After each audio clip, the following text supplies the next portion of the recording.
something that you're afraid of. Yeah, hey, Yeah. but look, Fire the Cannon's being used by Marcia there. She's going to be very happy with taking that Grandmother Willow.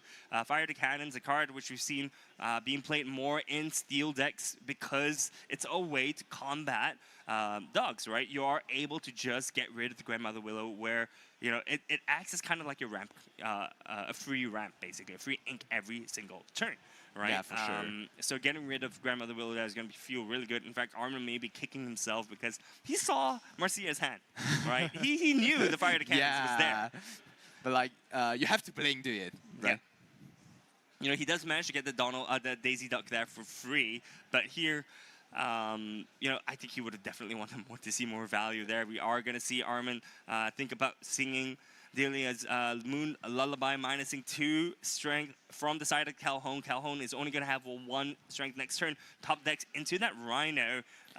Rhino also on play allows you to choose 1 character and reduce its strength by 1 until the start of your next turn. So these cards are really good against Calhoun because it just prevents Calhoun from trading into, well, anything. Yeah, whenever Calhoun, you know, banish other character in a challenge, you gain 2 lore. That's insane. Right? Yeah. So the, you know, the song here really prevent Calhoun from the challenging. Yeah. Yeah, I mean, look, I don't mind seeing if Armin here decides to play Rhino. Yeah, and look, using the second Delia's Moon Lullaby here doesn't feel great. Allows you to look through, draw 1 more card from there. So he is going to, I think. Oh, he's minusing from Calhoun, from the Palace Guard instead of the Calhoun. So Palace Guard going to be have 0 strength. You know, sorry, yeah, Calhoun is sorry, not Calhoun, but Palace Guard is just instantly going to get vanished there because it is it has the keyword vanish. So if it's targeted by a action card, it immediately gets banished. Yeah. Right. So getting rid of the Palace Guard there maybe a little bit nifty, but I thought he was going to use it on the Calhoun to prevent any kind of challengers or any kind of, you know, Fire the Cannons kind of action there because Calhoun still has 1 strength. Right? Yeah. So technically, if Marcia here is able to do 1 damage with the Dock onto the Bobby's Zamersky, for example, she is still going to be able to get 2 free lore by clearing that Bobby. Yeah, and I mean, it's definitely not the, you know, best open of the Dogs player, but like, yeah, somehow takeable. Yeah, I think Dogs is not. It's still going to be okay. Yeah. You know, going into this. We are going to see Christopher Robin being played as well as Captain Hook. I think Purple Seal is going to be very happy to see this. Yeah, as I said earlier, Doc is going to be swinging into that Bobby Zamersky, and with Calhoun with 1 strength, yeah, you see, he's just going to take that free 2 lore. Marcia is going to be very happy with that. Now, Armin here, just taking a look at Christopher Robin. You know, it doesn't really have anything else except for underdog. Yeah, the underdog. Underdog is such a new good keyword going into which is going to help with the progression of the game. Yeah. But yeah, so right now Armin is going to be playing the Emerald Chronicon there. And the Emerald Chronicon is such an important card for dogs. You know, you're able to, every single time a character is banished, you just bounce a character back to hand. Yeah, but like, you know, playing the Emerald Chronicon here doesn't feel good for the Dogs player, for Armin. Because, you know, your board is not wide enough, and his lack of his character now. Yeah, it's going to hurt. And right now, Marcia is very primed to just take game number 1 away from Armin here. She's got 4 characters in the board. She's going to be dropping a Benja. Oh. Benja, this card was not seeing play at all until Dogs kind of rose to prominence. Benja just going to be getting rid of the Emerald Chronicon there. Woo! This is exactly what Marcia wanted to see. Yeah. Really tough for Armin. You know, I don't have a great tempo for my character, and I have to play Emerald Chronicon, and now the Benja is on time. Just get rid of my Emerald Chronicon. Oh no! Oh no! Yeah, look, for Armin here, not looking too pleased with that. Marcia is looking very happy. You know, she just decides to quest with the Hook as well. She's like, hey, look, why not? I'm gonna be questing for a solid 5 lore this turn. Brings her up to 9 lore right now. It feels like the tables have turned a little bit, you know? Yeah. Marcia, Purple Seal having a lore advantage against dogs in this economy. That's insane. That's crazy. And now there's a lore on Marcia's board, and Oh. it's like I have the advantage of my board and also the lore lead against the dogs.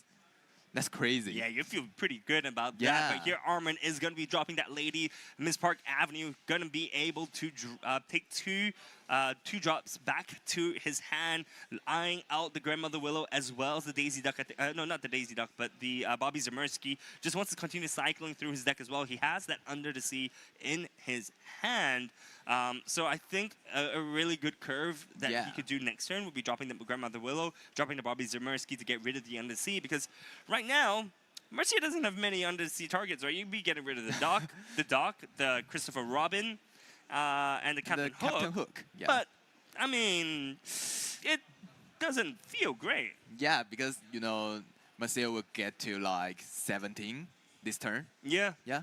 Getting rid of 5 characters next turn is too late. Too little, too late, right? Because you still have the Benja, you still have the Calhoun that you can quest with. You still have the Elsa. Oh. Woo! Elsa, the Fish Spirit being played here, allows you to exert one of your opponent's characters as well as has Rush. So you can just swing into the Miss Park Avenue. We are going to see the Doc trade into the Lady. We are going to see the Calhoun also challenging to the Lady and also get a, 2 lore. Yeah, I mean, look, it's going to feel pretty good about that, What the value of the Calhoun? Yeah, right? I mean, look, Calhoun with 3 strength, they're going to be doing enough to get rid of that Lady, thanks to the help of Doc, right? So the trades were very, very much worth it. For the side of Marcia, we are going to see Marcia quest out. So Christopher Robin for 2, Benja for 2, Captain Hook for 1, Doc for 1. That is going to be a total of 6 lore gained, bringing her up to 17, I believe, because the 2 lore of Calhoun. 17 to 3. Armin needs to make a decision. I think he needs to cut his losses and go to the game team. Yep, there we go. Scoop out. Yeah, I mean, look, guys, this is a BO3. You are actually given enough time to just go, you're able to just keep going to game number 2 if game number 1 doesn't work out for you. And this is exactly what we saw in this first matchup. Dogs was not able to set up. Yeah. Was not able to get enough characters on the field. Like, unfortunately. Yeah. And I think when you're playing a game like this, you just cut your losses and you take the other 46 minutes you have in your round to go to game just 2 don't put it in mind. Yeah. You have to go into the next game, and there's always the chance that you win out the BO3, right? That's right. That's right. And Dogs is a deck where you can win rounds in very, very quick succession. Yeah, for sure. So if you are not in a favorable position in game number 1, it's time to go next. Just don't let it get you into a bad mood. Yeah, for sure. I mean, look, RJ, you play a lot of card games as well, right? In a BO3 like this, when do you know when to go next? I mean, like, if there's no chance, I will definitely go next, because time issue is really, really important in every card games, especially Disney Lorcana. Right? Yeah, timing is one thing. I think the other thing as well is you don't want to reveal all your cards that you have, right? Yeah, so, if you're playing any kind of tech cards in there, you just, you know what? My last game 1. I'm going to hide it. Go next. Yeah, exactly. I'm not gonna show what I have. Yeah. Yeah. So, I think Armin there, the game, the turn that was really, really bad for him was that Cromnicon. Playing that Cromnicon and getting no value at all. You just wasted one entire turn. And just, get rid by the Benja. Yeah, Benja had so much value for the side of the Benja's scene. cooking. Benja is definitely cooking. Man is super happy to see the Cromnicon on the board. But yeah, here, guys, we're going into game number 2. We are looking at the mulligans right now. Marcia going to be mulliganing for 3. Armin going to be mulliganing for 3 as well. So both players' hands, I think, look pretty decent. We are seeing that Strength of Raging Fire for the side of Marcia. We also see the 1-drop, 2-drop, 3-drop curve for the side of Armin. So I think both players are going to be pretty happy. Yeah. Like, when you're playing the dog stack, you definitely want to get the first turn tempo. So if it's not like mulligan or the cards from his hand, he definitely have the first turn cost and maybe like Grandmother Willow. And the best of best is like going to the turn 3 tramp, the 3 small dog. Yeah. I mean, look, turn 3, you also want to see something like the Nani as well. I think Nani would be really, really useful. You also want to see another random one drop. I don't mind seeing the Bobby going first. Yeah. Bobby Zemersky is a really sure. good card for you to just cycle through your deck if needed. But here, yeah, we are seeing Armin starting first, but he does have that Mickey Amber Champion in his hand. I think that's 2 Mickey Amber Champions in his hand, so it doesn't mind. Yeah, dropping just one right there. He does have the Daisy. He does have the Grandmother Willow. So his hand is looking so much better. So good, much better now. I mean, like, yeah, he doesn't mind to ink one into the inkwell. Yeah. Yeah. And I think in Locana, or a game like this, it's very important to see what your opponent inks, because you can kind of figure out what your hand is. And look, underdog being played here. Christopher Robin dropping turn number 1. Marcia, very happy to see Christopher Robin right from the get-go. That's what we said in last game. That's right. This is the power of underdogs, right? Where you're able to play off curve. And honestly, if you look at the difference between Christopher Robin as well as Daisy Duck, there's only a 1 willpower difference. And you don't have the downside of Daisy Duck. That, to me, it's pretty good. Yeah. And I saw the spicy thing on Armin's hand. Hey, there we go. That? Yeah, we are seeing the Street Smart Dog in his hand. He is likely going to be able to play that next turn. He does have the other Tramp in his hand as well, so he could easily do a Tramp into Tramp. Tramp into Tramp. Tramp into Tramp, turn number 3. But Marcia here, playing the Calhoun, trying to offset, or trying to threaten the board a little bit for the side of Marcia. Gonna be questing 2 for Christopher Robin, and now Armin. Let's see whether he is gonna decide whether to play. Whether he's gonna do the double Tramp action. Does top deck Under the Sea here, so that means he will be able to play that next turn. He needs to ink something though. Is he gonna be inking the second Ember Champion? Yeah, why not? I think maybe he should ink the Tramp. Maybe not Tramp into Tramp. Yeah. I mean, he's kind of forced into it there. Yeah. So, I mean, look, I don't mind seeing Mickey being played this turn as well. I think Mickey being played, this turn would be pretty good, and then you can kind of delay your Tramp by 1 turn. Yeah. You are able to play Mickey Mouse Amber Champion because of the cost reduction of the Grandmother Willow, and having 2 Amber units on the board is going to allow you to have Singer 8, but no, go straight for the Street Smart Dog instead. So Street Smart Dog allows you to draw as many cards as you have characters on the field, but you have to discard that many cards from your hand as well, right? So he does draw into the Grandmother Willow, the Bobby Zemersky as well. But look here, honestly, I liked his hand just now. I like seeing the Ember Champion. I do like seeing the Under the Sea as well. Doesn't get the Nani, which is probably something that he would have loved to have seen. To get a synergy, to get a follow-up. That's right. But here, opts to discard the Amber Champion. Instead, keeps Under the Sea as well as the Delia's Moon Lullaby. With the Delia's Moon Lullaby, he will be able to get rid of Marcia's board next turn. And just kind of slowly take the game away from there. This is looking very much more like a dog's favorite game. Yeah. And, not questing at all, because you have to sing the Under the Sea. And, if you quest with any character now, and you'll be punished by the Calhoun, that's not really a good thing you want to see. That's right. Yeah. Yeah, so here on the left-hand side, we are seeing the Lexington being played. Lexington was such a good card in set number 10. Is still very relevant in set 11 here. Lexington is 4/4, has Alert as well, which allows him to get rid of any pesky evasive characters. This is a new keyword that we saw in Whispers in the Well. But he has a slight downside of if you have 3 or more cards in your hand, this character can't ready. Yeah, and this is a top deck Rhino. Top deck That's Rhino. insane here. The Under the Sea can, get rid of the Calhoun, but now with the Rhino, he can do that. Yeah, he gets rid of the Calhoun. He gets rid of the Lexington as well, because you are able to just use Delia's Moon Lullaby to reduce the strength of the Lexington by 2, and then you can just sing Under the Sea for a board wipe. There we go. Delia's Moon Lullaby comes down. We are seeing the -2 strength onto that Lexington, allows him to Armin to draw 1 more card. He has Under the Sea. He has a Nani Stage Manager as well. This is going to be a huge turn for Armin. This is what he was looking for, turn number 1. We see Under the Sea being sung here. I think that is a wipe out. So Under the Sea is being sung here. You can choose the order of the cards to put underneath the deck. Marcia gives Armin the opportunity to do so, but Armin is like, does not matter. I just want to see your board being emptied right now. Plays the 90 stage manager for 2 as well. For 3. Gonna look at the top 4 cards of his deck. Gonna be able to put 1 2-drop or less character into his hand from there. Refilling it. It's a pretty good feeling to see the combo being pulled off. It's such a big turn for Armin. Yeah, and this turn is huge for Armin. I mean, look, really he has the Bobby, he has the Go-Go Tamago as well. Gonna be putting the Bobby Zamersky in his hand, opting to potentially discard whatever card he draws next turn. But yeah, Quest with the Daisy as well allows the Marcia to get what character card. Gets the Angel.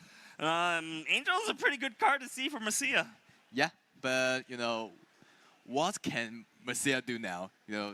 You get wipe out in your turn 3, your opponent's turn 3, and the tons of advantage of Armin. That's true.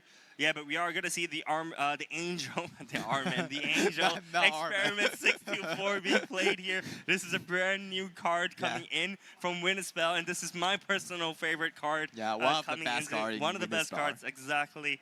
She has 2 abilities. She has Untouchable. So while you have no cards in your hand, this character gets Resist 2, and once she has the second card, Good Aim. Good Aim. Once during a turn, you may choose and discard a card to deal 2 damage to a chosen character. I mean, look, this is a free fire to cannons, man.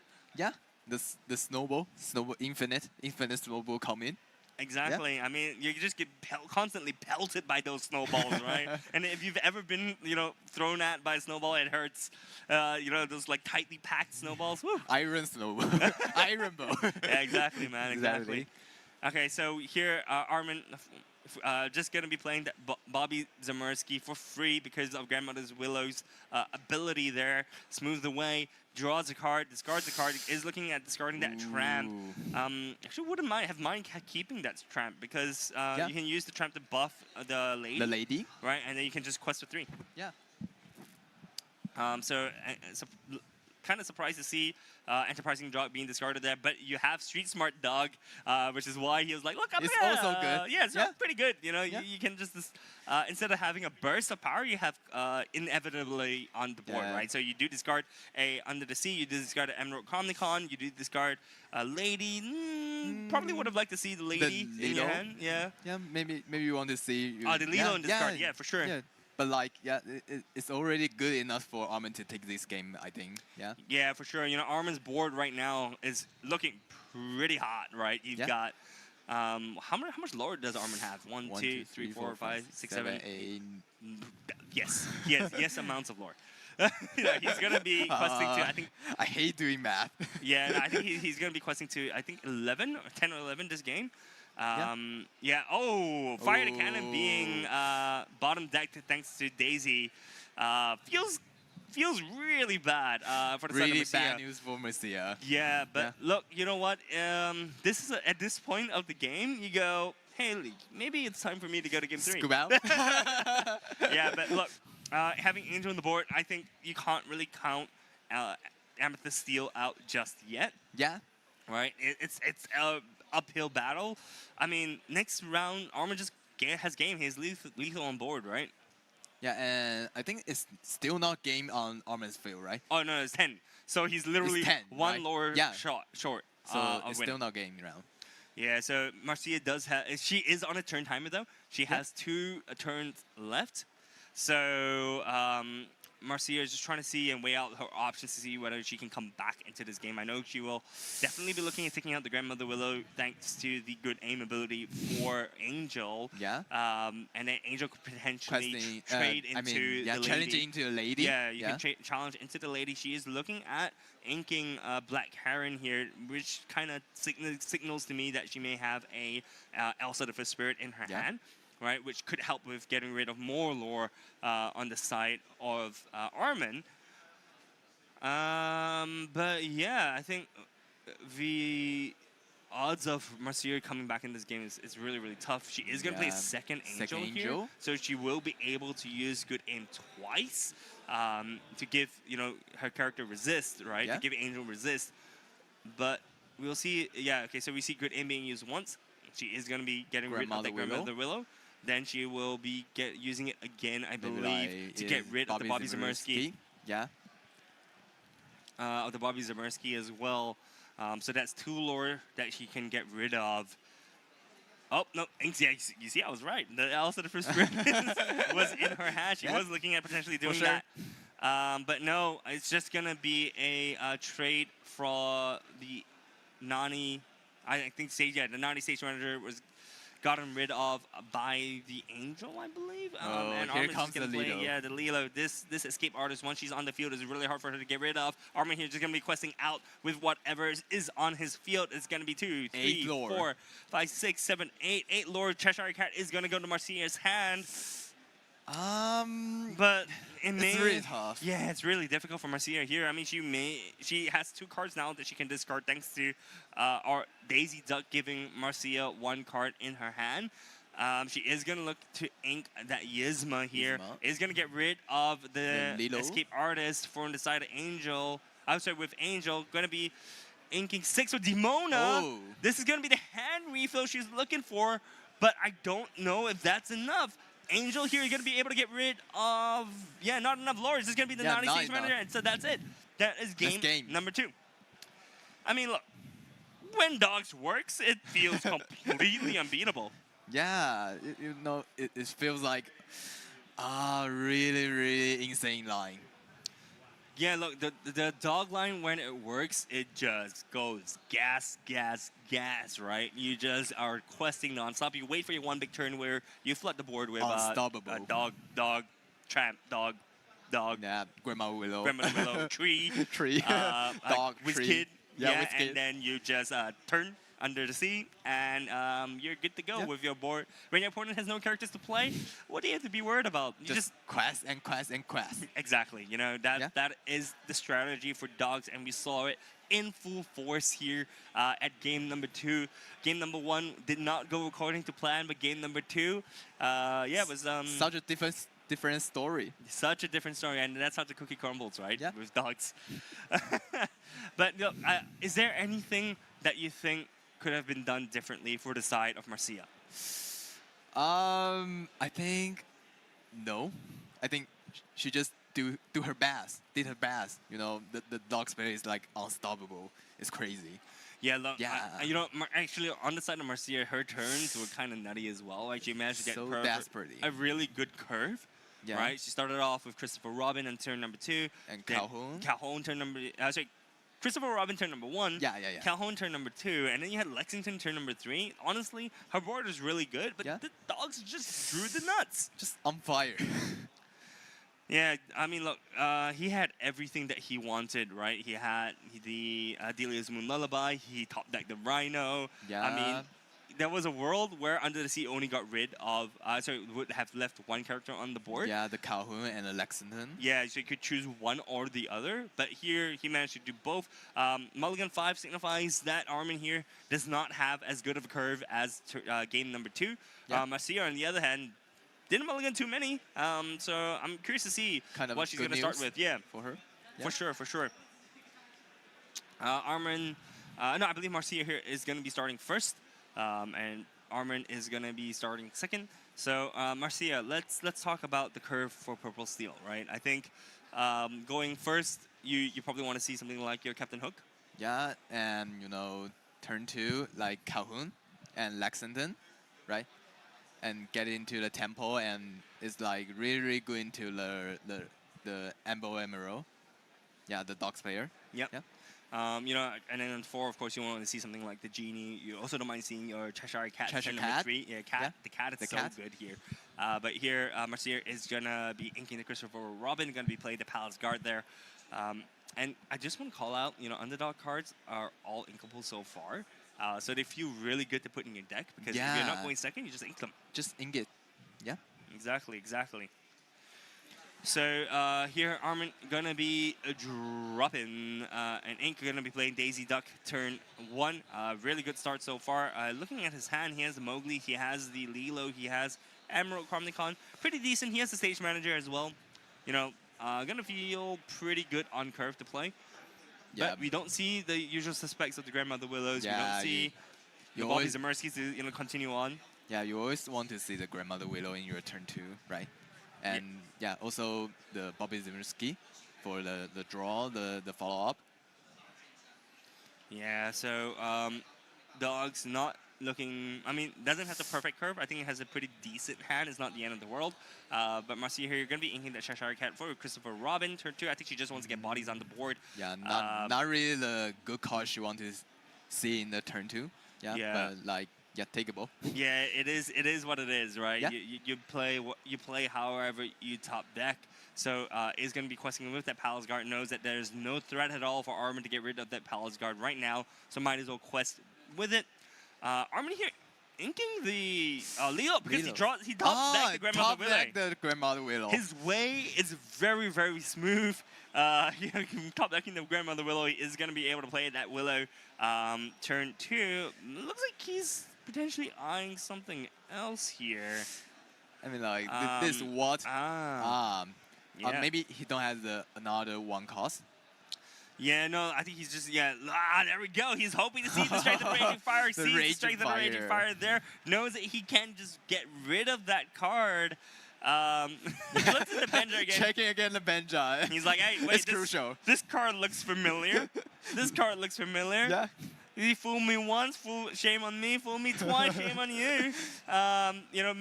Making sure that he is getting. Yeah, okay. So she also has fire to cannons there. Is able to get rid of fire to cannons. The opponent chooses, right? So Marcia here can choose to get rid of fire to cannons or Strength of the Raging Fire. Knows that though Armin knows that she has both. So the question is, how is he going to be playing around this? I mean, like, there's no way he play around this. I don't know. Maybe just build a wider board, not a single character like Nani. Yeah. Oh, Ink Strength of Raging Fire, interestingly. Oh, playing the Cheshire Cat. Yeah, Cheshire Cat gonna be pretty good here for the side of Marcia. I think she just manages to top deck that. Yeah, top deck. Because she inked the one that she had in her hand just now. Having Cheshire Cat there is like a constant pelt of damage, right? Because every single damage that you have on your side of the board can be flung over with the Cheshire Cat's boost ability. Right, with it's loads of fun. You're able to throw up to 2 damage from one of your characters to. Actually, not even one of your characters. It's just from any character. To your opponent's characters, right? So you're even able to move damage counters from your opponent's side to kind of fix the math. Yep. And Cheshire Cat is really good into the dogs, which is deal with the character that is. Just ready, not questing. Yeah.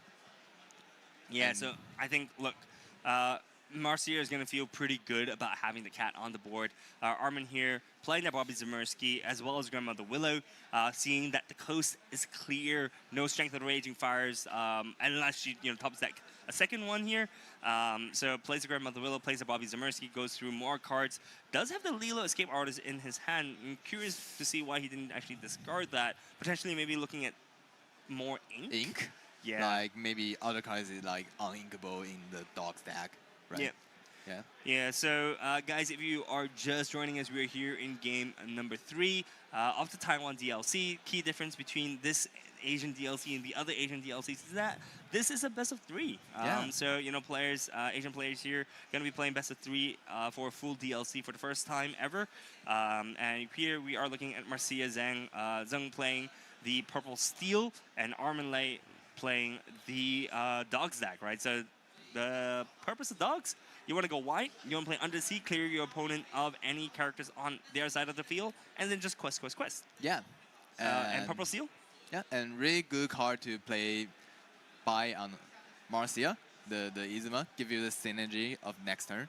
Yeah. I mean, it allows you to draw up to 3 cards until you have 3 cards in your hand. So it's just having a constant refill of cards, right? Yeah, which is really huge for Marcia here. Yeah. But Armin has finally reached critical mass, being able to play Tramp Street Smart Dog, so allows him to draw 4 cards from his deck and then forces him to discard 4 cards from his hand. So here has plenty of options to do so. Hasn't actually hit Under the Sea just yet. I guess so, not. Yeah, so going to be discarding the Lilo. Yep, that's a very clear and obvious choice. I think I don't mind seeing a Miss Park Avenue go down as well. Oh no, he only has one Miss Park Avenue, so that won't work. Could potentially discard the Daisy or another 1/2 drop so they can pick it up with the Miss Park Avenue in his hand. Yeah. But yeah, so looking at the Mowgli, looking at discarding, discards the Daisy Duck. Looking at potentially discarding the Amber Champion. I would actually keep the champion here. Yeah, maybe keep it is good because you have to challenge into Marcia's board to deal with the character on her field because you haven't drawn Under the Sea. Yeah, so maybe keep it. Yeah. Discarding the Miss Parker Avenue never feels good here because there's just so many different ways for you to gain more your card resources. To gain the synergy. Exactly. But yeah, no, I think opposite discard the 4 cards are Lilo, Daisy Duck, Mowgli, as well as a Lady Miss Park Avenue. Chooses the Ink, the Mickey Mouse Amber Champion. Likely going to play the Tramp, I believe, to start dealing with Marcia's board. Marcia is currently at 8 lore, right? Armin is at 0, so he wants to slow Marcia down. I'm not surprised if we do see Tramp being played and buffing. Okay, not buffing. So he just decides to pass after doing that. Interesting. Maybe I would choose to, drop down the Tramp and buffing my character and maybe challenging to the, any of character. Yeah, no, I mean, look, I think here, getting rid of that Christopher Robin would have been very important for Armin because 2 lore. 2 lore on the board, right? And it's pretty dangerous to allow Marcia to keep questing like this. She is just going to use Giant Cobra, discarding the Duck, gaining 2 lore from that. So she's currently at 10. Pressure is mounting. Pressure is increasing. Marcia here drawing 3 cards. Thanks to Yzma, feels so good. So good. The loop is happening. We are going to see another 4 quests. 4 lore for the side of Marcia brings her up to, I believe, 14. There we go. Yeah, 14 lore for the side of Marcia. Marcia, she's so close to just taking game number 3, and without Armin actually dealing with the Christopher Robin, look, she could have been at 12. Yeah, I mean, like, it's really a big turn for Marcia because, you cast and you refill your hand by the Yzma, and you even drop down the Cobra to get extra 2 lore. Yep. Okay, no, look, I just realized something, RJ.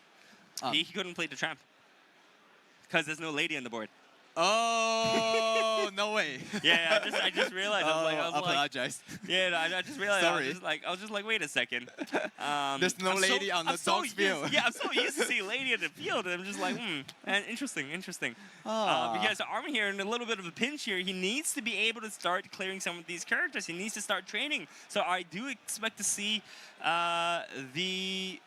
I do expect to see the Tramp coming down, I think, this turn. Going to be playing this stage manager first. Looks at the top. He does see Under the Sea, but you can't pick Under the Sea here. You're only allowed to pick a 1 or 2 jump character. Picks this is Bobby Zamirsky. It's not a Tramp Street Smart Dog. It's Nani. Yeah, and here, but honestly, even with Under the Sea here, you're only going to be able to get rid of the Christopher Robin and the Palace Guard. So it doesn't feel great to even have Under the Sea here. Going to be inking that Mickey Mouse Ambit Champion. Going to be playing the Tramp Enterprising Dog to buff one of his characters. I think a really good target would be the Daisy Duck here. She does have 4 willpower, so gonna be able to trade favorably into that Christopher Robin. But I think thinking about it, hovering it, fist pumping a little bit. It's like a little bit too late. Yeah, but maybe a little bit too late. Even if he gets rid of the Christopher Robin, you've got what, 5 lore on the board, right? So 5 lore on the board is not enough for Marcia to kind of take this home. But if she gets another Giant Cobra, that's just gonna be doomed. So maybe the Daisy Duck will change into the Cheshire Cat, and other 3 characters will change into the Robin. So let's make sure you get rid of the maximum of the character, right? Yeah, for sure. Yeah. For sure. But what do you even want to trade into Christopher Robin? It just feels kind of bad because none of your characters. Yeah, not really good. You don't trade efficiently as dogs, right? I mean, the moment you start trading, you know you're behind. Oh, actually here, Armin looking to get rid of the Yzma instead of the Christopher Robin. Opts to get rid of cards instead of lore on the board. So uses his Bobby Zamersky as well as the Tramp, Street Smart Dog to trade, or to banish the Yzma here. Armin, I do fully expect him to eventually get rid of the Christopher Robin, believing...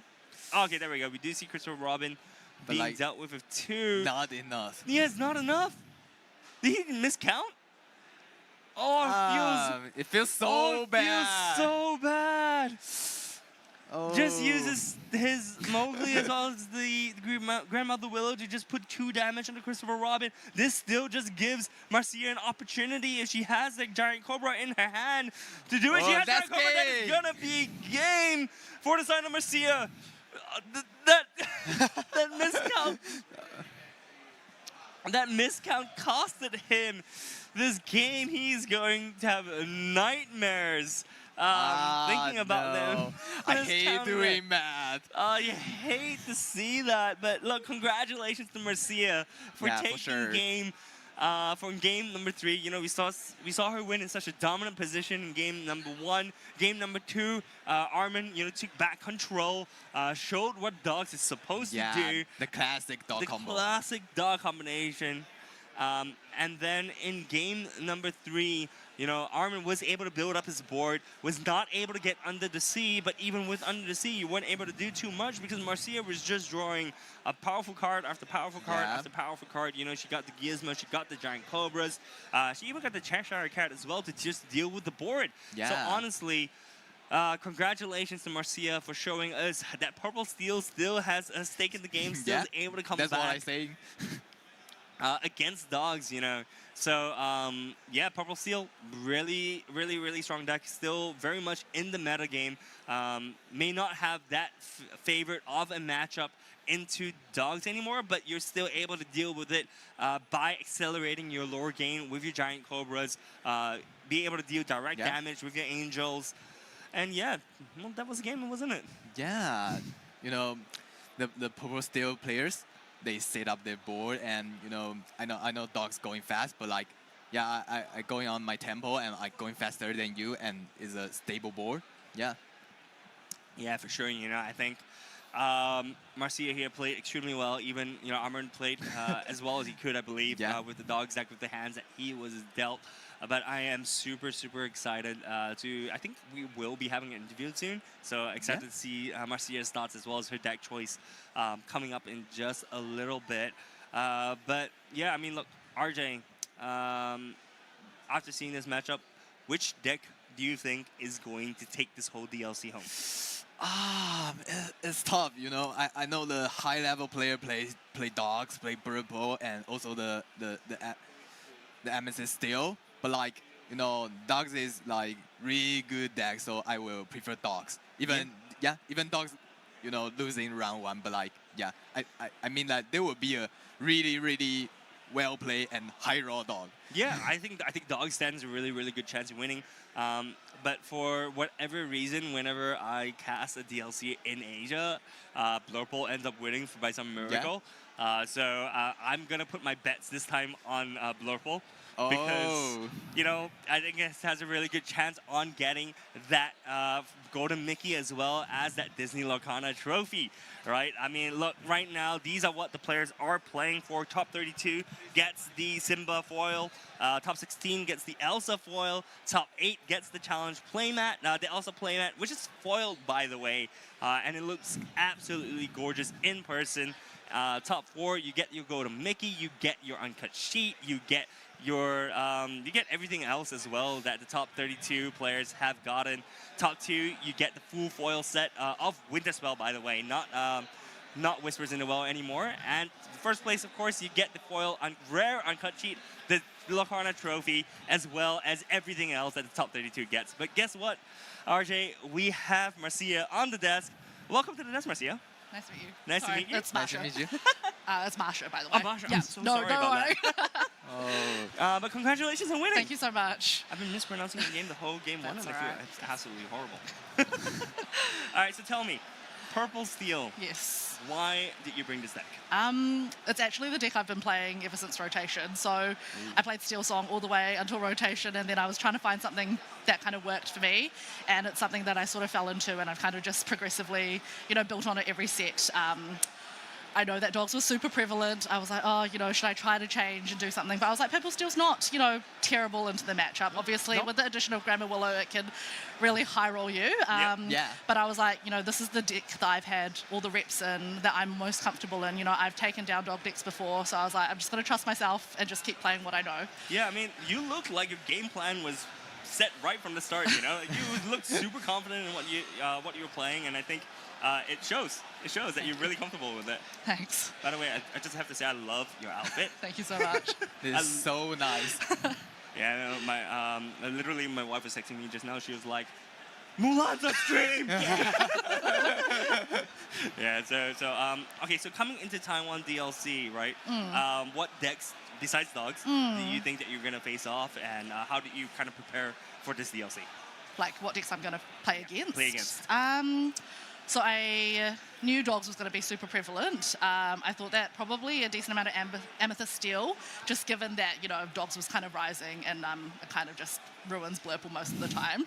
And I know, there's still going to be a decent amount of Blurple in the room as well. Yep. I think the new set added a lot of nice cards to help with the Blurple matchup. Like, probably last set, the Blurple matchup was really horrible, really horrible. But things like Christopher Robin helps a lot. I played around with Pocahontas, but I just liked Calhoun too much. I was like, I can't trade Calhoun for Pocahontas. Sure. And then I've been playing around with the Boost Genie as well, just to help with that matchup. But generally, my deck hasn't changed a whole lot. I'm kind of just sticking to what I know. Hopefully take down some more aggro decks. What is your worst matchup, and what do you not want to play against? I would say, if you talked to me a couple weeks ago, definitely Blurple. Okay. Since then, I've probably had a bit more kind of success against Blurple, so Okay. it doesn't feel as impossible as it did. I think there's a lot of kind of random decks out there that I probably haven't got a lot of reps in, so probably things where, I'm just not too sure about. I'm not sure how Amber Sapphire would be, with the Raging Storm. I think if they can kind of get there, I'm not sure. We'll see. Yeah. Look, but that's the beauty of, I think, Purple Steel, right? You're Yeah. able to kind of just do your own thing. Yeah. Even though you know of the threats on the field, like your Raging Storms, you still can just quest out. And if you have Miasma, it just refills your hand. Exactly, yeah. Awesome. Last question. Is this your first time in Taiwan, or have you been here before? I came here a long time ago with my parents. Yeah? That's been a while, yeah. How are you enjoying Taiwan? It's been great. Lots of great food. Yeah, for sure. For sure. Awesome. Well, good luck, Marsha. Thank you so much. I hope to see you again here Yes. in Top Cut. Hope so. Congratulations Thank once again. you. And Congratulations. we'll catch you guys later on for game number 2. Take care.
Oh, how?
Hey guys, welcome back to the Taiwan Taipei DLC. I am Brian, and this is Anson. Anson, welcome back to the desk, my friend. Woo! I'm very excited to be here. Thankfully I'm invited to Taipei, and that's my start of my day. Yeah, man, it is the start of your day, and what a start of a match we are gonna have, man. I think we are very, very excited to see the live stream tables. We're going into a purple steel. It's the second one of the day, Yeah. but across it, we are gonna be facing a purple green, an Amethyst Emerald deck.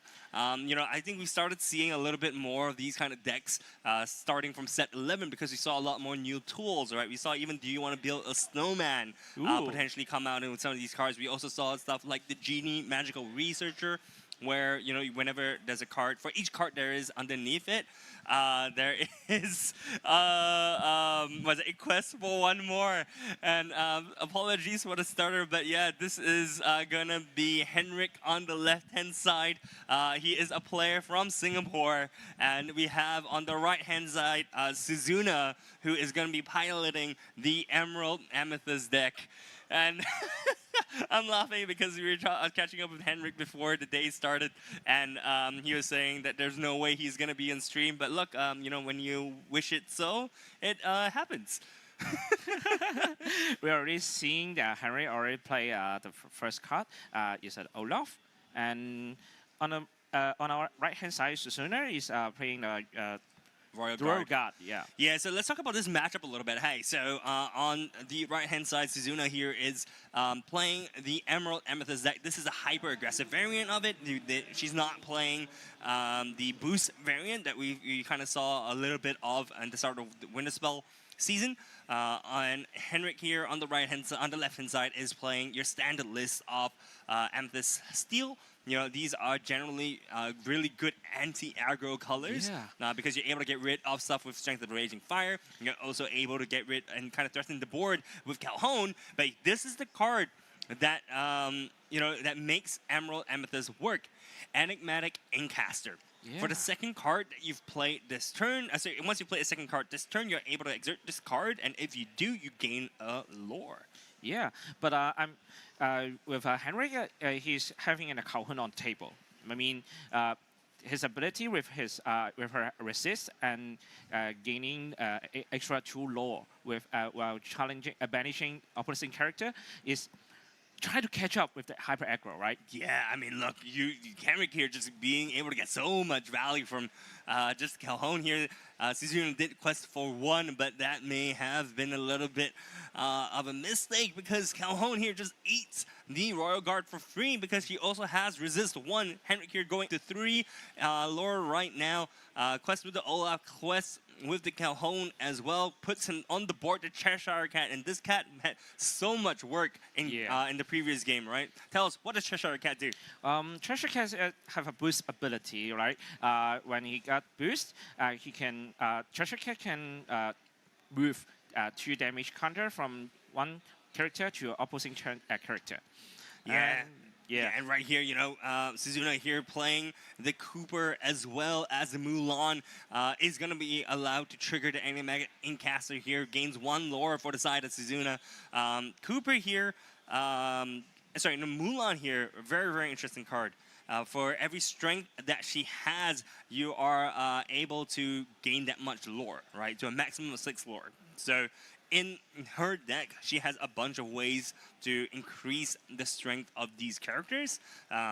She plays a Merryweather, she plays the Hypnotic Strength. So these are all ways that you can just directly increase the strength of this Mulan, but unfortunately gets instantly taken away from the strength. The character non-character cards.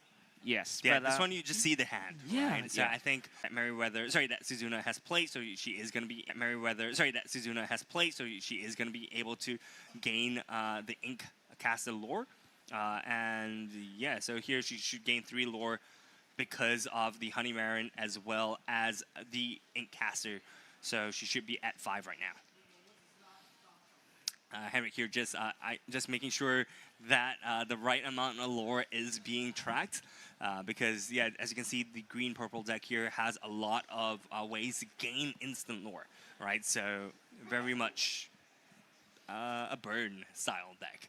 And on Henrik's side, he's going to be pretty happy with Yzma on the field, being able to just constantly gain cards in his hand. Taps 4 for the Genie, is going to be able to draw another Strength of the Raging Fire. I think he's going to be pretty happy with that, potentially getting rid of something else like the Honey Marin. Potentially, yeah, there we go. Honey Marin does get taken out by Strength of the Raging Fire, being sung by the Cheshire Cat. I fully expect to see Calhoun. Copper only has 1 willpower. Yeah, and but I mean, when you navigating the Emerald Amethyst deck, doesn't mean you love to waiting for you love to keep playing cards, and it just matter your opponents how to challenging your own character, because you're mainly focusing on how to use the Inkcaster and try to gain more lore when playing cards on table. No matter it's an action card or a character card, it's just if you play both cards, 2 cards at that turn, you can exert the Inkcaster for lore. Yeah, but hey, look here, man. Henrik here has a full board of stuff, and unfortunately, Suzuna's, I don't think, going to be able to keep up here.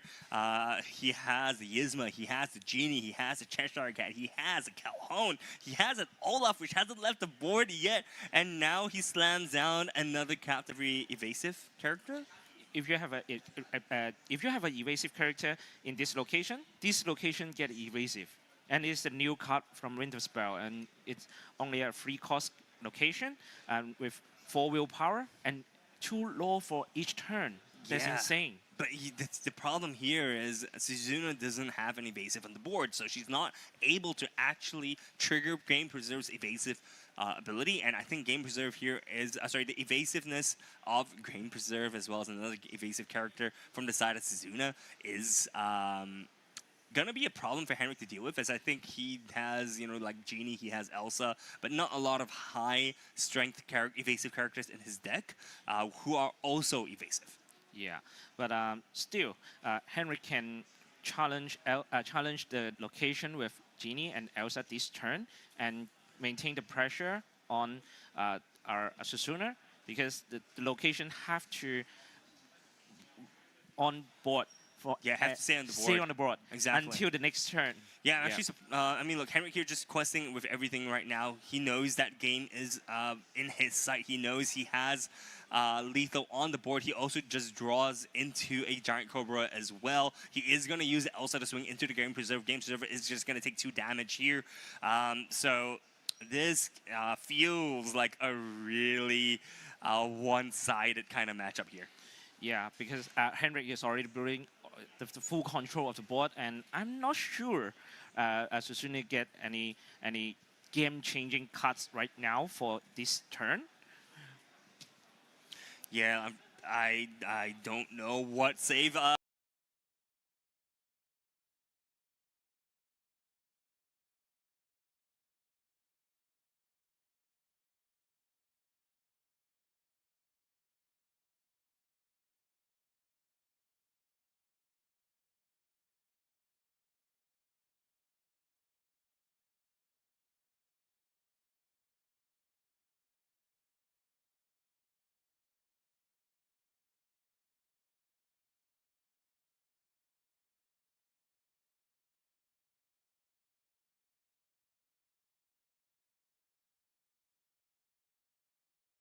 And I do agree with you about the game playing strategy for Susuna, because when you're placing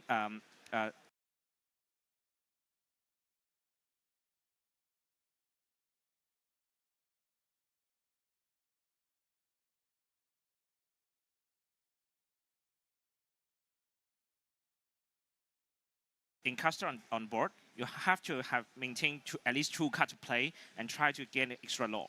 And if I am the Amethyst Emerald player, I won't mind giving 1 turn for an empty turn to draw at least 2 cards in my hand and place it next turn. For sure, man. I mean, look, I feel like her game plan, her game strategy should be tweaked a little bit, and I do want to see that in game number 2. Hopefully, we will get to a game number 3. I think this deck is a really, really cool deck, and there's so many different ways for you to, kind of cheat out your win, right? By catching your opponent off guard, right? For example, if she plays that Mulan, if the Mulan sticks on the board, just playing something like a double Hypnotic Strength and as well as a Merryweather will get her to 5 Strength, which will allow her to quest for 5, which is kind of crazy if you think about it. Yeah, but I'm curious about whether Amethyst Emerald should we adding the Pocahontas into her deck, right? Because No, I mean, I feel like that variant is slightly different, right? Because if you do give if you do play that version, you're gonna play something like the Genie Magical Researcher, which will let you have just so many different ways for you to gain more lore with Pocahontas, right? Yeah. So that version of green purple is slightly different, and hopefully, we will see something happen here for game number 2. I believe both players are just getting set up, getting ready to go. And yeah, I mean, look, green purple, very, very exciting deck, very, very cool deck. And we are, I think, going to start things off here. We see the players just going to be cutting the decks. And yeah, so let me talk about Purple Steel for just a bit, right? I think this version of Purple Steel is very similar to what we saw in game number 1. It's quite a straightforward list. You've got Benjas, you've got Lexingtons, you've got Angels, you've got Fire to Cannons. We have Strength of a Raging Fire as well. Just so many different removal tools, right? Which is unfortunate for the green-purple player, not what you want to see. But you also have just really good units. You've got Genies, you've got Elsas, which are your standard evasive package. Actually, I noticed that they're opting. Oh no, sorry. Okay, they're also playing some Dumbos as well. I was gonna say, not playing Dumbos here is kind of crazy. But yeah, here we go. She goes straight into game number 1. Interestingly, here, Suzuna does manage to ink one and she just passes. Henrik here does have Christopher Robin with the Underdog ability, which is a new ability that we've seen in Winterspell, which kind of gives some advantage to player number 2. Or the player starting second, which is nice to see. And starting out right off the bat with the Christopher Robin feels so good for Henrik. Yeah, with the free will power and 2 low caster, Christopher Robin is going to get at least maybe 2 to 4 lore in the future turns. I mean, look, at this point, he's going to get 4 lore instantly. He is also going to be dropping a Palace Guard as well as an Olaf, going extremely wide and just basically pressuring what Suzuna can do. Here you definitely don't want to put Calhoun down because you don't see any characters for the side of Suzuna. You don't mind just dropping characters so you can just keep turning your cards so you can just keep getting more and more and more lore. Right, for the side of Suzuna, she needs to be able to do 2 1-drops and 1 2-drop and 1 1-drop so that she can trigger this Inkcaster. We are going to see Strike a Good Match being put in the Inkwell. That's 3 ink for Suzuna. Looking at what she has in her hand. We are going to see the Christopher Robin come down for her side as well. I do expect to see a 1-drop come down so she can turn that Inkcaster. Unfortunately, not able to do so here. Just passes, and Henrik here has a absurd advantage. He has Calhoun in his hand as well. This is going to be the perfect turn to kind of drop that card down because now with the Christopher Robin down, he's going to prevent Suzuna from questing with the Robin with Christopher, because if you do so, then you have a potential to just lose out on the trade and give your opponent 2 lore. Yeah, there's a free trade with Calhoun for the Christopher Robin, and like we said before, we expected every time when you already placing the Inkcaster on table, we expect you have at least 2 cards play on that turn to try to trigger the Inkcaster ability, right? So I'm not sure Suzuna what's card in Suzuna's hand, but when we thought about the deck list, we definitely understand it. There's multiple 1-drop, 2-drops in her hand, right? Yeah, I mean, look here. She is going to be playing the Clarabelle. Here, Clarabelle is used to get rid of items, but here drops the Clarabelle, drops the second Incaster here, so she will be able to gain 2 lore from both Incasters because that second Incaster is considered as the second card. So we do see 2 lore being gained from the Christopher Robin, 1 lore being gained from the first Incaster. She should be able to turn the second Incaster, but chooses not to. Yeah, but remember that item is not like character. Character need to be dry for 1 turn, right? But for the item, it's you can exert it for ability when you play the item on the table. So maybe a little slightly misplay for Susuna for this turn. But we see the Calhoun is already challenging the Susuna's Christopher Robin for extra 2 lore for Calhoun. And playing Dog to reveal Henrik's hand. Yeah, I mean, I don't think there's much gonna happen here. We are seeing the Fire the Cannons come down. We are seeing Clarabelle get taken out here for the side of Henrik. Henrik is just gonna be turning here. He is going up another 5 more lore. It is going to 11 lore right now, and I think that is just going to be a game, I believe. I don't think there's much that Suzuna here can actually come back from this, right? It's just a little bit rough to watch. Yeah, but the Amethyst still is already built her board, about his board, and Suzuna just plays Christopher Robin and Scrooge McDuck on table, and it should be triggered to Incaster this turn for 2 lore. Yeah, so here Scrooge McDuck gets played, needs to trigger his ability. So on play, you are able to draw a card and discard a card from your hand. So yeah, she is just gonna draw and discard the Merryweather from her hand here. Gonna be able to trigger the 2 Incasters so for 2 more lore, so it brings her up to 5. And I think that's just gonna be the game. Yeah, because Henry has already got 7 lore on table. Yeah, so he here just readies up all his characters. Gonna be drawing one. He's gonna be drawing a dock, so he can't play the dock if he wants to. But he's gonna be questing Christopher Robin, Palsgard, Olaf, Calhoun, and Doc, and that is just gonna be game. Unfortunately, that is game number 2. So congratulations to Henrik for winning this game. And that was a really fast match. He just blitzed through 18 minutes of gameplay, and that's what Green Pearl does. Yeah. For Susuna, I mean, the Amethyst Emerald should be a good deck to try to gain lore as fast as you can and try to beat the opponents in the early game. Right? Yeah. But unfortunately, she faced the Amethyst Steel, which is already having some strong characters on board on the first few turns, usually. And that's a tough matchup for Susuna. Yeah, look, it was really rough to see that. Unfortunately, the matchup was just too favored for the side of Purple Steel, and I think Purple Steel was just able to stave off some of the aggression from the Amethyst Emerald deck. So unfortunately for Suzuno, not able to take that game home. But we will be having Henrik on the desk a little bit, just to talk a little more about his deck as well as the matchup that he just has faced. But Anson, let me ask you the question I asked RJ. Yeah. What deck do you think is going to take this DLC home? I mean, dogs definitely could be take some percentage in this DLC, like the DLC before in Europe, but I don't think often seeing dogs will be on the final or on the top. Yeah, Yep, because okay.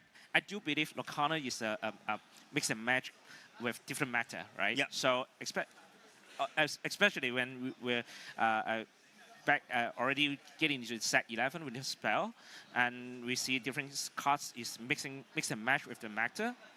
Dogs definitely good, but I'll go for Blurple Blurple. Maybe. Okay, Maybe. okay. Yeah. I mean, I'm with you on Blurple, man. I mean, Yeah. Blurple right now it still feels pretty good. You have Yeah. the extra excess of removal with Let It Go. You have Into the Unknowns. You have your Hades Infernal Schemers. Just so many good cards to have overall. And I think Blurple, you know, the top deck value feels so good. So I think Blurple is quite poised. And as I mentioned, for some odd reason, whenever I cast, Blurple just wins. All right. I've so Let's far see, let's see. predicted that Dogs was going to win Singapore and Dogs was going to win Hong Kong. But here, I've given up. I've jumped off that bandwagon here. I am predicting that Blurple is going to win. And here for the prize wall, guys, we have these beautiful, beautiful prize cards. We have the Mulan charging ahead. We have the Simba Pride Protector as well as the Elsa Ice Maker. If you haven't seen these cards in person, they are so shiny and they look so good as well. So honestly, if you are here at the event and you're playing for the top 32, this is what is at stake. But if you are not playing the DLC and you are here to play in the side events, you can also get the non-foil variants, and those cards are also really nice to have on hand as well, right? So these prize wall cards are, I think for Mulan you need 3 wins. Yeah. For Simba you need top 32, 32. and for Elsa you need top 16. Yep. So these cards very pretty in person. So do come and check it out if you're in the area as well. We have all these prize cards on available, I think, at the Prize wall. side event, Yeah, at the yeah. prize wall, as well as the foil variants in the casing next to the stage as well. Yeah. Yeah. So Henrik, welcome to the desk, my Hi, friend. Brian. Welcome to the desk. Congratulations on your win. Thank you, thank you. Congratulations on Thank your you, win. thank you. So Henrik, why Purple Seal? Why Purple Steel? My testing buddies in my accommodations all decided that that's the best deck to fight dogs, and I succumbed to it. Yes, Yeah. to come do it. Because I mean, I know you personally. Yeah. I know that you are generally not a Purple Steel player. Nope. All right. So how does it feel to kind of change your deck last minute and come into this? I guess I would say slightly less prepared than if you were to come and do this with something like Purple. I think in general it takes you some time to get ready for a new deck list, right? So in general, I think it just helps to have experience with Lorcana. Yeah. So I've been playing for about like 4 or 5 months at least, I think, since before Singapore DLC. And having familiarity with most of the set 5 to 8 cards helps as well. Yeah. And I think in general, Purple Steel has been strong in all metas, right? Yeah. From Spayboard all the way to now. So it's not that much of an adjustment. Yeah. Yeah. Fair enough. Fair enough. How are you enjoying Taiwan, my friend? It's a beautiful country. Love the weather. Definitely different from Singapore. That's Nice true. change of pace. Oh, I know, right? Tell me about it. All right, so tell me, how do you prepare for this DLC? How did I prepare? I think in general, it's good to have a good set of friends that really believe in the card game, right? Yeah. And you get a good taste of different play styles that people have. Then just seeing how other DLCs, the meta plays out. So for example, I think Gent, Zane and his opponent both played Dogs, and Dogs did very well. Yeah. Yep. So I think Dogs has a very big chance of winning this DLC as well. Yeah. But on the flip side, you will say that it's a very big bullseye on it as well. That's Yeah, right. That's So right. you really have to see how the meta plays out, and then from there you just decide: do you want to stick to the meta or do you want to go NT? Yeah. So can you tell me which card types or which color mix is your biggest challenge where you're using Purple Steel? I think definitely blue green, right? It's always been the biggest Purple Steel killer. Nemesis, right? Yeah, because as long as they have two different combos that can totally clear the board. Yeah. And once they got that Prince Philip combo, it was like blue green is so strong. Yeah, that's right, man. I mean, look, Prince Philip, malicious, mean, and scary into Prince Philip, Vanquisher of Foes is Purple Steel's worst nightmare, I feel. But playing blue-green, you feel so good when you pull it off, right? You're like, yeah, let's go. This your game, right? Yeah, that's Yeah, true. and then speaking from a previously blue-green player, that was a dream. That was a dream, yeah. Yeah. All right, Henrik, so what are your goals for your DLC in Taipei? I think definitely when I came here, my first goal was to make the top card, right? Yeah. Yeah. Then I think in general, other than that, would be just having fun with my mates. Yeah. Yeah.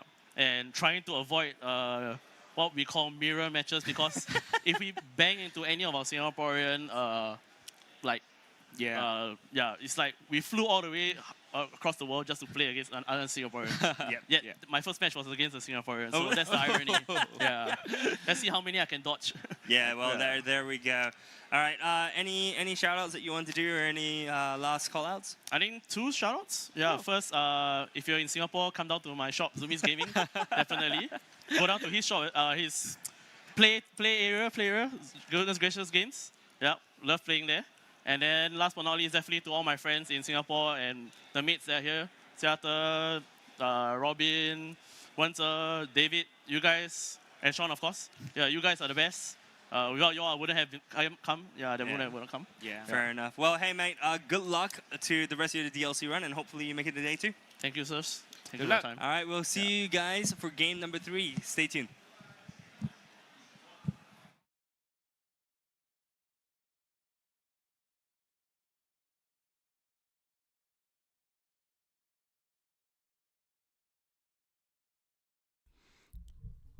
All right, what's going on, guys? We are not going to sit here and watch the starting screen for another 40 minutes like we did last time. So, what we're going to do instead is some duels. All right, so shout out to Duels for making this possible. This is not a sponsored ad. It does sound like it, but wasn't planning on it. I thought maybe having a double feature match was the new norm for Lorcana, but that's just an EU thing. So getting that all set up right now. And then what we're going to do is we'll kind of have Twitch pulled up on the side. So that way I can watch Twitch at all times. And the moment that it comes up, we will jump back into the games. So, or we'll jump back onto the stream at least. So I'll have that thrown up on the side. But yeah, that's the name of the game. Let me get this thing turned on. Yeah, I was cleaning the kitchen, so I decided not to watch much of that one. Let's fix this. Bang. Yeah, I feel really bad for it. Like, what a cool opportunity, right? If that's the opportunity you'd like, to be on stream, but I really feel like she just started playing last week. And so it was rather unfortunate for her, but hopefully she liked the opportunity. That'd be pretty cool. So, but I've never created a lobby. So if I just create lobby. We'll just do Meyer, room name Meyer, core, create, and then I think I'll get a link. So if anybody wants to jump in here, you're more than welcome to. We got a couple things going on. We'll mess around with this. This is what I played at locals tonight. Had a little bit of fun.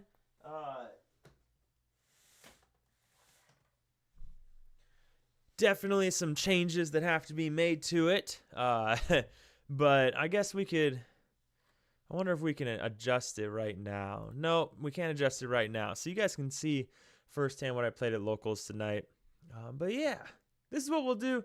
It's just something to buy some time while we wait for the next game to go. So opponent is ready. All right, here we go. I think it's 365. I saw 360 something, but 360. Yes. Right. Paulie said 365 players. So shout out to him. So. Okay, so this list is all about Draw and Raging Storm. That is the name of the game. So this is not the correct list. I do not know what the name of the game is anymore. So,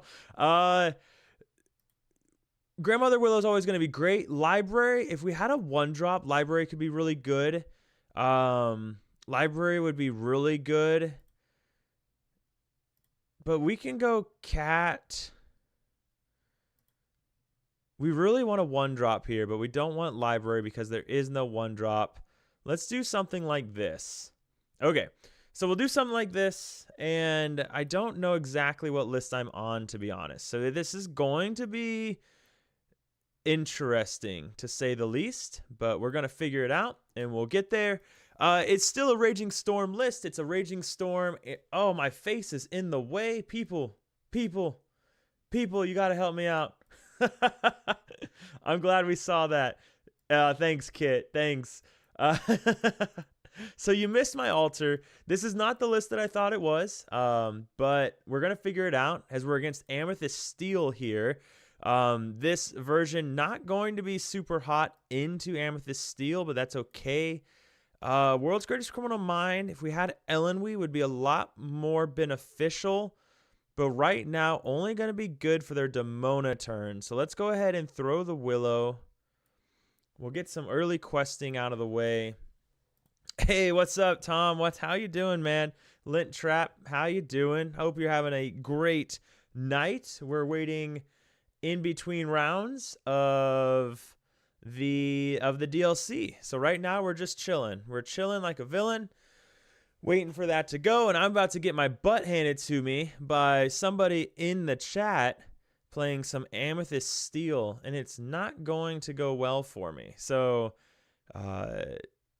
Cheshire Cat for sure. We want to get that down, do some little questing there. We can get rid of, probably just get rid of the Elsa here. The Horseman Strikes is an interesting one in the Amethyst Steel matchup. And the reason it's interesting is because they don't run a lot of evasives anymore. So it's something that I'm a little bit more comfortable in inking. But again, I don't know what my 60 is in this list. My current iteration doesn't have Grandmother Willows in it. So that is something of note. Okay, so this is a good place for us, though. So there's another DLC, and we just survived. Belgium. This is Prince. This isn't DLC going on right now, if that's what you mean. It's DLC in Taiwan. So then we're just waiting on that game to finish. Okay, so we do have the opportunity here to take out both of those. And I think that might have to be the priority here. So we can go here. As much as I want to get rid of Genie, I think we have to go ahead and remove the Christopher Robins just to get all of this out of the way. And it sucks because the Genie's right there, prime for the picking, but we just can't. Tom, how'd the tourney match go? Who'd you play against? And did the match go well for you? Okay, so there's the Genie. Glad we didn't ink the Horseman Strikes. Can't wait for dogs to win. Why you gotta be so rude? Maybe dogs won't win today, right? Maybe it's our day that we don't have to deal with that. Okay, so what we're going to do is we're going to go ahead and lose the Diablo because I'd like to find an inkable off the top. So, God, that's the worst inkable. That's fine. Library is not the card I wanted to lose here, especially as we go. We could do this. Oh, this feels bad. What if we go ahead and we ink? This feels really bad.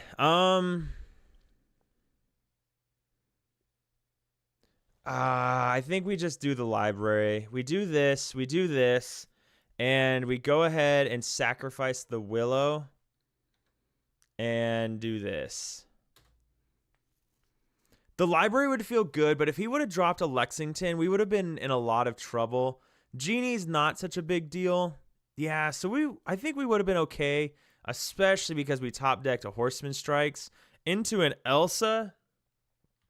That feels pretty good. So, okay. So we can go ahead and ink the Elsa. I don't think he has anything. Yeah, another Genie. Okay. So Genie, Doc, Robin. I did 2-1 against Shid. What are you playing? What are you playing for the tourney? What are you playing? Are you playing? Actually, I have no idea what you're playing. I know things have been pretty busy for you, so I'm not sure what you're actually playing right now. I'm wearing a hood today instead of a hat. I don't know if I like it. I don't like not having my peripherals, and that's what this hood does. So, okay, so we definitely take out the Genie here. Yeah, we always take out the Genie here.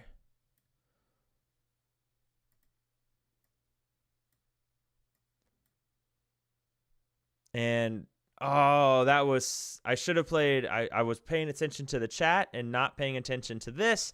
I should have played Willow and then Elsa. That was really bad on my part, but that's okay. Hades, I do not want you to draw. So a cat off the top would be really good. The best thing you could do here is take out Mowgli, because then I can't take out Christopher Robin. Yeah, so being punished for reading the chat, but that's okay. That's okay. A cat would be ideal. This is not very good anymore, but we can at least filter with it. Unfortunate, but that's okay. So we'll go ahead and take out the Captain Hook and just probably should have just inked it, I guess. Okay, so there's Captain Hook. There's Doc. We can freeze the board here. Yeah, we have to freeze the board. He's going to go up to... Oh, God. Okay. So we have to ink whatever we draw. We freeze the board here so they can't quest anymore. With these two at least. Next turn he goes 12, 13, 14. So there's that. And as long as we find it... Okay, so what we can do is we can go here and here and do this. And then we can do this. And then just quest, and maybe it will distract him.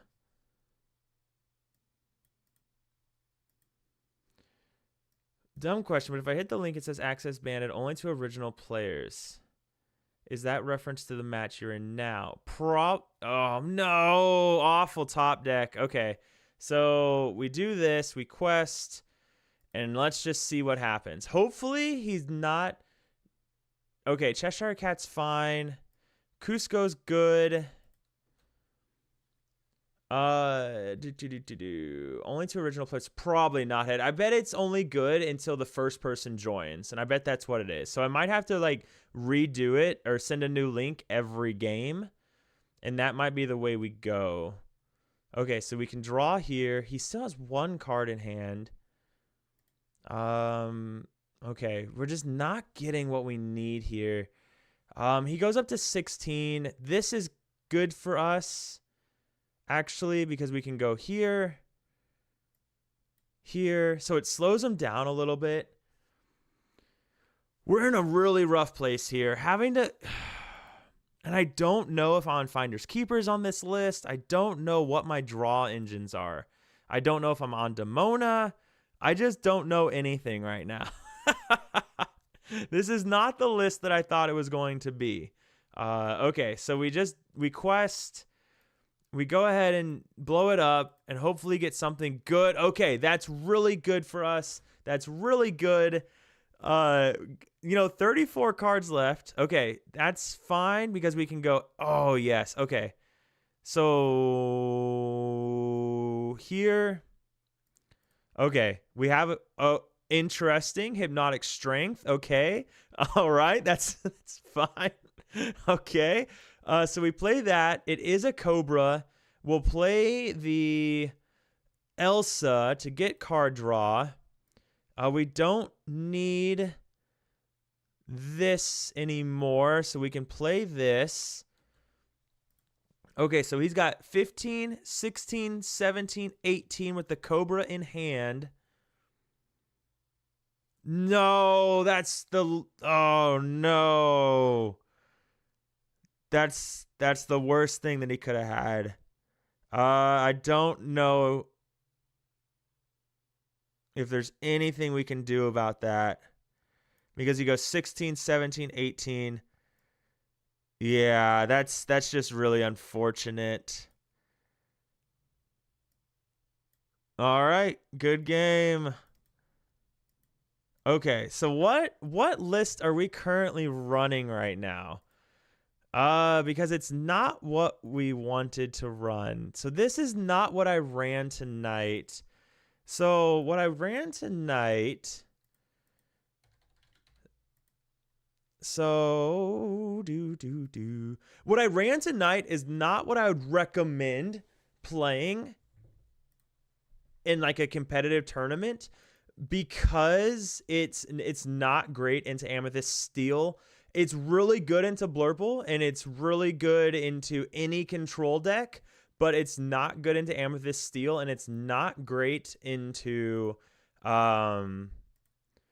it's not great into dogs, right? So for those reasons, it's not going to be the deck that you generally want to play at an event, but it is going to be fun. Draw Raging. It is going to be fun if you just want to have fun, right? And that's in a meta like this and how I felt about the metas that we've been previously having, that's been the name of the game for me. What happened to the list? Okay, let's do it this way. No, it's right there. Okay. All right. So we'll go to play. What's going on, Seth? Where's the list at? Okay, is this it?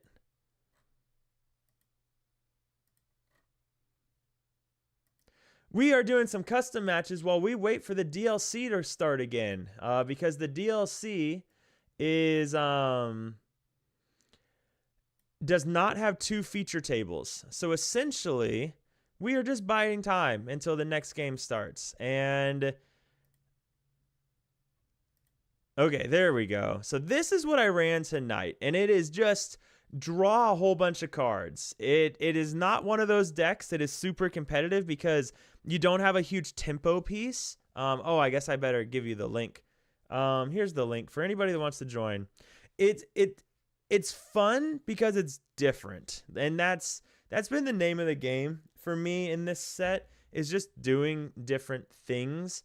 And this has been fun. You draw a whole bunch of cards, and you control the board with Cheshire Cats, mostly Spins, and then Big Elsa's can't hold back anymore, things like that. So radio, when a deck has such a high percentage of the meta share, it creates a unhealthy meta, just my opinion. Well, so that's the weird thing though, radio, is that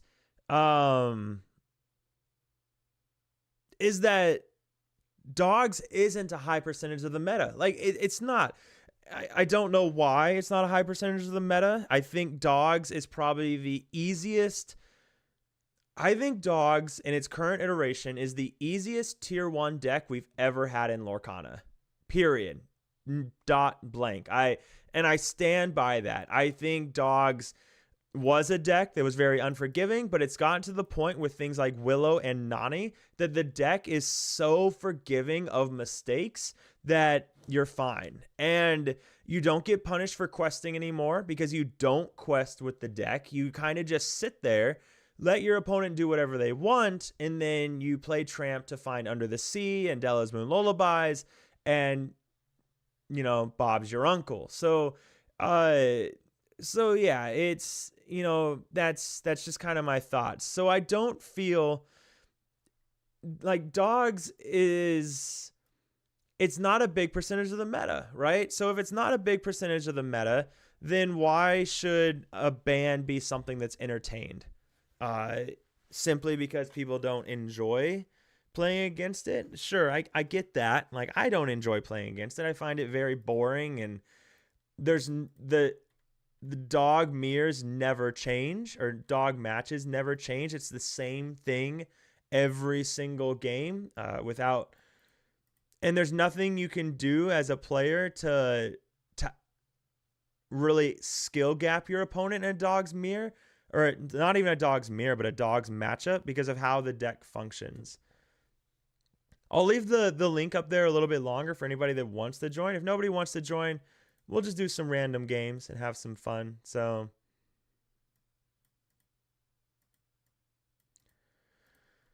there's no way it's an easy deck to pilot. It's one of the hardest decks. Dull 22. It was an extremely difficult deck to pilot, and I will stand behind that. Now, is it a difficult? There is a very high margin for skill gap potential. Like, you will notice a good dogs player versus a bad dogs player. Unfortunately, one of the things that really separates a good dogs player from a bad dogs player is simply not questing, right? Bad dogs players will just question everything because they think that's the name of the game. And with dogs, that's generally not the win condition anymore. So, okay. So now we're drawing. That's the name of the game. This deck, now we know what list we're on.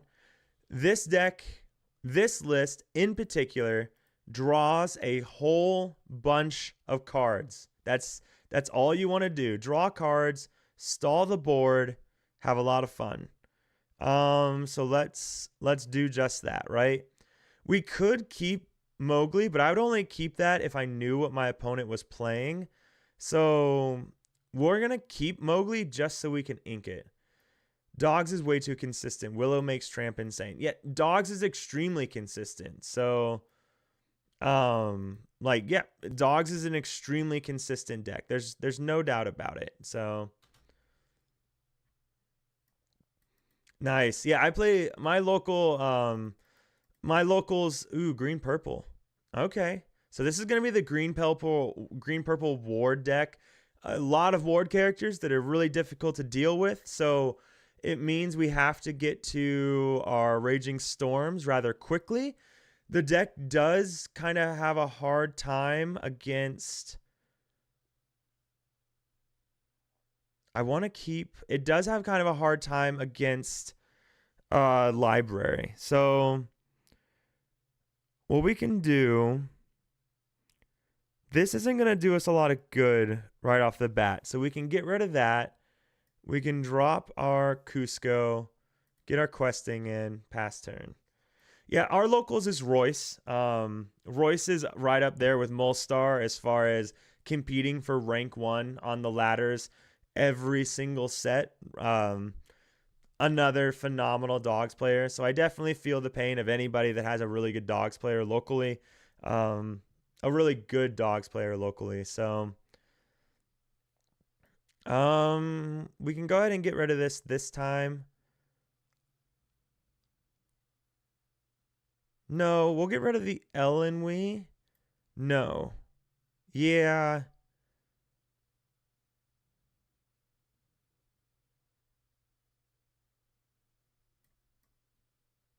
Ooh. I kind of want to keep the Ellen we,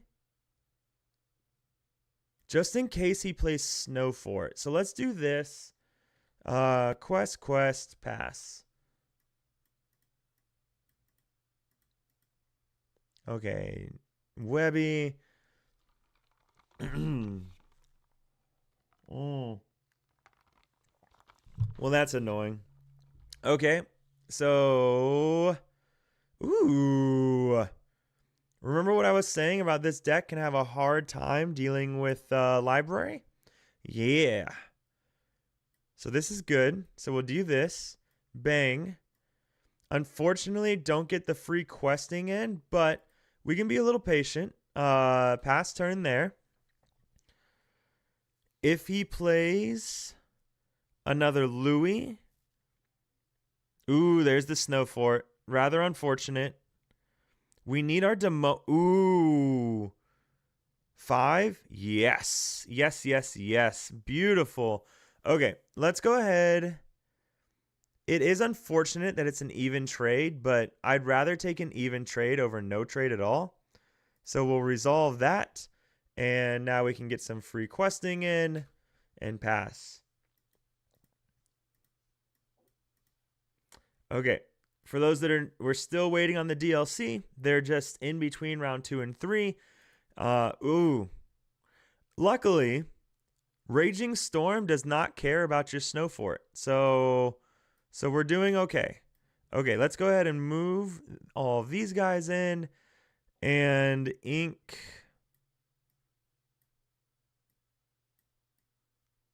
this and quest.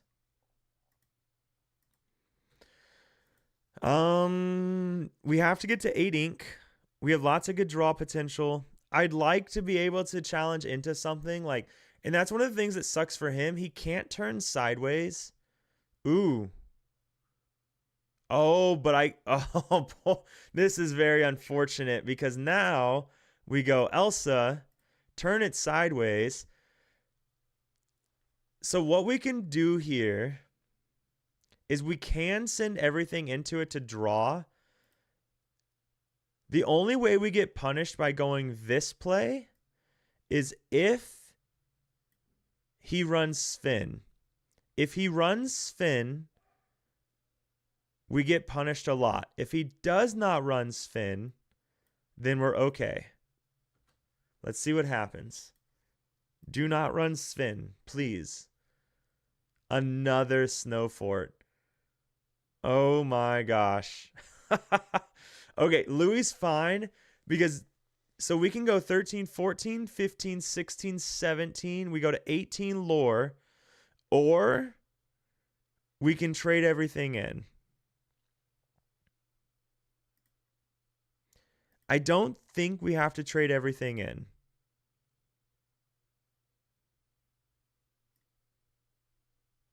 So let's go ahead and... So that has resist 2. So I'm never going to be able to banish that. So we just do this. Let's draw.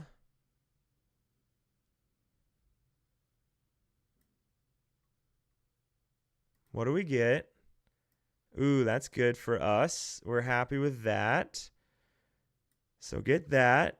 Throw that in here. Bang. 5, 6, 7, 8. Oh, crap.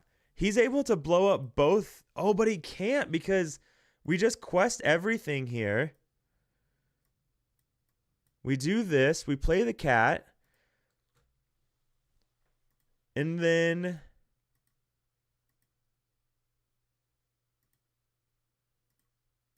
Bang. All right, what's going on in the chat here? I definitely win that game if I don't misclick improvise. Late night green purple mirror, good games. Was this you, Chard?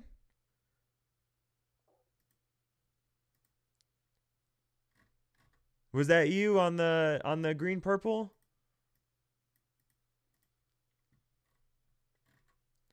All right, that was a good game though. That was the library's put in a lot of work. But if you did misclick improvise, I missed them.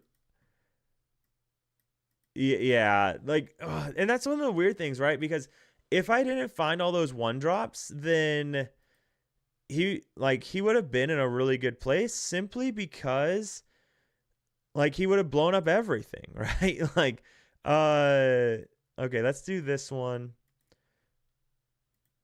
Oh, nice. Yeah, no, it was a good game, man. Like, I'm sure you would have rather found other things than snow forts, but those snow forts definitely presented a situation where I was never going to be able to banish one of your characters after all that. That was tough.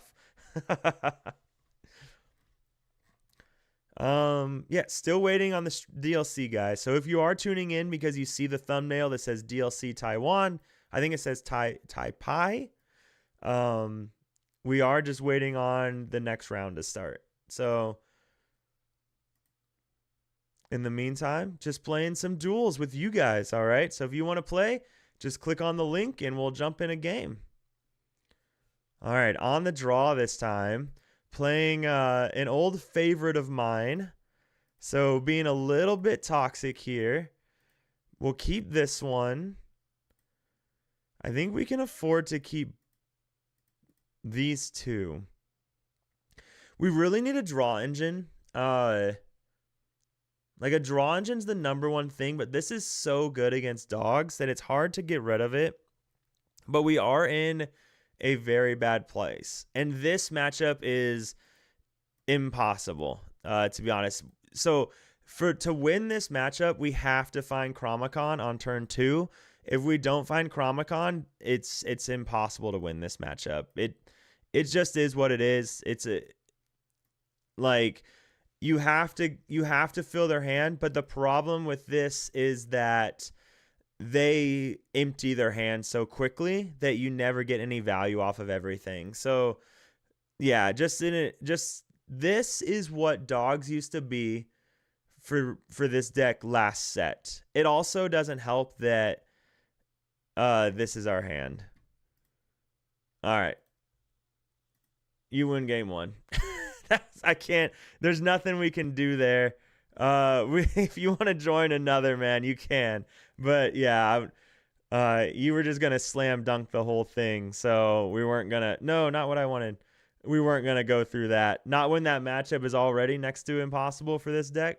So I wasn't gonna sit through it with such a bad hand. I at least want a hand that's a little bit possible, so we can give everyone a game to watch, because that was not going to be a game to watch. But yeah, Seth, no, I've been playing a little bit of this staff bounce deck. And it's been a lot of fun. So it's in a bad place right now because of the popularity of Amber Steel. Thanks to Diego and Sky and how good Amber Steel is into dogs. But it's going to be fine again, probably after this weekend. And the reason I say that is because I think a lot of people are going to hop onto Amber Steel, and then they're not going to understand how to win the Blurple game, because the Blurple game is very difficult, despite what Sky said apparently on Podcana. Sky went on and said that the Blurple was an easy matchup for Amber Steel, and by no stretch of the imagination is that a true statement. That is incredibly misleading, because Blurple is the hardest matchup for Amber Steel. So what Amber Steel needs is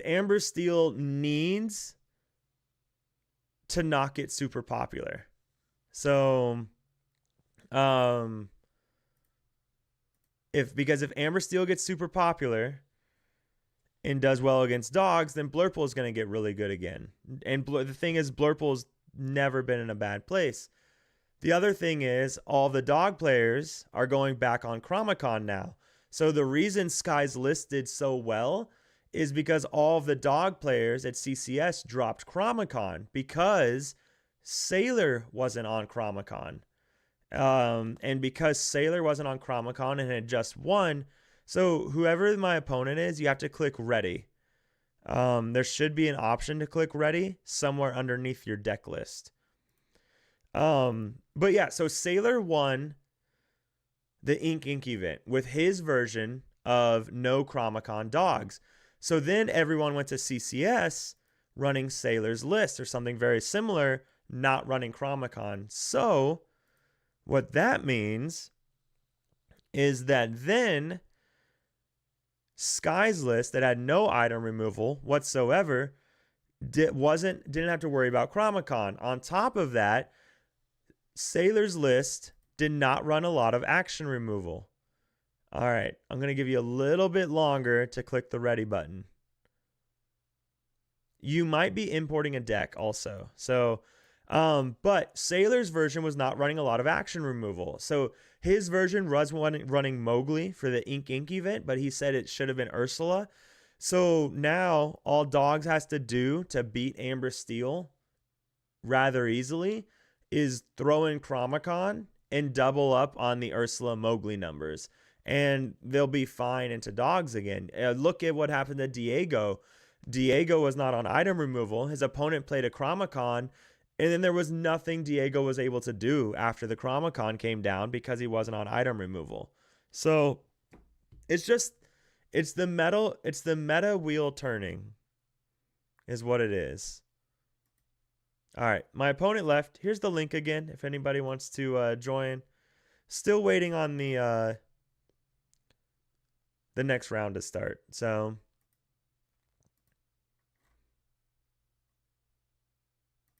ooh, all right, we got an opponent. All right. Oh, that's a lot of hey-heys. Okay. Okay, so again, we want bounce. We are on the draw, so we're going to be able to get hey-hey off. We keep Ursula in case it is Amber Steel. That's really the only Amber Steel and green blue. What's really funny is this deck list, this bounce version is really bad into green blue because your Maleficent Staffs are your big win con, and they just blow them up with Clarabelle's. But so we keep Ursula in case it's green blue, probably isn't. In case it's Amber Steel, could be. And it's not bad against Blurple either. And it does hit Under the Sea. Okay, so we did get a little bit of card draw. Finnick is a terrible 1-drop though, so probably not even worth playing. We can just hold on to it probably. If they'd played a Mulan, because we saw the Rhino, so it's either going to be Amber Steel or Dogs, right? That was a Rhino. No, that was a Stitch. Oh, it's a Stitch. Oh, so yeah, it's Amber Steel. Okay. Yeah, so Amber Steel. So we hold on to Finnick for a turn 3 play. We drop Ursula here instead of Show Me More. No.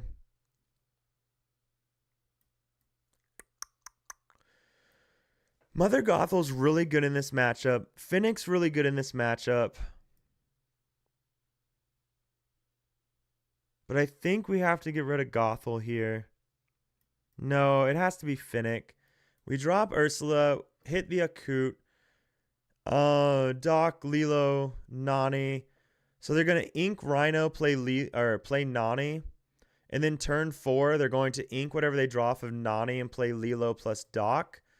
So they have a really good hand here. If they draw an uninkable, that would be ideal. Is this the foil Troubadour? I think it is the foil Troubadour. Still waiting on the DLC, guys. Okay, so we know it's Doc, Nani, Lilo, Rhino is their hand right now. Could be a little bit... Okay, so there goes that. So they probably have the Rhino shift, I would imagine. Yep. God, it's like an open book test. It's so interesting. Okay. So that means next turn they need an inkable. They need an inkable so that they can go Lilo Doc. So what we can do is something like this.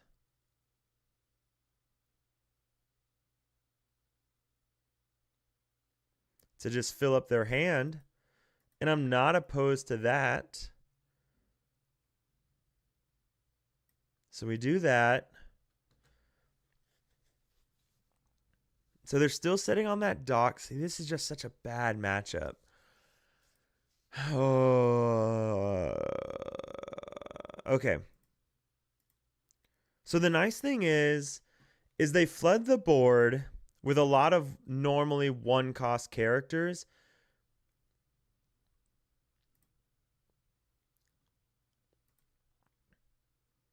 All right, so we're going to go... We're going to play Chromacon. No, we have to Hey here. Okay, so he just really wants to dump his hand for Doc. Yeah. So we do Hey. Resolve that. Ink here.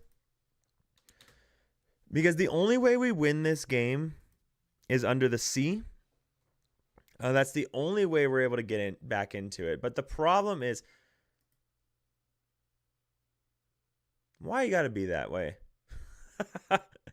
I mean, so the nice thing about this deck is we're never worried about Goliaths because of how much work we're able to put into that stuff. So let's go ahead and do this. Let's get some draw going.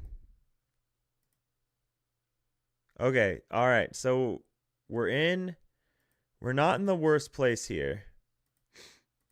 So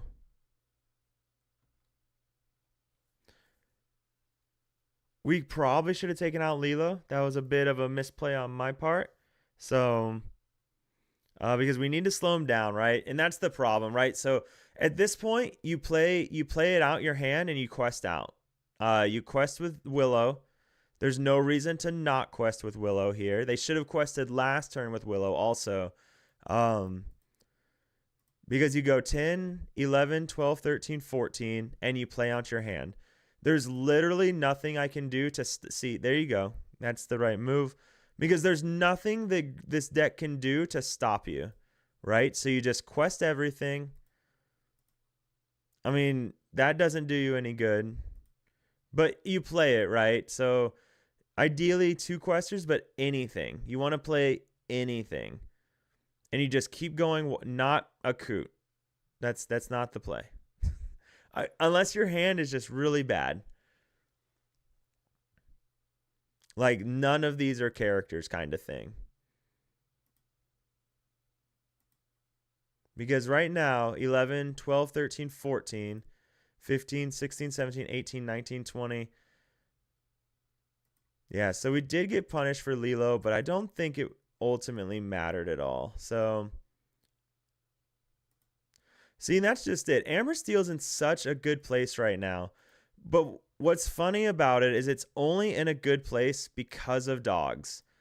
And then once dogs is bad, or once Amber Steel slows down dogs, the deck gets very bad again. Not very, because it's good into a lot, but this deck just struggles into the deck struggles into anything with big characters, right? It struggles into things that can remove their characters easily. For example, Blurple. Good game, man. Yeah, Amethyst Steel is just such a bad match for this deck. And so it kind of makes it really difficult to play currently because everybody wants to beat dogs, right? That's the name of the game. So it's funny. Hey, thanks for the follow. I didn't realize I had that turned on. It's really funny though, because what's happened is that everybody really wants to beat dogs because that's public enemy number 1 is dogs. So they're switching to Amber Steel because it's really good against dogs right now until probably next week. And then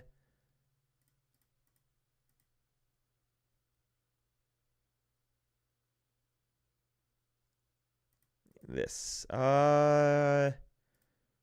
Probably keep that for an Inkable.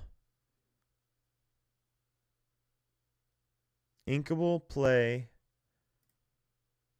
Keep these because I don't want to see these later. So Inkable, play, Inkable, play, Inkable, play. Okay. But yeah. And then Amber Steel is going to beat up all the dog players, and then Blurple is going to come back, and then Blurple I think will turn it. I don't know. I'm going to be curious if Blurple turns into public enemy number 1 again. If people get really upset about seeing Blurple doing well, when we kind of have only ourselves to blame, right? Because everybody's switching to Amber Steel to beat up the dog players. So I don't know. I love meta analysis and how it works like that. Purple steel. Nice. Okay. Another fun one. Our local meta is so interesting because Amethyst Steel is a super popular deck, right? But no one in my local meta plays Amethyst Steel. And I think it's because it's kind of a lot of people find Amethyst Steel really boring.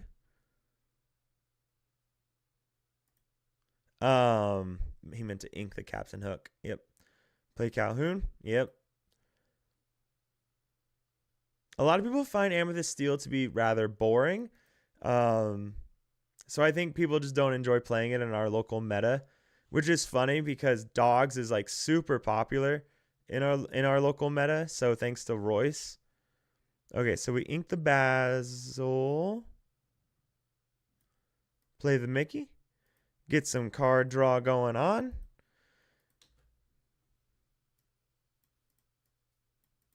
I've never been a big purple steel fan. Now, there was a purple... Ooh. That is so rude. Pete is not something that you see very often anymore. Okay. All right. No, sir. No doing anything that turn for me. Okay. Oh, that's got to go. Are we going to see a strength? Nope, no strength. Okay. So let's go ahead and do this and hit you. And then we can do the quest. I don't know, but there was a purple steel list that did well recently running the Tinkerbell shift package. That looked like a lot of fun. Like that looked like something that I could have a lot of enjoyment in playing. Okay, so we go bang, bang. Let's see what goodies we can find. Yeah. There is something I would like to find more than this.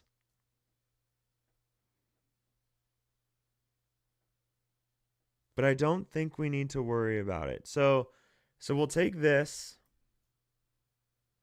I'm not worried about the order. We're not going to get that deep. Let's go ahead and draw. Okay.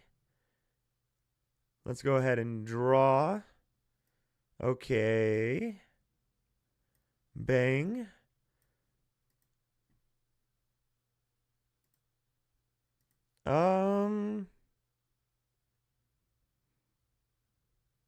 Let's go ahead and get the lore.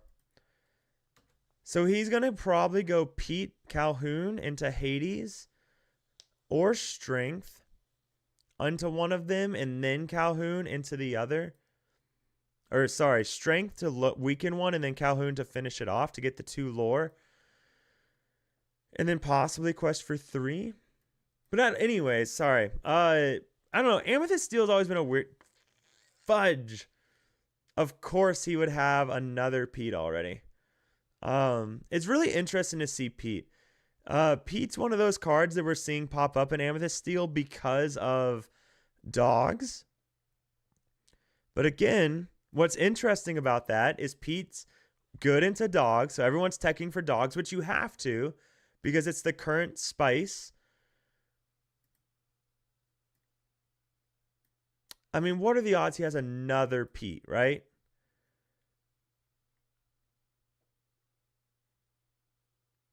What are the odds he has another Pete? He goes 6, 7, 8, 9, 10.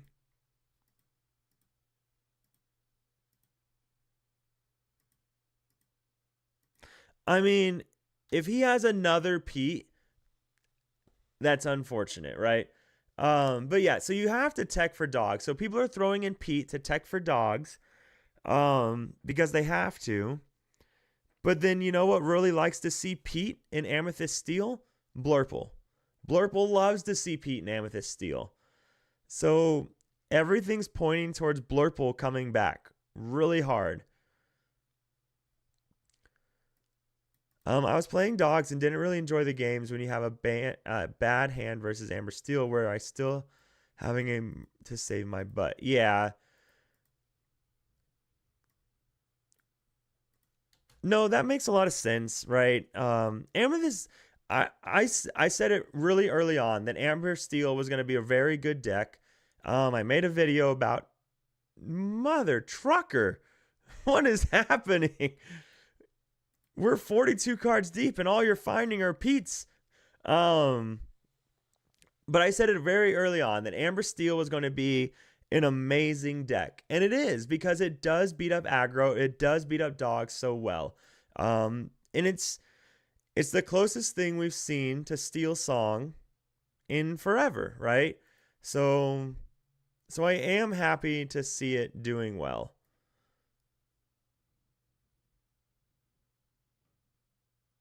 Let's just go ahead and take this out.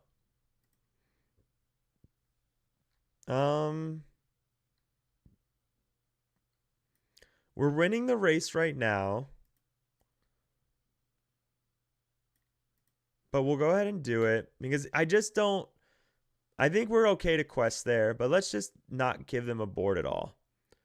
Okay, so we blow that up, give them even more ink. Oh, poor thing. All right, we'll go ahead and draw.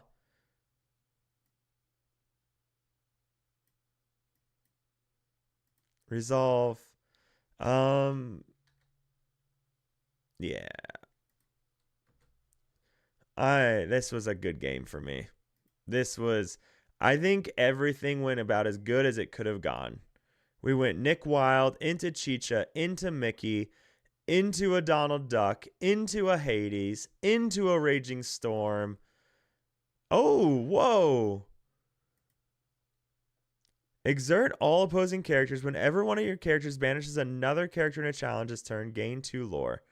So unfortunately not able to do anything with it, but that was 13, 14, 15, 16, 17, 18, 19.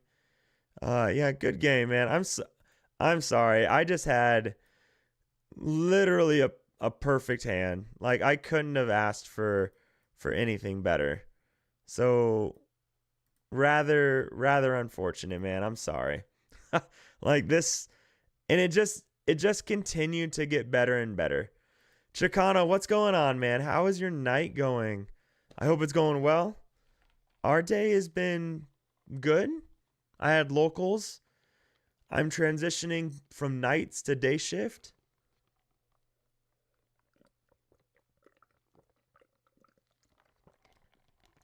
But yeah, transitioning from night, another stitch. Just disgusting. Transitioning from nights to days. I was on nights for 3 days. No. I was on nights for 6 days. 14-hour shifts. Now we're back to days. So making that transition. Good game, man. I'm so sorry, man. I don't even know if you could say good game. That was rough. I just saw pretty much a perfect hand there. That was yeah. Like just all of it, right? I went Nick Wilde into Chicha, into Mickey Mouse, into Donald Duck. Then you played Pete, and I was able to just Hades instead of the Let It Go. Like it was yeah, exactly. Like Pete can only do so much. Let's do this one. So this is this Boosties deck that I just pulled up is weird. But it's a lot of fun. So yeah. I don't think do we? No, I don't think we do. I think this is a fine hand. I think this will work. I have no idea what this deck wants in the altar. I honestly, I don't. I have no idea what this deck wants in the altar. I mean, we definitely want Liquidator. Okay, this is a good one. Still no game 3. Still no game 3, man. I'm sorry. Still no game. Oh, no. How? I wonder. This should be fine, right? We should be okay. So we want to keep that. We could go Nega. Okay, so we don't need that. We'll go here.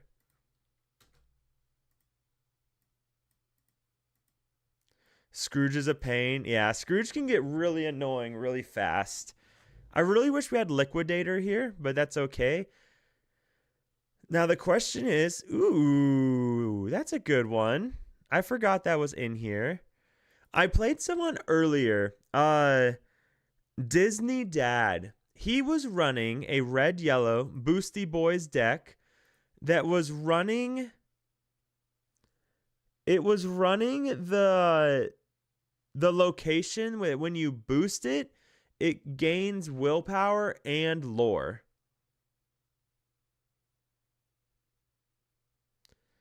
You think should have pitched Dark? So my current plan was go Scrooge. Because okay, so turn 2. So I ink something here, which I think is Maleficent Dragon. Maybe not, but sure, let's go Maleficent Dragon. And then I can go Nega here, or I can go Scrooge. If I go Scrooge, then my turn 3 is boost, play Tinkerbell. Oh, I already inked. Okay, so I guess, yeah, just do this.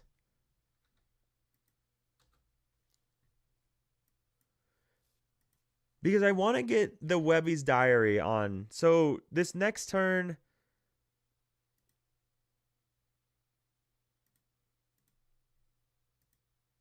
Oh. Okay. So we will keep an eye on this. We're going to try and finish this game. If as soon as the match starts and they pan to the match, we will pull it up, okay? So we're not going to miss a single second of the match, but we're going to try and finish this game. So what do we need to do here? So we need to go here. We need to put a card underneath here. Put a card underneath here. And then we can go Nega.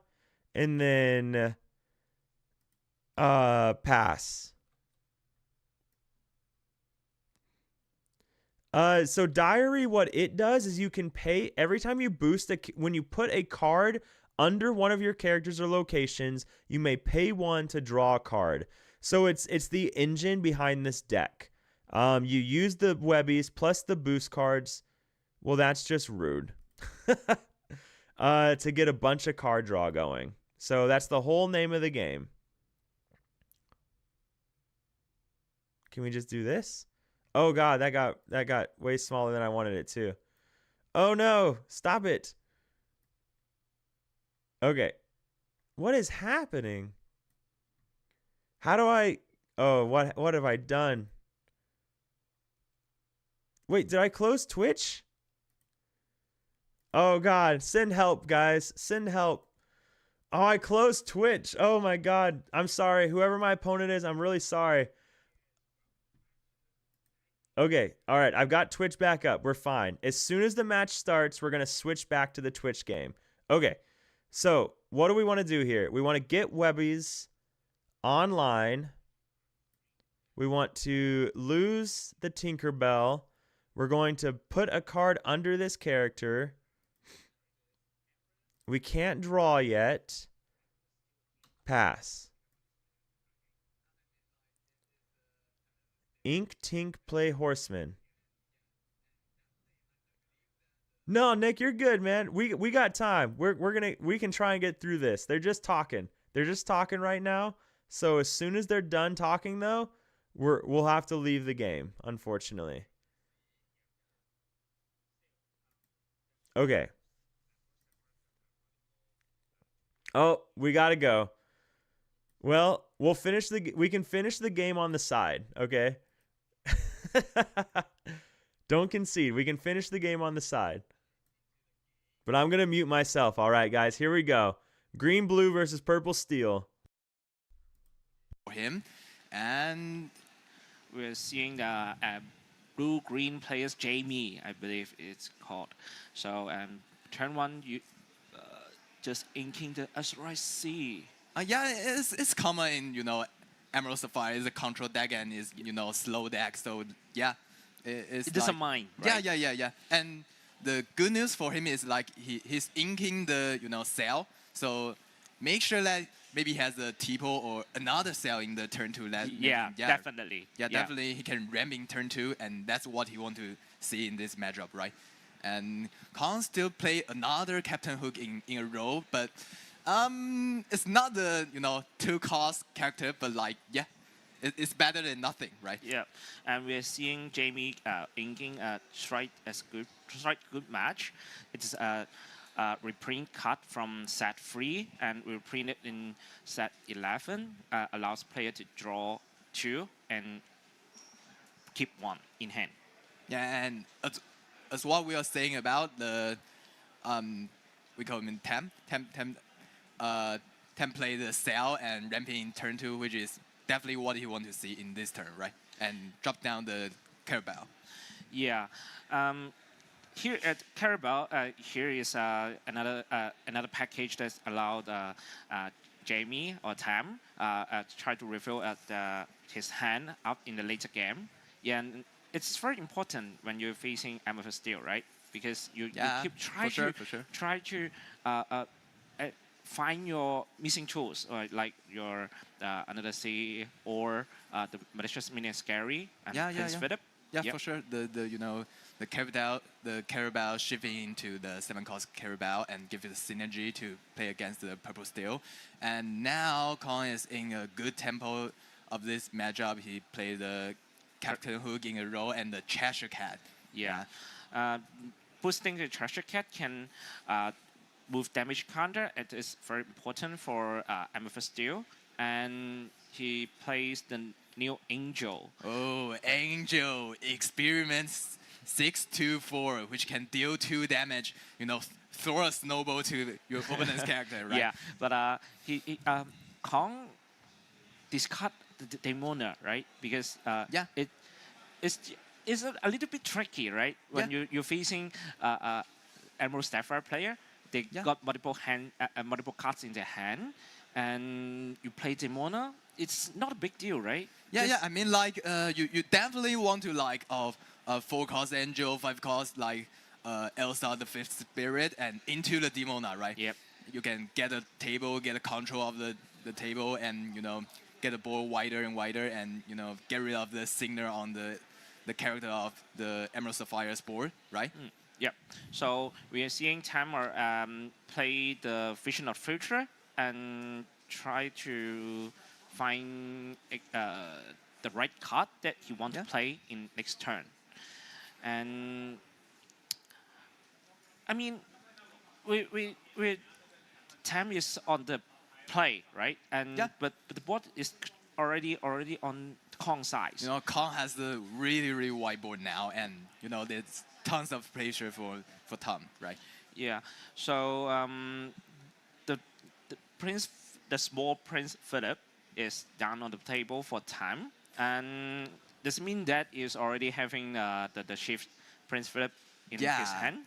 And I mean that the next turn for Conway is like the best tempo is Elsa the 5th Spirit which can challenge into the Prince Philip, right? Yeah. Except playing the 5th Spirit Elsa, exert the Prince Philip and rush it to challenge it at the same time. But it's on a different story. Like Genie is on board for Kong and try to find. There's the Strength of Raging Fire. Using Treasure Cat to sing it and banish the Donald Duck. Perfect Gentleman. It's interesting.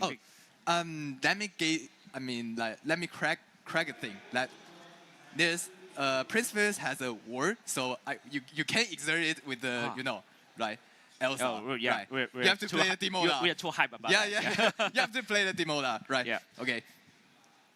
And now inking the Prince Phillips into the Inkwell and try to make a play in here is on 6 inks. So what play do you think he would do here? Like, I'm not sure because for Tam, if I will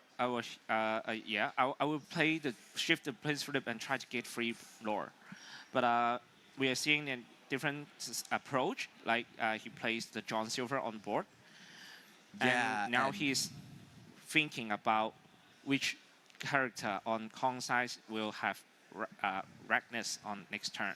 Yeah, and John's Sliver, the 5/5 2-lord quester, whenever you play this character and whenever he quests, choosing Wooden character getting reckless during their turn, which means that they can quest and must challenge if they can.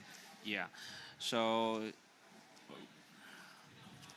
now back to Kong side, and we are not so sure about which character Tam select, and using Kong using Genie to exert it for To sing the Raging Fire. Raging Fire. I believe the Genie is selected Oh, for and the Ragnas. dog. Yeah. One of my favorite cards. Yeah. Yeah. When you play dog, you can discard all your hands and try refill 2 extra hands. And when you don't have any cards in your hand, there's no punish. Yeah, that's a free Just free for draw. draw. Yeah. And now inking the Cheshire Cat into Inkwell and play the Izuma, which is really good, follow-up for the Purple Steel. Yeah. Isma is a set, I believe, if I remember correctly, it's a set 6 card, and is coming up in set 11. Yeah. For Purple Steel. Yeah. Just Reprint. because of the angel. Yeah. Because keep discarding your hand. Oh, we just witnessed it. Here comes the scary combo. Yeah. The scary into the Prince Phillips. Yeah. Tam exert a small Prince Philip and sing the malicious minion scary and shift the Prince Philip, the big Prince Philip, and wipe out the con spot. And it's time for the Sapphire Emerald players try to catch up. It's really, really a big turn for him. Yeah. And if I were Kong, I would like to have a dog in hand right now. But just a Calhoun is on the play. Yeah, that's what we are talking about. It's really a tough matchup for Conway to, beat the Sapphire Emerald because the combo, you can build the white board and the stable board with the the Purple Steel, and and Emerald Sapphire have definitely the answer to it. Right? Yeah. And Prince River just got free lore, and is it going to exert for John Silver for 2 lore and get Calhoun's Reckless? Yeah, why not? Why not? Yeah. Yeah. I guess so, but yeah. Because all Emerald's character on board is right now. Oh no, is you are welcome. Oh, so he rather to get the full control of the board, right? Yeah, they don't mind Amethyst Steel players to have hands, have hearts in their hand. Yeah, of course, because he dropped down. He played the Carabao, so yeah, and now Tam actually don't have any cards in his hand, and he can refill his hand. Yeah. Yeah, refill his hand in the end of a turn, right? Yep. So things is a little bit different with the early game right now because it's lean on the Tam side and with 2, 3 to total 7 lore on play. The resource of Demona here is really means a lot for Conway, but you actually want some characters on your board when you're playing Demona, and you can challenge into their character and get some advantage on your board, right? But yeah, the resource is always good for the game, right? Ooh, we just saw Kong's Benja. It's signed by our Nokana artist Grace, and we knew that Grace is in Taipei DLC these 2 days, and if you're in a nearby and you got some cards wish to sign by Grace, you should come to Taipei and let's get some beautiful cards. Yeah, and now let's get back to the game. And Conway has the lead of the lore, but like Tam is really in a great control of the game, right? Yeah, and Tam is just play the basil, and when you play this character, you may return chosen character to their player's hand and return the Demona to Kong's hand, and yeah, so the board control is maintaining for Tam. Yeah, and the Prince Phipps is keep questing. It's Yeah. a 3 lore quester. Yeah, it's definitely insane. And with Carabelle and John Silver on play, 7 up in total for each turn. And there's a huge gap for Cons need to catch up or try to maintain the control. Yeah, what a great card. You see, like Carabelle gives it infinity synergy in this matchup. But I believe Yeah. Con is just... Scoop out? yeah. It's the right time for him to cut the loss, right? Yeah. Yeah. So we just know that Kong is surrendered for the first turn, and they're going to the second game in a sack. And what do you think about their approach, LJ? I mean that the Conway get the really good early tempo. I mean not perfect, but like takeable. But when this match you're playing in this matchup, you have to get like perfect tempo to to win the game because it's not a good matchup for you, right? Yeah, not a good matchup for the Amethyst Steel player. Yeah. Yeah, because we just said before, Sapphire Emerald got multiple tools. Try to Right. keep maintain For sure. board control, and they don't mind you quest for lore in early game because Yeah. they still have multiple resources to try to win the game in the later game. Yeah, they know that they will get the control, they will win the game, finally. Yeah, because they have a lot of combo in late games. Yeah. Yeah. So we're let's talk about some our deck that Kong is submitted. Like they only got 2 angels. What do you think about this angel experience 624? Like this is the brand new card for set 11, and I believe we before the game we selected. Yeah. This is our top card for set 11. I mean, what do you think like, about this card? Yeah, I mean, like, it's a really, really good insane card in Winter Spell, and it perfect. I mean, like, it gives you a stable board, and with the the snowball, you can Keep throwing snowball, right? yeah, you can you can deal with the whiteboard like the dogs players had, Yeah. and the resist is really, really good into the challenging to the character. So yeah. Yeah. I mean, this angel is a multiple tools character. Like, if you want to deal damage, yeah, just discard 1 hand. Yeah. And probably you may have the resist +2, and you may exert it for quest for lore. Yeah, Or yeah. you can just go for challenging. Yeah, I mean, well-designed card. Yeah, well-designed card. And Definitely. Definitely, it deserves the legendary rarity, right? Yeah. And definitely, I would like to find the enchanted version. Oh, The snowball fight that's is so, gorgeous. so The good. I art love is it so much. gorgeous, right? I have to get it. Okay, and let's dive into the second game. And now both players are finished their mulligan and start to play. I believe that the Amethyst Steel player will go first, right? Yep. So he already lost game 1. Yeah. And what is he gonna do and try to at least gain the second round win? I mean, like, you have to step on the tempo, right? Yeah. You have 1 Captain Hook, like what is do now, and Oh my god. It's not really a perfect tempo that you Not want really, to see. right. Not really. You want to see some character like maybe Calhoun. Calhoun. Yeah, which is really good, and you want to play the dog in the follow-up for the late game or Yep. the mid game, right? So not perfect tempo for Conway here. You know, dog doesn't mean like a lot of pressure for for the Emerald. Yeah. Yeah, Emerald And Sapphire player. you definitely don't want Dog to appear right now because Yeah. yes, Dog is a good card. Dog is a great card. It's allowed you to refill your hand, but if you don't use its ability, like it's the player's choice, and it's just a one free stat. Yeah, for sure. Card. And Yeah. Tam gets into the groove, another good tempo for him, like 2-cost, 2-ink Tipo. Yeah. Yeah. Which So- what do you really want to see? And now Conway plays the Calhoun. Yeah, maybe he's waiting Tam to finally put some characters on board and at least try to slow Tam's a little bit, and with the Calhoun's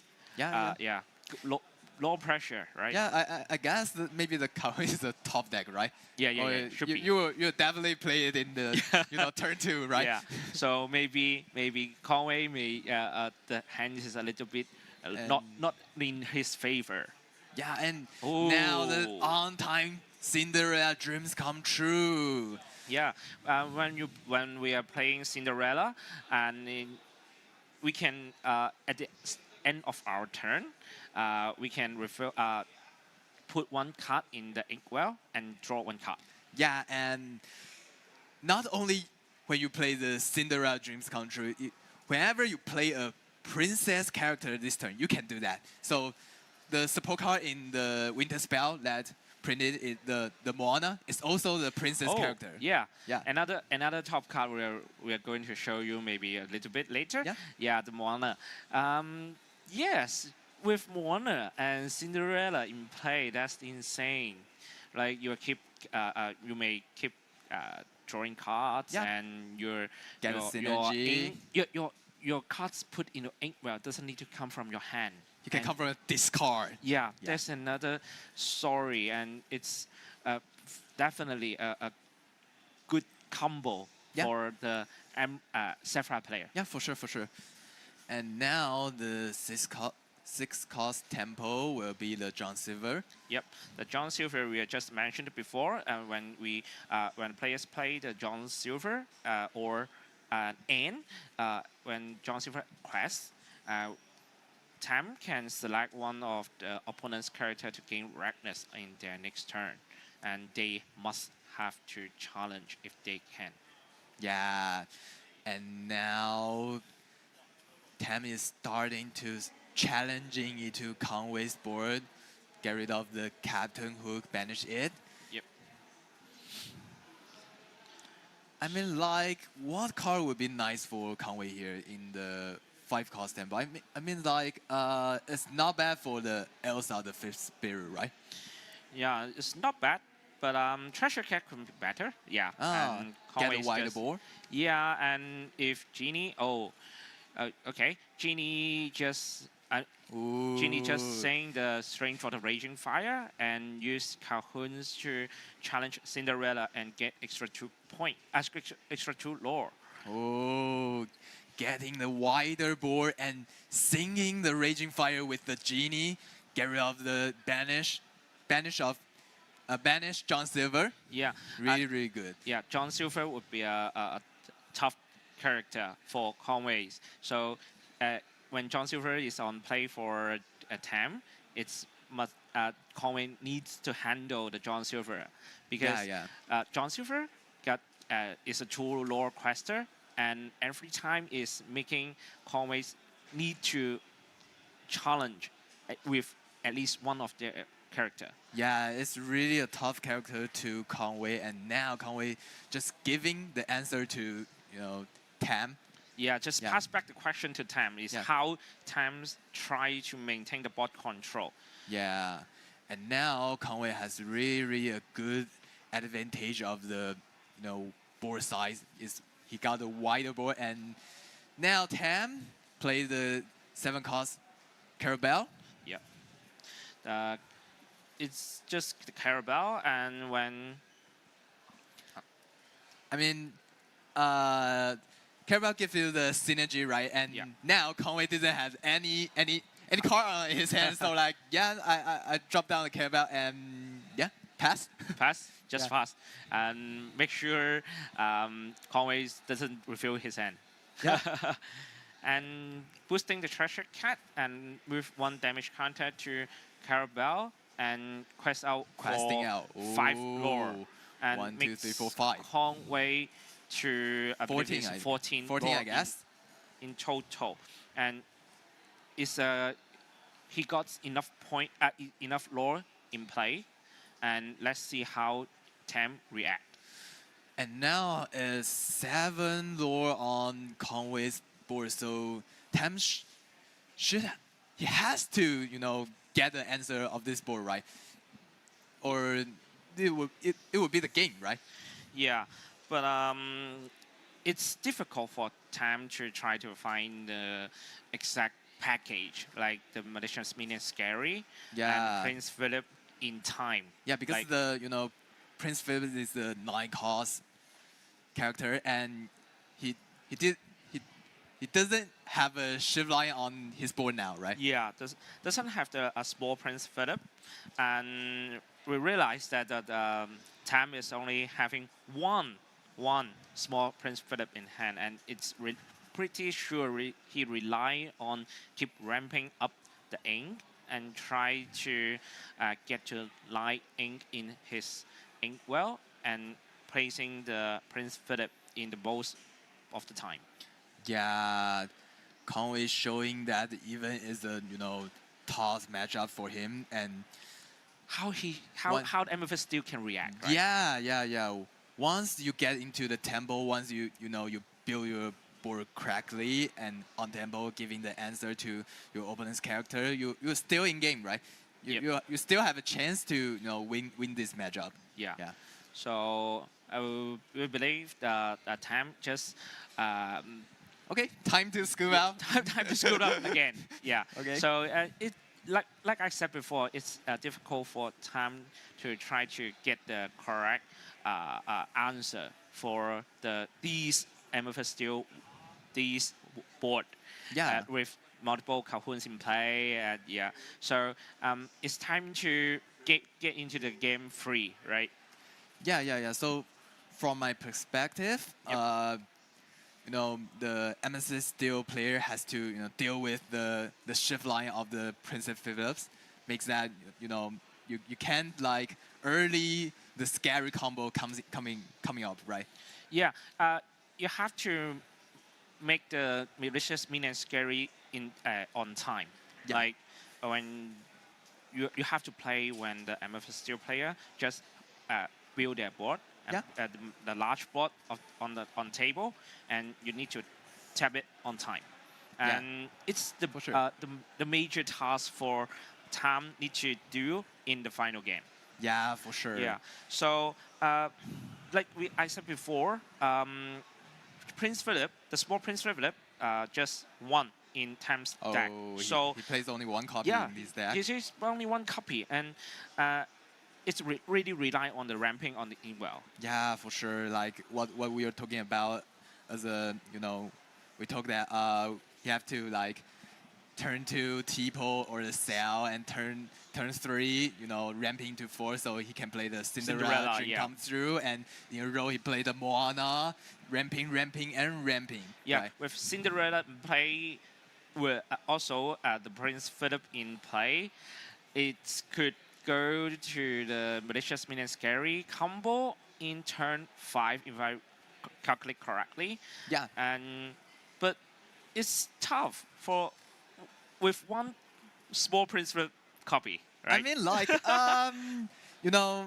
in his gameplay, he don't even need that Prince Phillips, right? Yeah. The Yep. small Prince Phillips, because he can like ramping, so like he only play one copy. Yeah. Right. So let's talk about our Amethyst Steel player. Like, is it a normal deck building? I mean, like, is a classic one. The classic run, right? With Dumbo, right? Yeah, classic always the best. Yeah, that the Dumbo with the evasive package like Genie, Elsa, make it. Play It a can character handle in different tempo. situations. Yeah, yeah, Like yeah. so, sure. that's why we are seeing this Amethyst Steel player is the third player is on a live stream table. Yes, Amethyst still in a row. I mean, like, I always welcome to see the good Amethyst still gameplay, but like, yeah, Yeah, maybe like we expecting to, we are expecting too much for dogs, right? But I miss like we expect a lot of another matchup, right? yeah. So let's back to our live Game stream 3. table, and there is like our players are getting. Yeah, for the viewer who just got into it, we're now in 1-on-1 to, round 3, BO3 in Taipei Disney Lorcana Challenge. Okay, so Tam is on the play, and he just inked one card, and Conway just played Captain Hook again. Captain Hook again. Yeah. Captain Hook into Captain Hook into Captain Hook. Yeah, I mean that's fine Yeah, because yeah. Captain Hook is Yeah, challenge course. plus challenger plus 2, right? Yeah. So maintain For sure. board pressure is a great card. Yeah, Just one cost, giving your opponents free damage for his character. That's good card. Yeah, for sure. Fair enough. I mean, it's like it's fun that Conway, Always get starting always by get Captain get Hook in play, in a right? row, right? Yeah. And now Tam is, on time ramping, as a good Emerald Sapphire player has to do. Yeah. Yeah. So Conway finally get his the Calhoun in Calhoun. on time. Yeah. At least I mean, you got two a character can deal 3 damage each for Conway. It's a lot of pressure for time. Yeah, sure. With extra 2 lore for Calhoun, right? Yeah. And now, as what I mentioned in the previous game, maybe that the best tempo of Tam is like Cinderella Dreams Come True. Yep. But we're not sure about Tam's hand, and it seems like if he is not going to play the Cinderella, he can choose to maybe the Carabao, the small Carabao, small Prince Philip. Try to, at least you have to have some characters on board. Right? Yeah, for sure. Because we do understand that Tam is having under the sea in his. The early game pressure is on Tam's side. Yeah, and Conway will keep pushing. That's the Amethyst Steel player needs to do. Yeah. Right. The Steel character is can provide a lot board pressure, and we are seeing Tam inking the Prince Philip and play the Donald Duck Perfect Gentleman, and the Perfect Gentleman allows Tam to both player to get extra cards when it's Tam's start of his turn. I mean, like, it's a good news for Emerald Sapphire player, right? Yeah. Because I give you a draw, and I will play the Carabao later, and I will also take a draw, right? Yeah. So maybe he is finding the right answer and allow Tams to have at least 2 cards to draw at the start of his turn. Yeah, and from Conway's side, Giant Cobra coming down into the play, and when you play this character, you may choose and discard a card to gain 2 lore, which is really meaningful for Conway to, step out the speed and play a good early game. And it's 4/4, 1 lore quester. Yeah, the downside for Giant Cobra is he's a vanished character. No matter what action cards that select Giant Cobra, it will vanish into the discard. But still, it's a good card.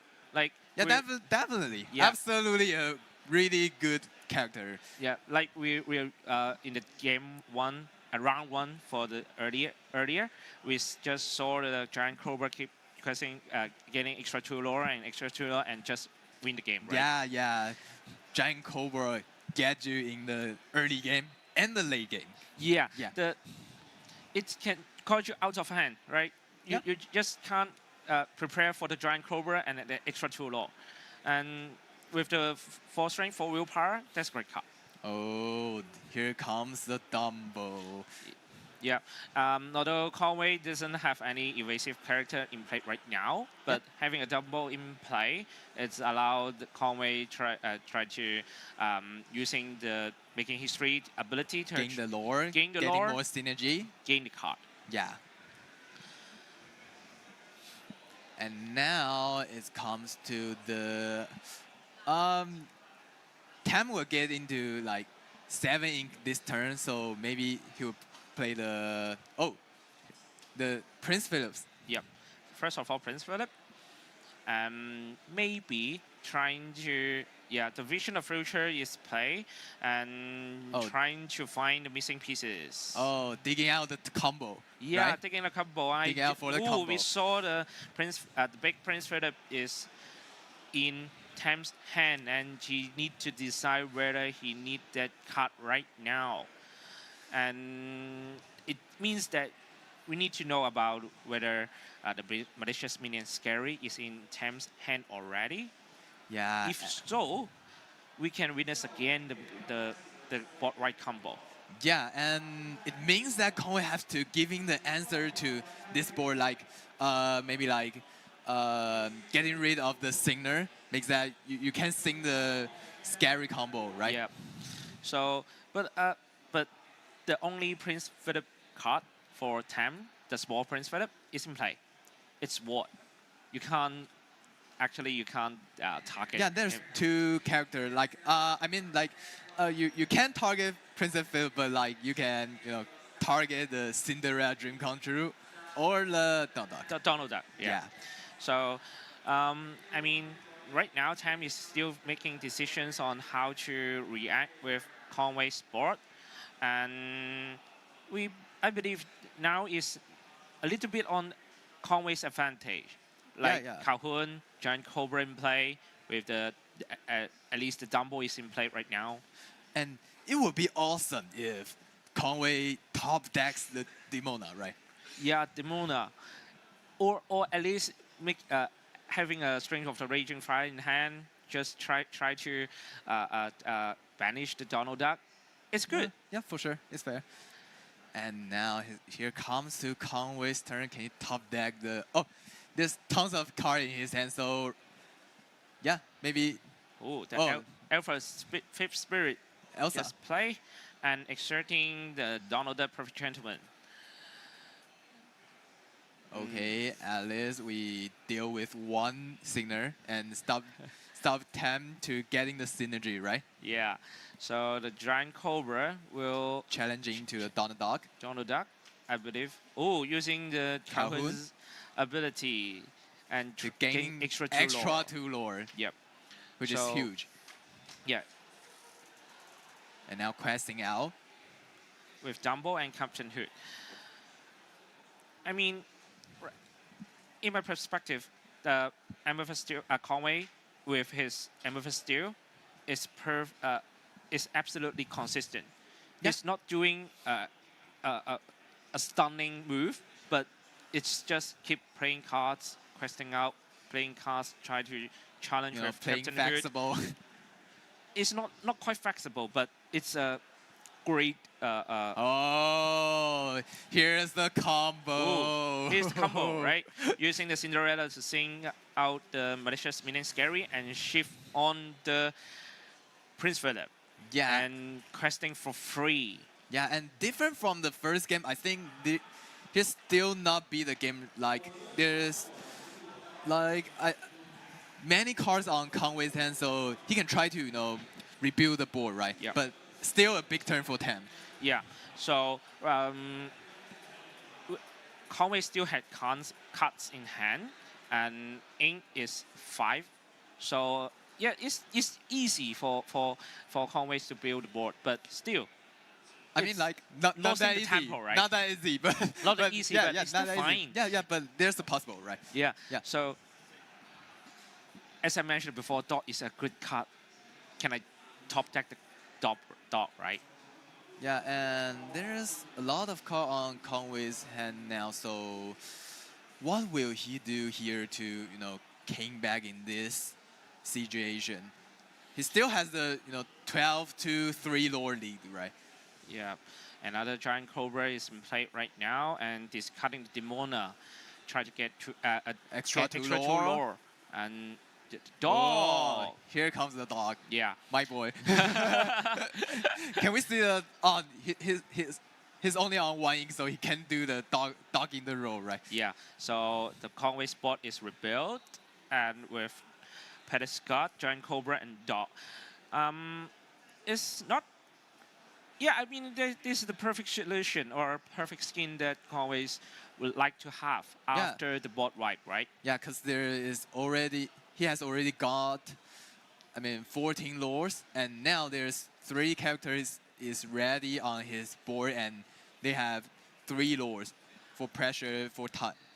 Yeah, but Prince Philip is easy to catch up with his 3 lore quester. Yeah. Yeah, but still, pressure is on Tam's side at least because he's down on 3 lore in total right now. Yeah. Comparative to Conway's 14 lore, is a little pressure on him, but I think still good. Like as mentioned before, Tam has to answer back to Conway, right? Yeah. You give the problem to Conway, and now Conway rebuild his board and give him back to the question to you, and you have to answer back. That's Lorcana. Yeah. So with Amethyst player, with Conway having an Amethyst color, it's easy for him to keep getting cards, and actually the pressure is on Tam's side, right? The Yeah, for sure. Auto Prince Philip is 14 lords is already tons of pressure, right? Ooh. Oh, another. Another malicious minion scary, and Tam, I believe Tam does not have enough. 5 inks left. Yeah, does not have enough ink for another Prince Philip, but we're seeing the ink geyser. The spicy card is coming, the ink geyser, which can, each player exerts all the cards in their inkwell, then each player with more than 3 cards in their inkwell return cards at random from their inkwell to their hand until they have 3 cards in their inkwell. Yeah, I do think Tam is desperate. Yeah, because it's not quite good for Tam. Not really good timing for Tom to play the ink geyser. Yeah, especially when you're facing the Amethyst Steel player, because as we always mentioned, Steel character is small. It's on tempo. Yeah, it's low cost. Yeah. But still strong enough to maintain the bot control. It doesn't matter for Conway to have limited resources in his inkwell. Yeah, but that's what Tim can do. He has to do it, right? Because he don't have enough resource for him to, make the comeback. Yeah, but with all the inkwell cards returned to their hand, there's another story, right? Maybe he already put some resources, put some cards in the inkwell, which is useful right now, and return it back to their hand. It's good. Yeah, for sure. And now Tam is thinking about, do you want to sing another action or sing another song, or just quest with the Cinderella dreams come true? I'm not sure. Maybe he's thinking about your welcome with placing the giant cobra back to Conway's deck and give him 2 draw.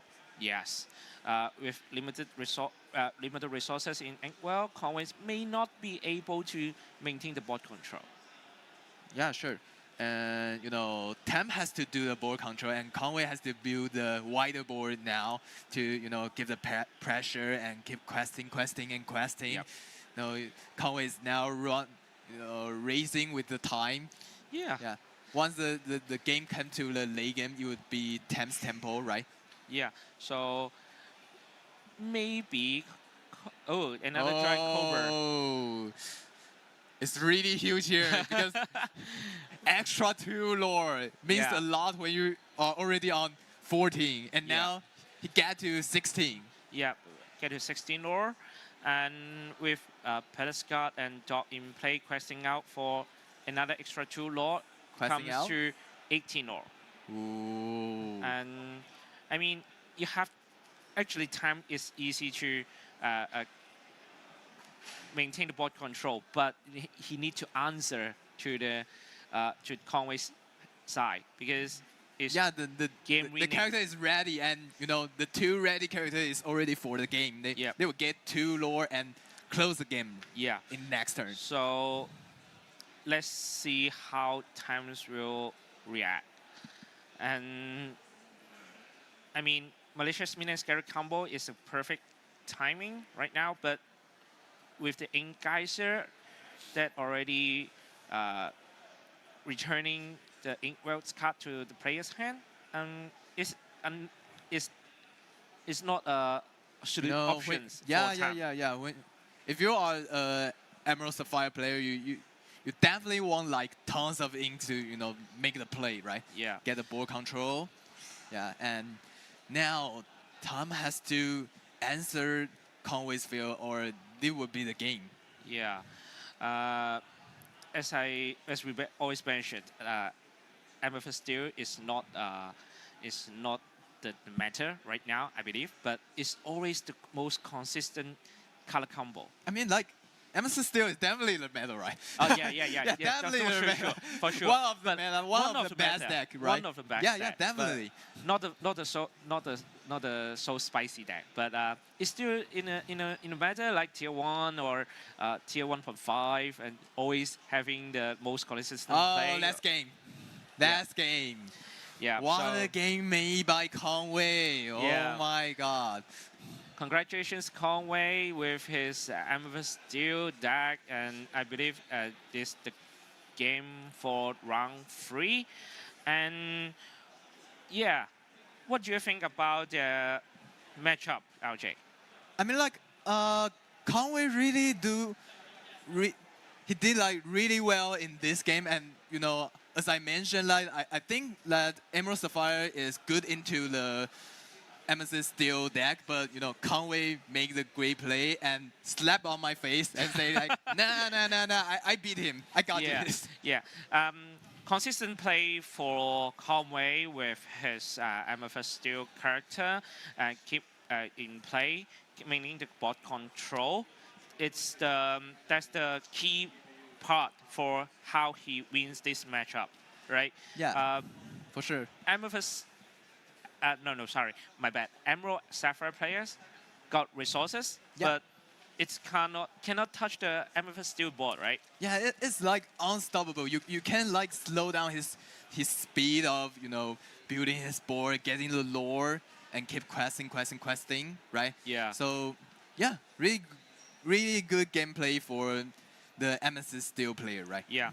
What actually what will you do when you're using Sapphire Emerald this deck? Try to beat out the Amethyst Steel. I mean, like the Tom really show up in the first game, right? Yeah. So that's what we want to do. Ramping and setting up the scary combo, Yep. right? And get rid of all the character on, the character on Amethyst Steel's Yeah. play, right? Yeah. And So- that's the goal you want to reaching out. But like, Conway do really well in this game. Like, you're cleaning up my board and I give back the answer to you, right? Yeah. Yeah. So right now we are seeing our top cards in Winter Spell. Like this is the first time we showed it to you all. That's the 5 cards that are free casters select to total, and we are already seeing the Grandmother Reload in play. That's definitely the chase card. Yeah. For this set. Because- Definitely, I mean, like, it's the best card for me in, Winter Spell. It's definitely, really on fire on the tournament, right? Yeah, Yeah. because with Dogs player with the Grandmother Willow is Like adding unstoppable. adding extra resources for them to try to build the board and make the game didn't go to the later game. Yeah, and also you see the Angel Experience 624 really good show up in this matchup, right? Yeah. So we already mentioned there's multiple resources, multiple two character.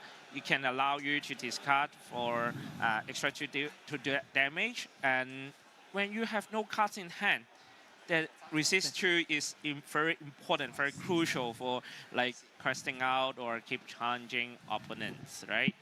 So we still didn't see the Nani State Manager, Let It Go, and the Moana Curses now- Explore in play. But right now we are having Con White with us.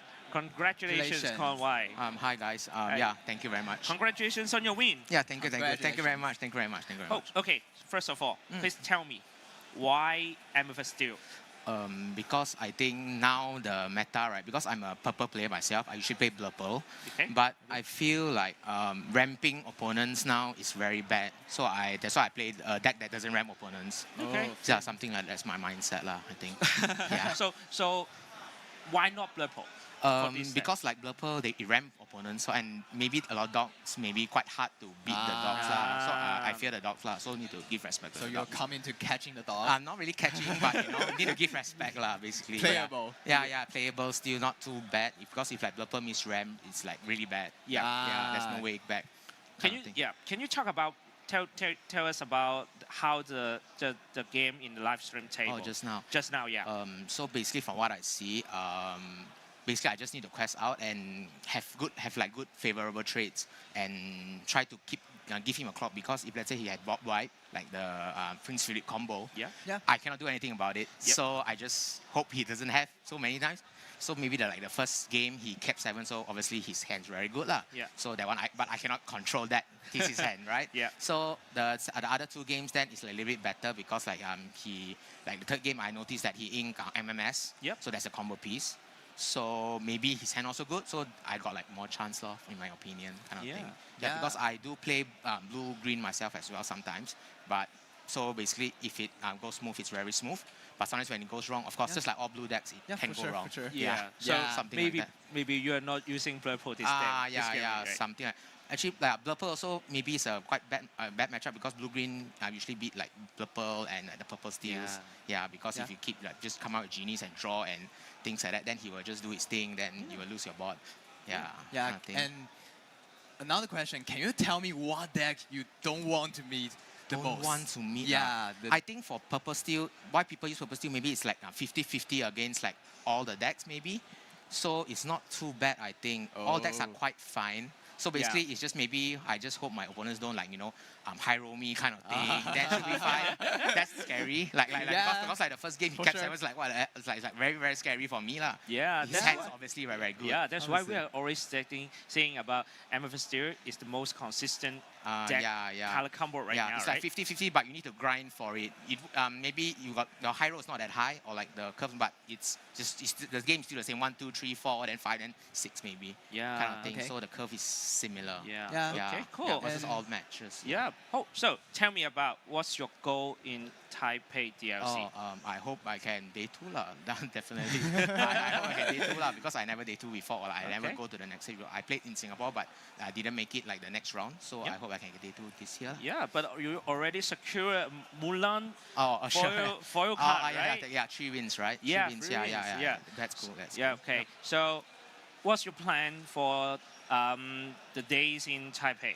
Do you have any Basically, I plans? already went like the night market, the yes Yeah. and things like Ah, that. That's the delightful. specialty here, right? Yeah. So basically just like maybe food lah. I'm more towards food. I'm not really sightseeing or kind of thing. I don't think I'm going parks. I don't think I'm maybe like shopping district I would go lah, but not really like the parks and the sceneries lah. All right. So good luck for rest of your day and rest of your tournament. And maybe we'll see you in the top cut tomorrow. tomorrow, Yeah, right? top cut. So congratulations again. Thank you very much. Congratulations. Okay, Thank you so very much. we're now taking a break, and after we have the break, we'll catch you up in round 4 of this round. See you guys.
Ooh-wee. All right. How we doing, guys? I gotta admit, how long have we been late waiting for the last round? I fell asleep. Being completely honest there. Last thing I remember was green blue versus purple steel. Game 1 was won by green blue, I'm pretty sure, I think. And then I just was out. I went straight to sleep. Right here in the chair. But I don't even know how long ago that was. Chat's going crazy though. So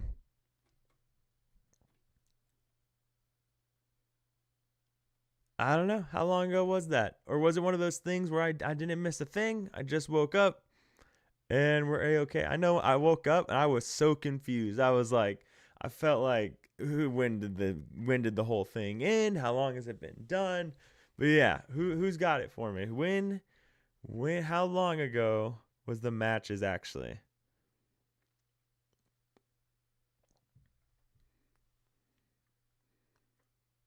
Actually, we can just do this.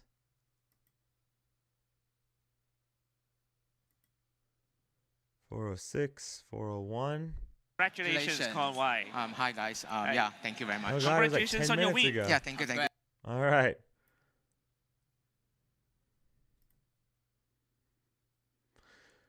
Hooey. All right. Well, that was a nice little nap. It's 2 o'clock though. I might not be getting back up. Like I might be. Hey, what's up, man? Yeah, it's 2 a.m. for me, so I think there's a really good chance that I'm going to bed when the next round starts. But in the meantime, while we wait for it to actually start, we'll do what we were doing before.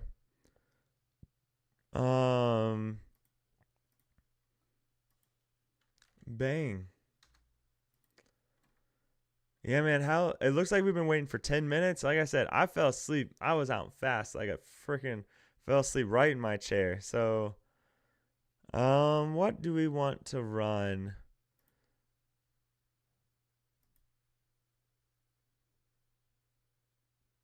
This looks fun. We can do staff.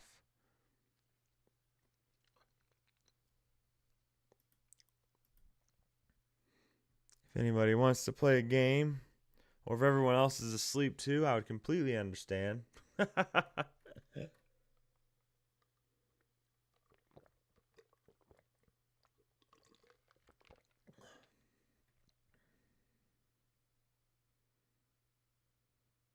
Why does the Amber Steel... Oh, Amethyst. Okay. Dude, I feel that.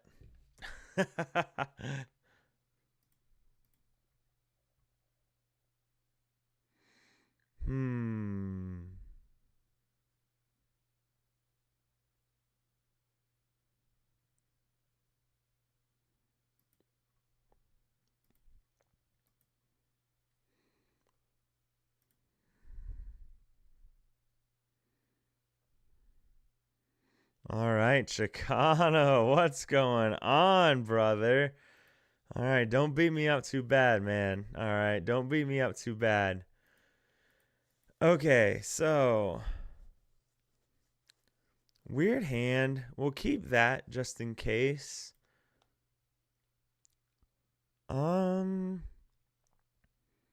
Didn't get any better, if we're being honest. Okay, so let's go ahead and do this and this. We're probably better off not playing anything and just using that as ink next turn. But let's go ahead and see what happens. Yeah, let me grab it for you. Oh, I closed Discord. 1 second. Amber Steel. Uh-oh. This isn't good for me. With how bad my starting hand is. Okay.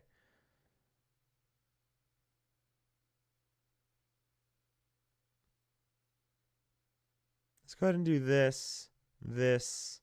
Whoa, not what I was expecting to see. All right. So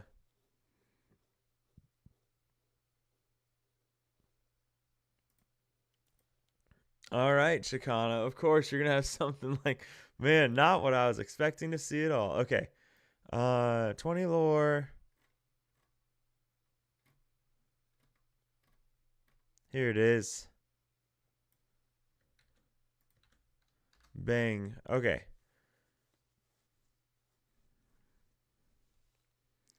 All right, we can go ahead. Take out Captain Hook.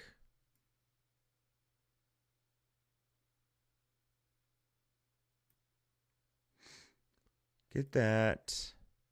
This is a really awkward hand for us. Not a lot going on. Here.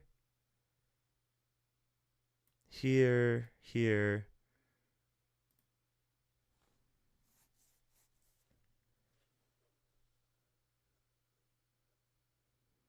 Okay, so this should help. Because now we can go Genie and then just try and take something out. So that should help us quite a bit to kind of get us to a safer place, because right now we are not in a safe place. We really need card draw. So just gotta see where things go from here. Luckily, he's gonna be trying to quest, so but unfortunately, if he has something like Thunderbolt, gonna be able to do some work with that. We'll do this. No problem, man. Glad I can help. So I know there's quite a few names there. A lot of Team Rare Hunters, DKP, they're all there. So curious how they're doing. Christopher Robin. Okay, so. Okay, we're back in it. We needed that to turn sideways. It did. Okay, so let's go ahead. Take you out. Do this. Oh, for the love of God. What is this hand? What on earth did I get? Oh, God bless it. Okay. We'll keep that for now, I guess. Maybe he'll play Demona. God, my 3 draws were terrible. Let It Go's fine. It does feel good to see Let It Go.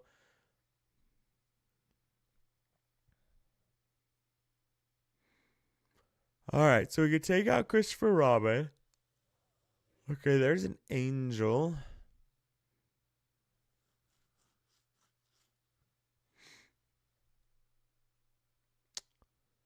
I mean,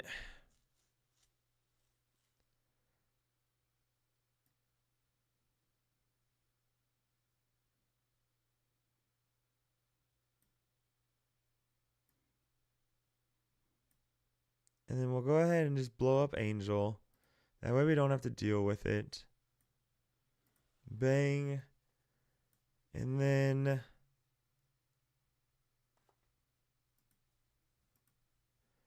if it's a Demona, I'm okay with this hand.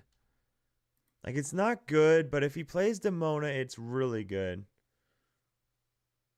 Interesting. All right. We'll take a look at it and see what we can find.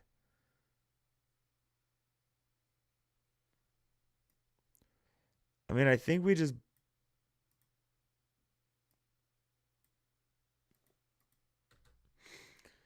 okay.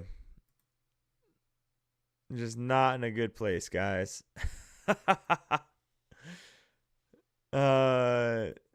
Does that say surprise?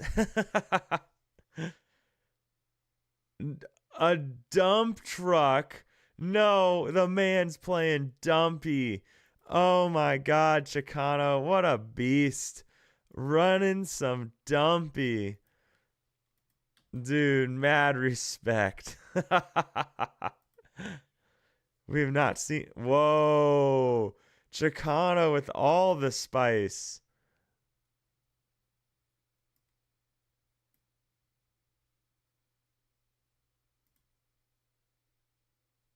All the spice going on. The dump trucks plus the Kakamora. I love it. There's the Chromicon. God. We just can't see anything. Oh, man.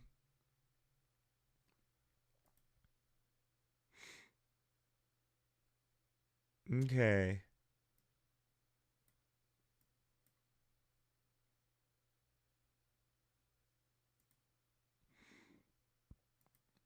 All right, we'll do this.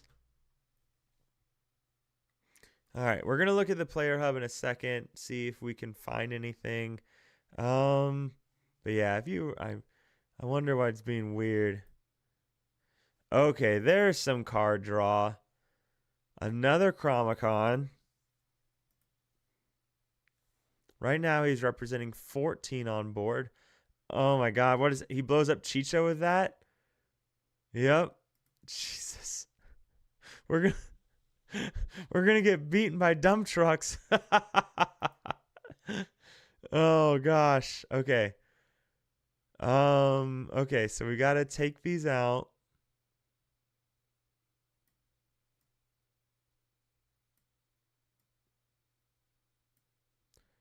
Let's get some card draw.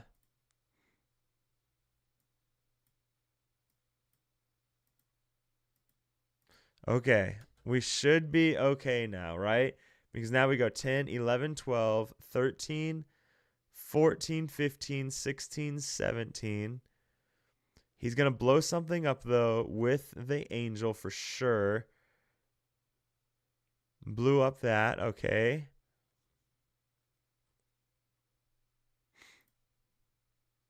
Okay. Okay. Ink play something?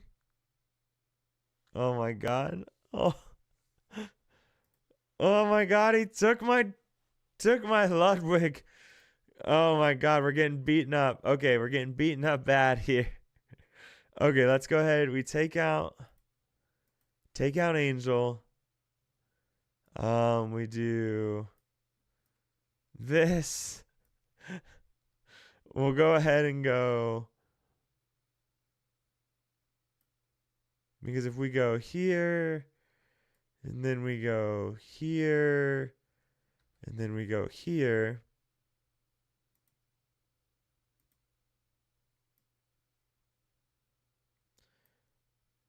$14.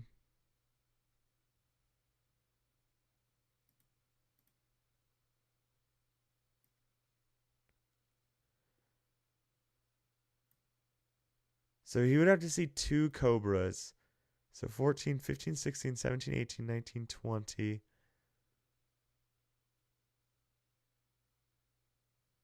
I mean, I think we just do it, right? Because now there's no way he can get there. And he needs to blow up stuff on my side of the board.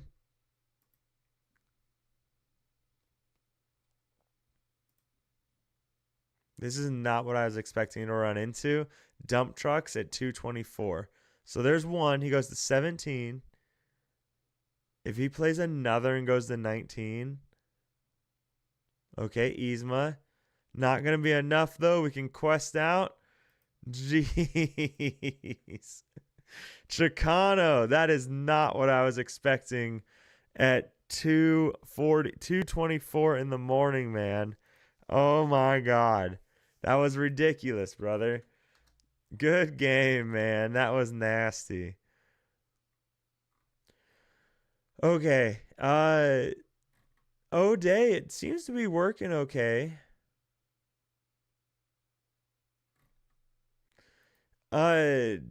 Jason, because it's 2:24 in the morning. That's why. No, that would have been a much better play. Boosting the angel and then playing the world's greatest criminal mind would have been a better play. So, no, you're 100% correct though. Let's see. So let's check on some pairings though. So DKP won round 3. So he's currently 3-0. Ooh. Look. We've got arc type stuff. Snipping tool.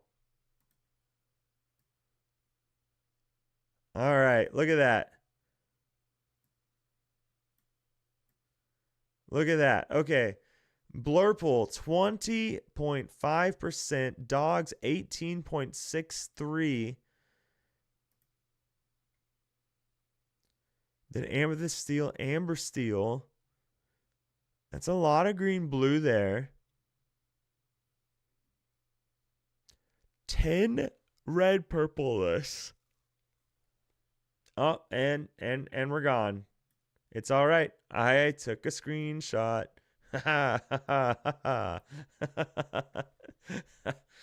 We've got a screenshot.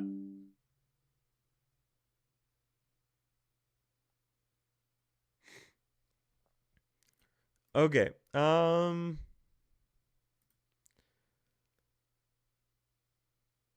Other 14.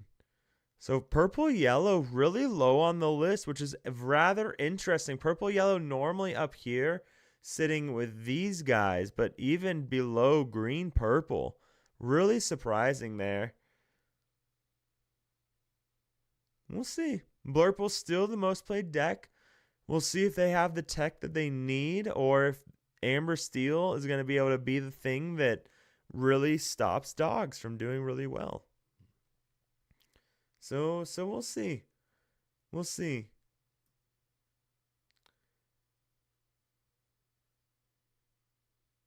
I'm trying to nope. I wanted to. Okay. We'll just do this. So, okay. So DKP is currently 3-0. Who else is there? We've got Zan. Did Zan go? Yeah, Zan is there. Currently 1-1. So, Dog's not doing them too good, it would seem, but maybe not on Dogs, right? Oh, yeah, okay. So Zan is currently 2-1. So 2-1 there. Earl got the round 1 bye. So he's got at least one win. He won round 3. So Earl's currently 3-0 with the round 1 bye. Let's just do this. RHS. Lucas taking the loss, unfortunately. So currently sitting 2-1. Rice Master 3-0. Earl 3-0. Longdeo. This is either going to be 1-2 or 2-1. And Martin. So we'll go RHS. Yeah, so Martin is out. He is 0-3. Longdeo is 1-2. So he is still possibly in it. With this many people, it should be 2 losses. You should still be good. Who else do we want to look up? I don't know. Let's just look at the top tables. So Justice lost to Kale Storm, and that name seems really familiar. So Justice sitting at 2-1. Teacher may be a possible popular person from 20 lore page. Frank Karsten is there, 3-0 right now.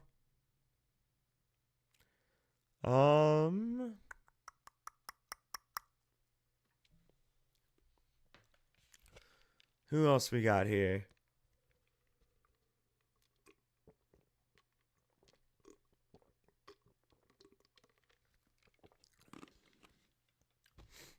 All right. Joy Boy. Ohana means family. Not recognizing any of these other names for sure. Not recognizing any of these other names for sure. Some of them I may know who they are. That name seems really familiar as well. There's DKP, table 43. Oh, Ed is there. Ed is currently 3-0 as well, sitting right next to DKP. Interesting.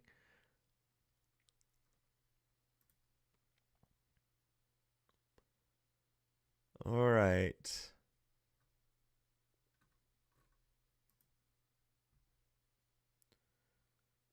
You're not really recognizing any of these other ones.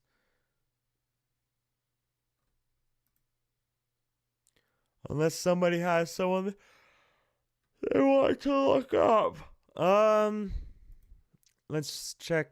Is our boy there? Oh, I spelled it wrong. I don't even know if his name is Clement on Player Hub, so I don't even know if that would be it or not. Add results? Okay. That would have been really weird if I could add results for this match. I had to check, though.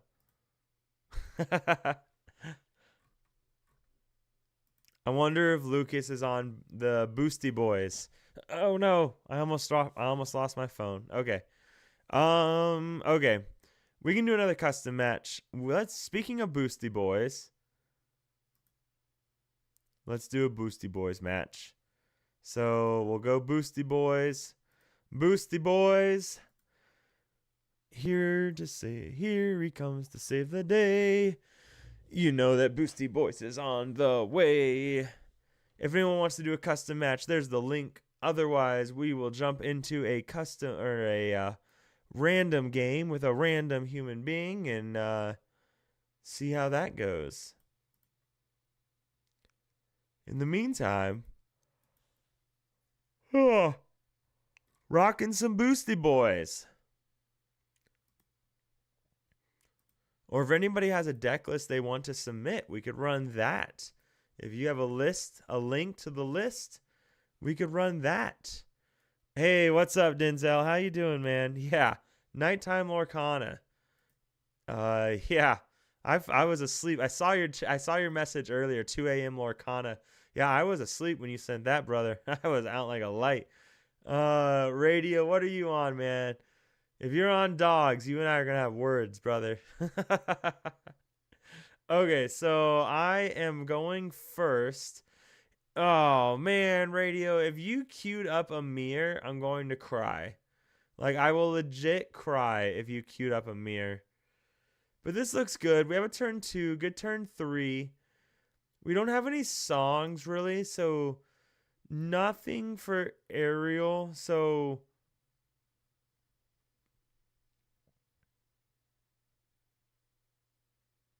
okay, so let's go ahead, do this and this.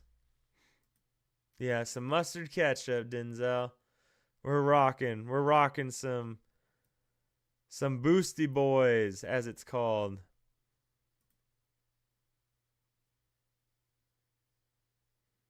You better not play red or yellow here.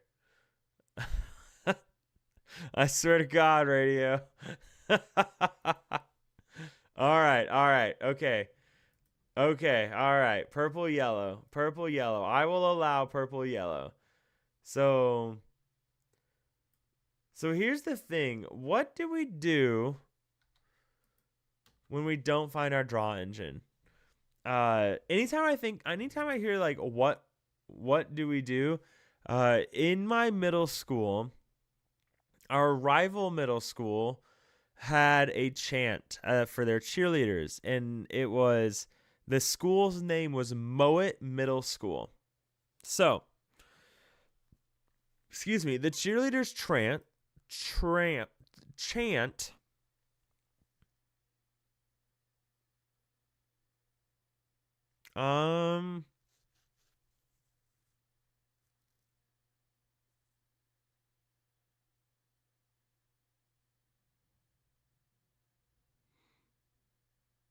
I don't want to ink this. I don't know how many ink, like, what do we do against the evasives? Is this our only evasive answer? I don't know. I don't know what else this deck runs. So I'm really hesitant to get rid of this.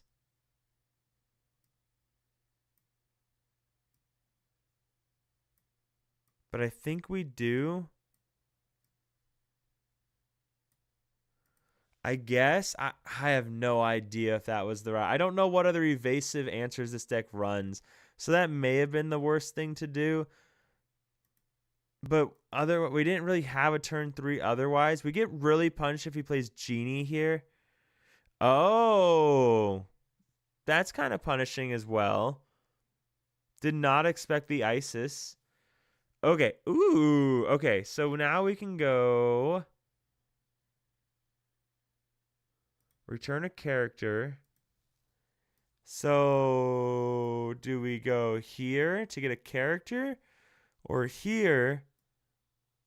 I think we do this.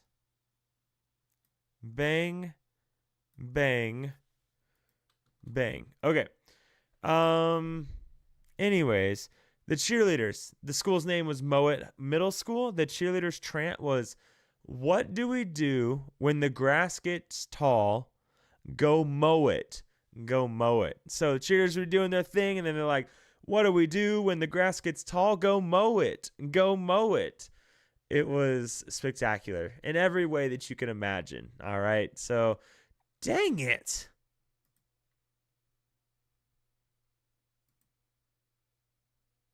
That was rude.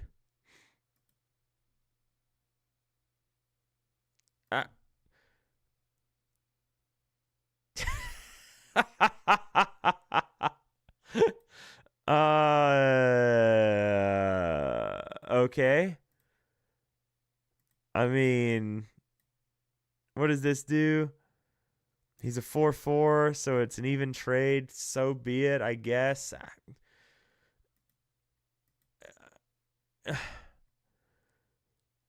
At least we can boost. Oh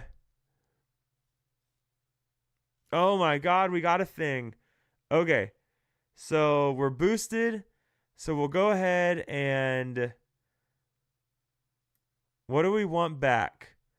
Probably the Scrooge.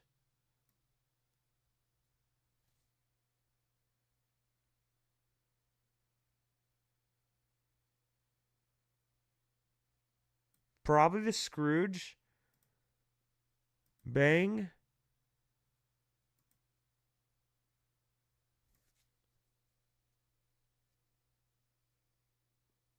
Okay. So we do this. All right, we're back in it, guys. We're back in it. We have a chance. We have a chance, everyone. What a time. What time is it there? Dude, it is way too early. It is 2:38 a.m. In the last round, round 3, I fell asleep at my chair.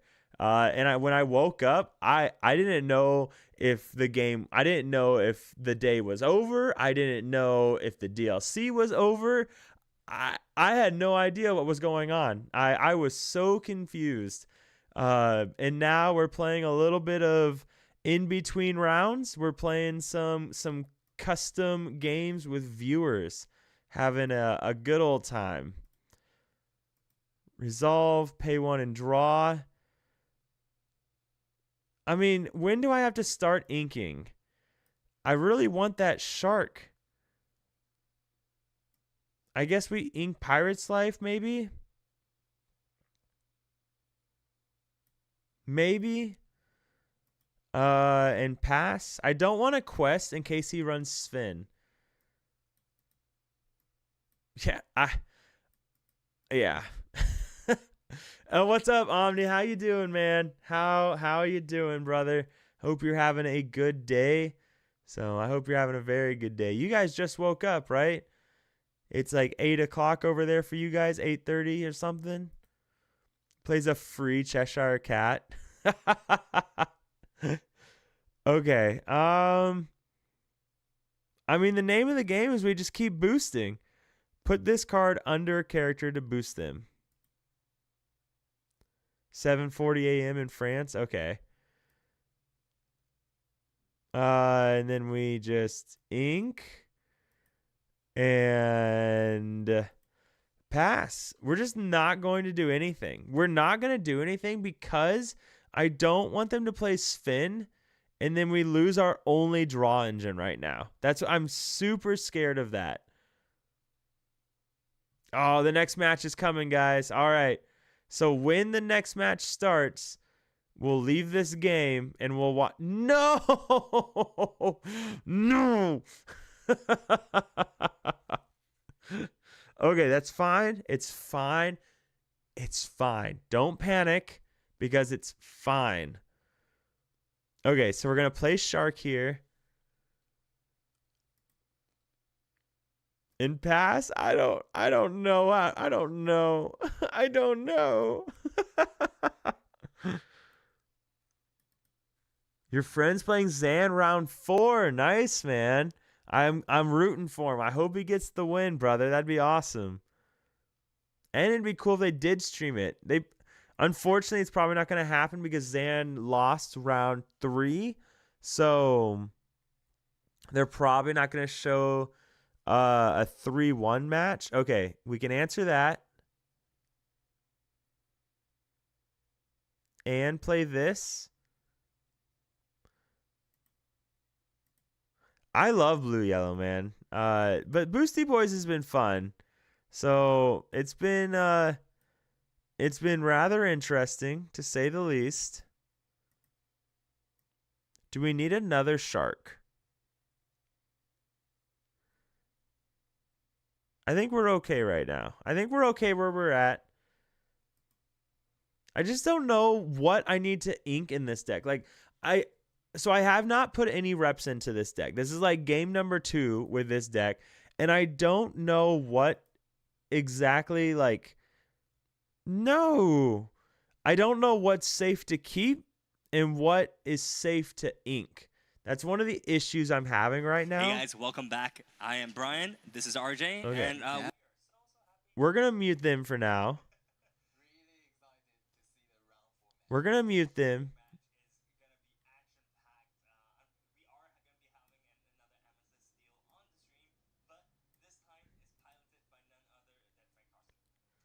Oh, it's Frank Karsten's going to be on stream.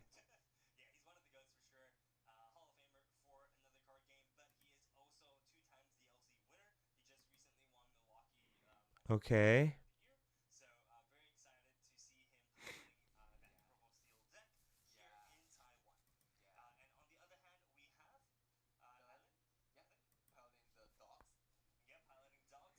Oh, how annoying. Okay.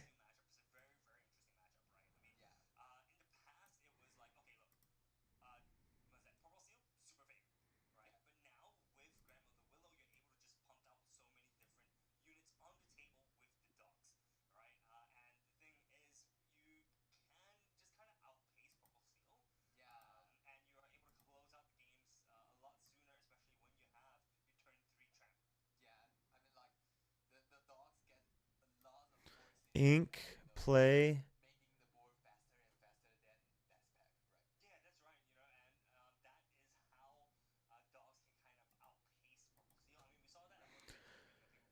Most likely on Blurple. I'm not sure though. I haven't checked his Twitter. I'm sure he twittered it. What are we gonna play here? I'm not sure. Okay, there's the Demona. He's gonna go cat, bang, bang. Unfortunate.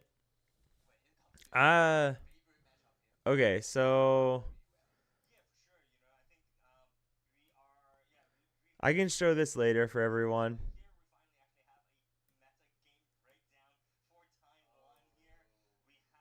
Okay, so he's gonna go cat into here and then boost and move it there.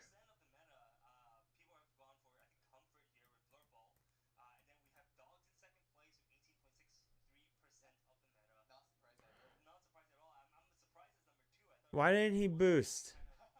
Radio.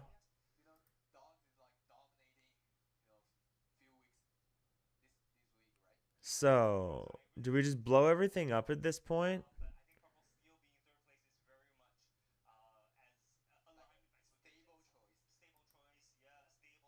Wait, what did I do?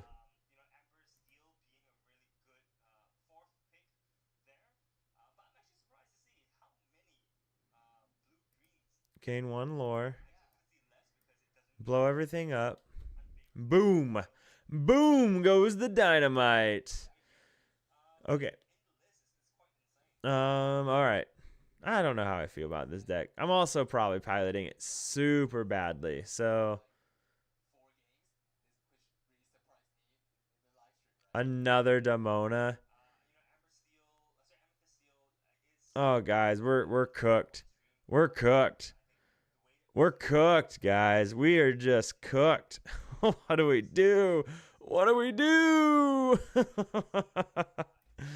Okay. I think we just play Shark and hope he doesn't have Horseman Strikes.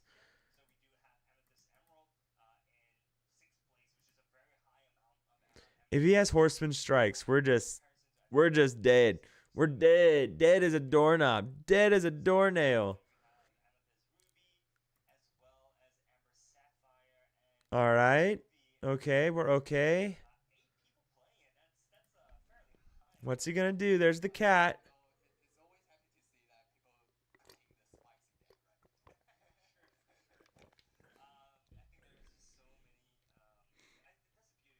Yeah, that's what I'm. Okay, that's the plan now. Oh, the match is up. Sorry, guys.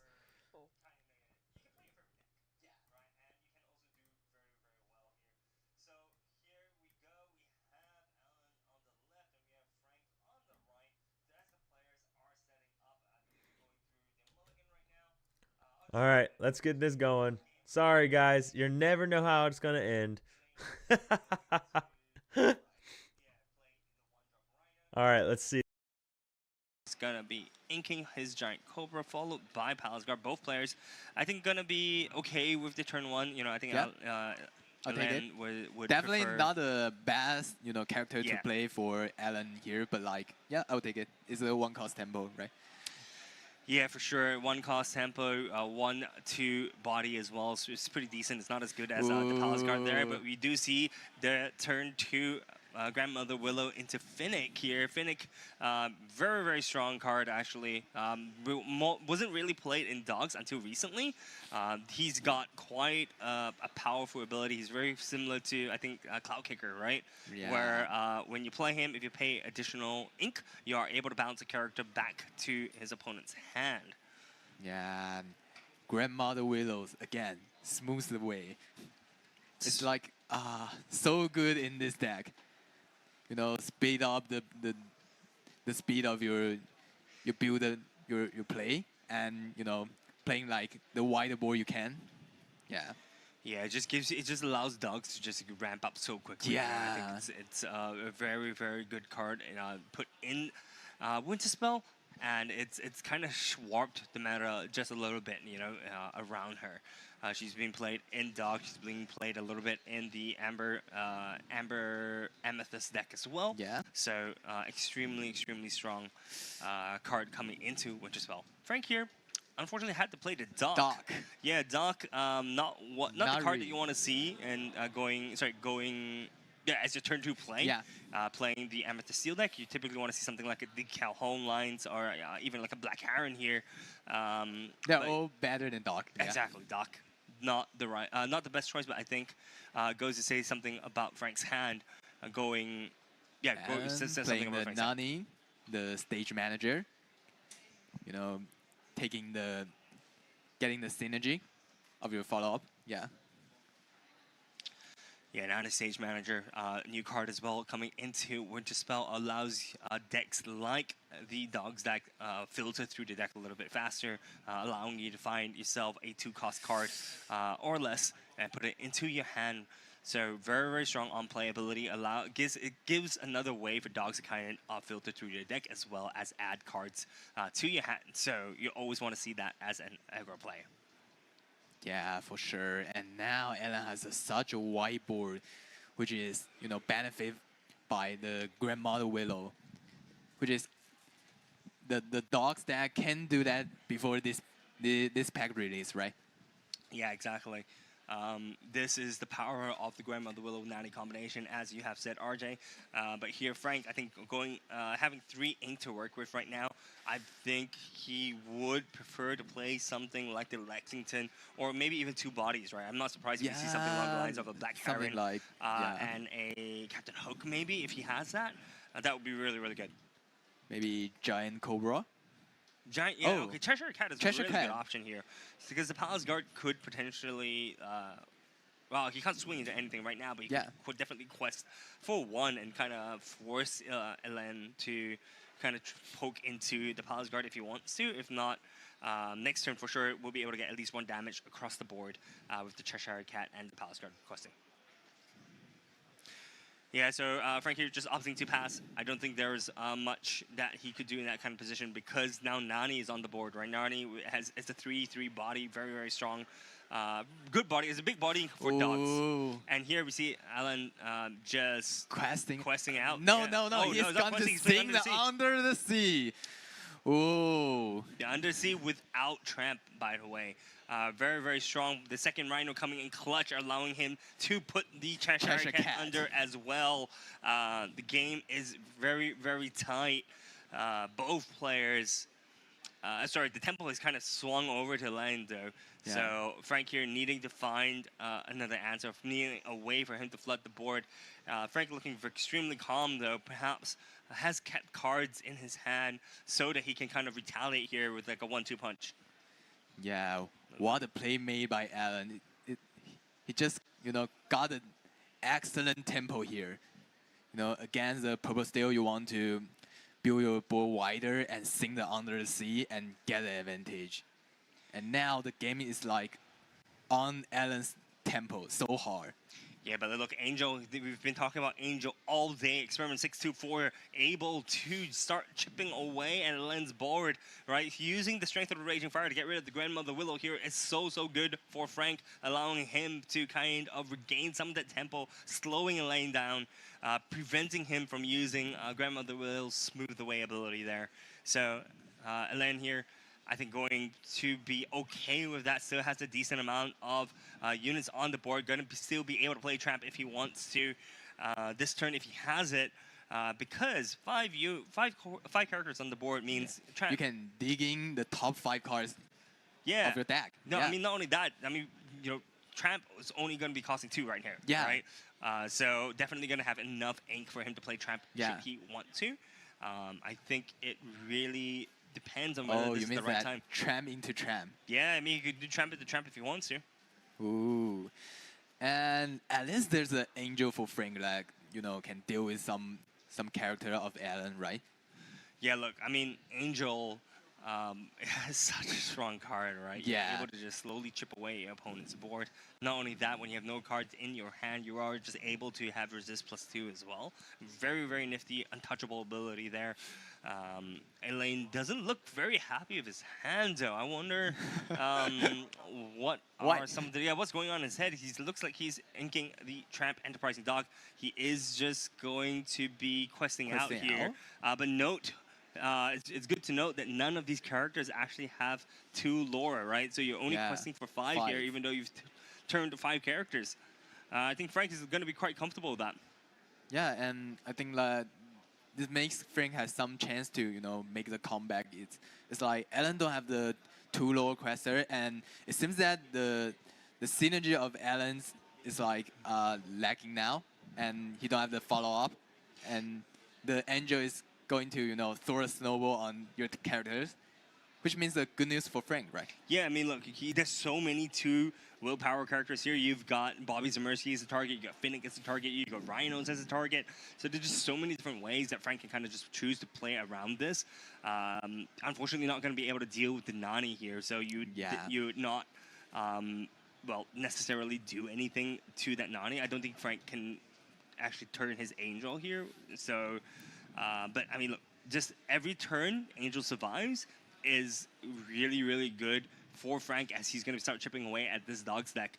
I just realized Alan just didn't play anything in his hand from his hand. Yeah, it's like I mean, it's a really good early tempo for Alan, but you know, Frank starting get back into the tempo and now playing the Yzma for the follow up, and now Angel maybe is starting to, you know, good aim.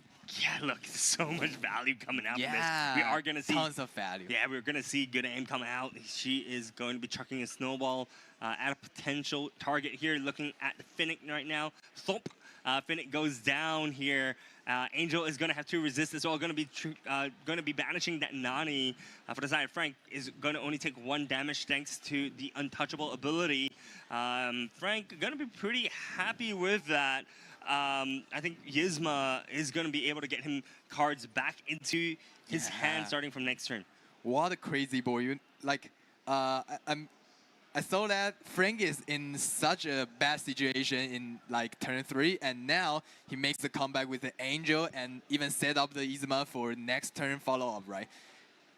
Yeah, look, there's just so much on Frank's board, even though there's only 2 units right now. I think just the potential for him to just keep coming back, keep chucking those snowballs over to Elan's side is going to be pretty good. We see Elan play that lady, Miss Park Avenue, is going to be able to take back the Grandmother Willow as well as the Rhino. Not going to be able to play that right now, though. I don't know. If I was Elaine, I'm not sure if I would even quest here. I mean, it's just inevitable that one of these units are going to be taken out every single turn. So the longer you hold it, the longer, well, you're losing units as well, right? So it's a weird situation for him to be in because, but like, you know, quest if you do, quest if you don't, you're going to get punished for that. But like, it's so hard because whenever you quest, I mean, Frank can punish you by challenging you, and you know, Angel got the untouchable. You can, you know, challenge into your character for free, right? Yeah. And look, Yzma here, feel the power, draws Frank 3 cards into his hand. Very, very, very strong card. You know, as I believe Ansem was saying earlier, right? A card that was released in set 6 is now viable in set 11. I mean, the meta is so wide open right now, right? And just combination of Yzma and Angel, beautiful pairing. Really, really good. And now Frank's playing to the Captain Hook, which is a good challenger for him. And whenever Alan is starting to quest, the Captain Hook can definitely punish him, right? Yeah, it's it's not a great position as this dog player. I mean, at this point, you know, you're only 5 lore in, and the longer the game goes, the harder it is going to be. Ooh. And we see Frank here playing his Isis Vanderchill, Ice Queen of Saint Canard. Gonna be exerting one of Elaine's characters. Gonna be that Rhino that Frank chooses. Gonna be singing a Strength of a Raging Fire, I believe, on the lady. There goes Elaine's only powerful unit. We are gonna see more snowballs being flung across. Thump. Just another unit goes down. That is, yeah. Wow. The tempo is swung. What a board control made by Frank. Exactly, it's swung completely in Frank's favor right now. Frank completely in charge of the game. Frank is start cooking. It's like, what a board control made by him. Yeah, I mean, look, it was I think going to be rather at the start of the game, Elaine definitely had a favor into was favorite to winning this. Yeah. But now, I mean, keep in mind, Elaine actually played Under the Sea, right? He didn't have the Street Smart dog, but was able to just sing it, well, almost raw, right? Yeah, he sung it with whatever characters he floated on the board thanks to the help of Smooth the Way, Grandmother Willow. It's just a pretty nasty spot to be a dog player right now in this exact matchup. Yes, and now Alan is trying to figure out what he can do now to, you know, make his board wider and answer Frank's board, you know, answer back it. He has to, you know, deal with the Angel. Angel is such a big threat for him now. Angel is so hard to deal with. Like, unbeatable. Frank has no cards in hand, so that means she has resist +2. it's not a great spot to be in. Look, he's going to draw a card. He's going to look at it. He's going to be like, maybe I can ink this or play this. All right? And then after he makes that decision, he's going to be like, okay, I'm going to field the power. I'm going to draw 3 cards. And then I'm going to chuck a card at my opponent. Because I can. Infinity power from Yzma. Yeah, exactly. so much power. Does he feel the power? The answer is yes. Yes. He really does feel the power. He is For going to be sure. chucking a snowball at Grandmother Willow there. Inland not getting much value from that Grandmother Willow here. Would have loved to have played something like the Street Smart Dog for the side of the Dogs player. But Frank here stopping everything in his tracks, looking at playing 4 for maybe like a Genie here, I think. Yeah, Genie would be nice. Genie would be really nice to play. But for 4 ink, there's just so many options for Purple Steel. Could be another Like- Isis. Yeah, and maybe like another Isma that didn't do that much, but also fine. Hey, it doesn't matter. He draws you a card. You draw Yeah. a card. It's Oh, yeah, double another Yzma. Isma. The double Yzma is insane. Plays another Captain Hook from his hand as well. He does have 1 card in his hand, so that means he Angel does not have the untouchable ability activated. But it is Frank is starting to quest. And now it's really good advantage for Frank. Like, I don't know if I'm Alan. I even don't know how to come back in this situation. You know. Yeah, I mean, look, Under the Sea ain't gonna cut it, right? Because Yeah. you're literally only putting down The Captain both Hooks. Captain Hooks, yeah, back underneath the deck. You've already gone through 2 of your Rhinos. Maybe you have like a Dahlia's Moon Lullaby, but there isn't really much that Elaine can do at this point in time. You know, Frank here, just gonna be questing with 2 characters, just gonna be questing the Captain Hook as well as Isis. I think that is completely okay. Slowly clawing back some of that lore, slowly closing the gap in lore between him and Elaine. So here, yeah, I think Frank is gonna be pretty happy with this. Yeah, I mean the Isma, the line of Angel and Isma really get a lot of advantage, which is really surprising me. Like, you know, deal 2 damage every turn, and I draw back 3 cards, and I can even play more characters now, and you know it's in a row, infinity, and the Exactly. Dogs player can't even deal with the Angel because they're untouchable. Yeah, okay, so we're finally seeing Dahlia's Moon Lullaby here. It is just going to be targeted onto that Yzma Yzma? here. He is going to be drawing 1 card. Would probably... I don't even know what he would want to see. He does put down a lady, the 1-cost lady from Emerald. Just set, I think set 7 that it's played. That is printed. But very...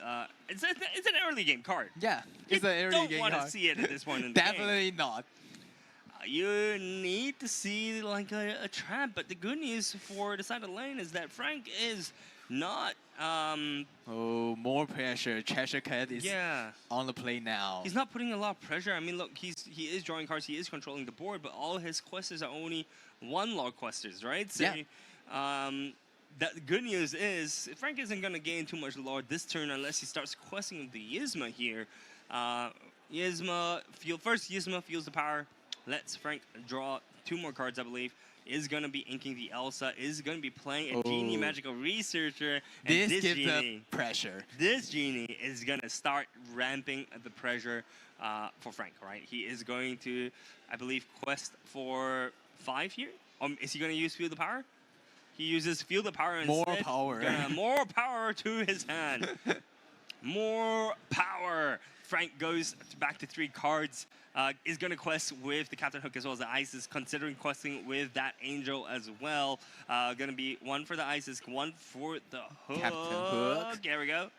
Yep. 2 lore. 2 lore gained for the side of Frank. Frank is that showing off what means the power. The hand size means the power. The resource means the power, right? Yeah, hand resource is so important for Lorcana. Every single time you ink, you're losing a resource technically, but you can play your bigger cards. I do want to call out the fact that here Frank is, really controlling the amount of resources. He doesn't want to overcommit. He knows, okay, look, if I have cards in my hand, I am not going to turn my Angel. There's just so much control coming up. Frank showcasing almost masterclass here on Purple Steel.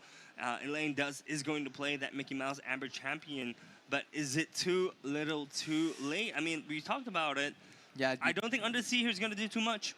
Yeah, and yeah, the Undersea can only send the Captain Hooks back onto the bottom, but That's it. The biggest threat of Frank on the board is the Angel, the Yzma giving the infinity power, and of course the Genie, the magical researcher, right? Now start ramping, like once, like ramping one turn in a row, right? Yeah. So we are going to see the double angel being triggered right now. The Mickey Mouse Amber Champion is going down. Sadly. So yeah, just got played, just got removed. I mean, it's that simple. When you have two angels onto the board, we are seeing Frank going to start boosting. The Cheshire Cat is going to be boosting. The Magical Researcher as well is going to quest with, I think, just a lot of characters on the board right now. It is going to be 1, 2, 3, 4, 5, 6, 7, 8, 9 lore gained for the side of Frank here. 14 lore total. It is looking very, very, very good. Yeah, oh, nope, that's going to be 15 lore right now. That's 10 lore gained. You know, slow and steady wins the race. Yeah. And then Frank is just making sure that everything is in his control. He does not want to let anything go. Didn't want to give any, you know, kind of... Not giving any chance. Yeah, like, chances play over the everything cracks, stable, steady, right? Oh, and yeah, look, Elaine just scoops. I mean, there's nothing that you can really do at that point. You know, when your opponent's board is fully in his control, Dogs just loses so much pressure, loses so much of its kind of initiative, right? So I believe scooping there is the right call. You just kind of want to shake it off, go to round number 2, go to round number 3. I think one of the reasons why Lane maybe wants to keep that game going is so that he can see what other cards Frank runs, right? I mean, this list that Frank is playing isn't kind of your stock standard list. We saw the one copy of the Ice list that we saw so far, and there's a couple of other things as well that's in his deck which hasn't been revealed yet. So I think Elaine was just trying to get as much information as possible. He's like, look, I'm gonna let this game run for as long as I need it to be, so I can fish out for as much information as I can, right? So I think that was definitely the right call to see. And there's only been 20 minutes that was consumed on the clock. Yeah. So, you know, there's still another 40 minutes. And Dogs, you're going to finish your games very, very quickly. And like for Alan, what you have to do is like, I saved my Mando and I just forgot what I've done. Yep. You know, what happened in the last match. It doesn't matter. I just have to, you know, win the game in a row, right? Yeah, for sure. You know, and I do want to make the call out as well that Dogs, I think seeing the way that Alan played, you know, he may have played the Under the Sea a little bit too early, but at the same time, I found it really cool that he was able to do that even without the Tramp Street Smart Dog. Exactly. You know, I think Street Smart Dog is one of the enablers for you to play Sea Dogs. I mean, the deck is literally called Sea Dogs, right? Yeah. For a reason, or rather, the community named it Under the Sea. Yeah, it's because of Under the Sea as well as the Tramp package. I think these two cards are incredibly strong when put together, and we saw the power that Sea Dogs has, the upgrade kind of, that Sea Dogs had gotten from Winterspell with Grandmother Willow. One card lets you flood the board completely with units, and to the point where you can actually start to sing Under the Sea even without the help of Tramp. Yeah. I mean, like, did the Tramp Street Smart Dog even show up in the first game? No, not at all. So, I mean, look, Elaine didn't really draw into not a favorite of him. Yeah, exactly. But I think for how he drew, he played fairly well, right? He was trying to play to his outs, and you know, I think seeing him play Dogs is in a very, very controlled manner. So I'm excited to see how game 2 is going to look like. I believe Elaine is going to start first this time. Dogs always wants to start first. Given the choice and given the option. So I'm just wondering if he's going to start seeing his Street Smart Dogs or not. Yeah, I mean, like, I would like to see Alan can, you know, get a different gameplay in this game to, like, make a comeback here, and we can get to the, you know, game 3. Yeah, for sure. I think this is definitely a game I want to see go all the way, man. I mean, we saw such good plays coming out from both players, and we're only here on round number 4 of the Taipei DLC, guys. So if you are just joining us, we are here in Taipei, Taiwan, and it is such an honor to be here casting this DLC. You know, being able to cast Frank Carson, right? Lane. This matchup is so casting good. the game of the GOAT is always, you know, the bad thing. Yeah, of course. It's always the best, man. I think I mean so far this DLC has been really nice. It's been it's in a mall first of all, so for the first time in an Asian DLC, I'm able to just go downstairs and grab some bubble tea if I want to. In the past, we had to like go out of the venue to get some food, but here. Taiwan is in Taipei is such a nice place. Do you love the bubble tea? I love bubble tea, man. I love bubble tea. You can like drink every day. I can drink it almost every day. Oh. Hey, but you know what? Enough about the place. Enough about the location. We are going into game number 1. Yeah, game number 2 here for the side of the lane. He is going to start off very similarly to how he started game 1. Rhino again? Rhino, turn number 1. Frank here.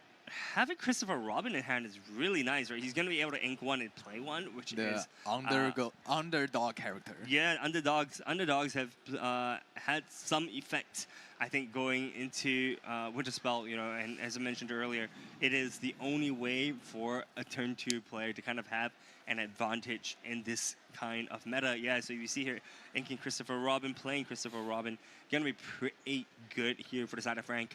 Lane here probably wants to see his Grandmother Willow if he has it. If he doesn't, maybe you can look into dropping 2 1-drops. Yeah, and getting the Grandmother Willow on tempo is always what the most thing the dogs player want to see, because you play a Grandmother Willow in turn 2, and maybe like you can play the Nani, the stage manager, in 2 costs in turn 3, or right. even you can just play the Tramp straight smart dog, which doesn't even show in last match. I mean, like, yeah, last game, which you really want to see, right? Yeah, for sure. And we do see this Elaine finally getting that street smart dog. Oh, wow, getting 2 rhinos. Triple rhino. I mean, look, triple rhino is not what you want to see as a dogs player, unfortunately. Yeah, that's just rough, man. I mean, you want to play the rhino down because you're able to reduce the strength of your opponent's characters. But here, just minusing Christopher Robin down to 0 doesn't really amount to much, because what's Frank gonna do? Quest. Exactly, and you're not gonna be challenging anything here. Yeah. So playing 3 rhinos just kind of feels bad for the side of the lane. Feeling like really, really bad. But Alan can miss the turn 2 tempo here. Like, he can just ink and pass. He's playing the dogs. He have to get the ball wider. So that's the only thing he can do. Like, play the triple rhino, which doesn't mean a lot on this board. But like, yeah, man, what he can do.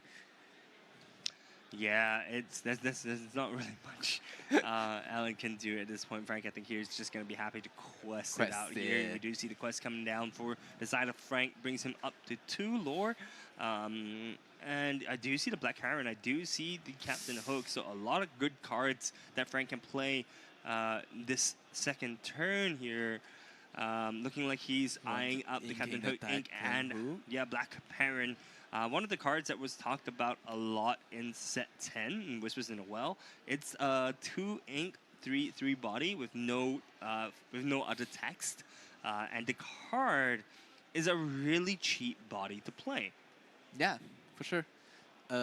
Like Amethyst still, you definitely want to play the good character on tempo, and you build a wider board with the stable, solid character, right? And you play on tempo and challenging to your opponents, and you get some advantage from this.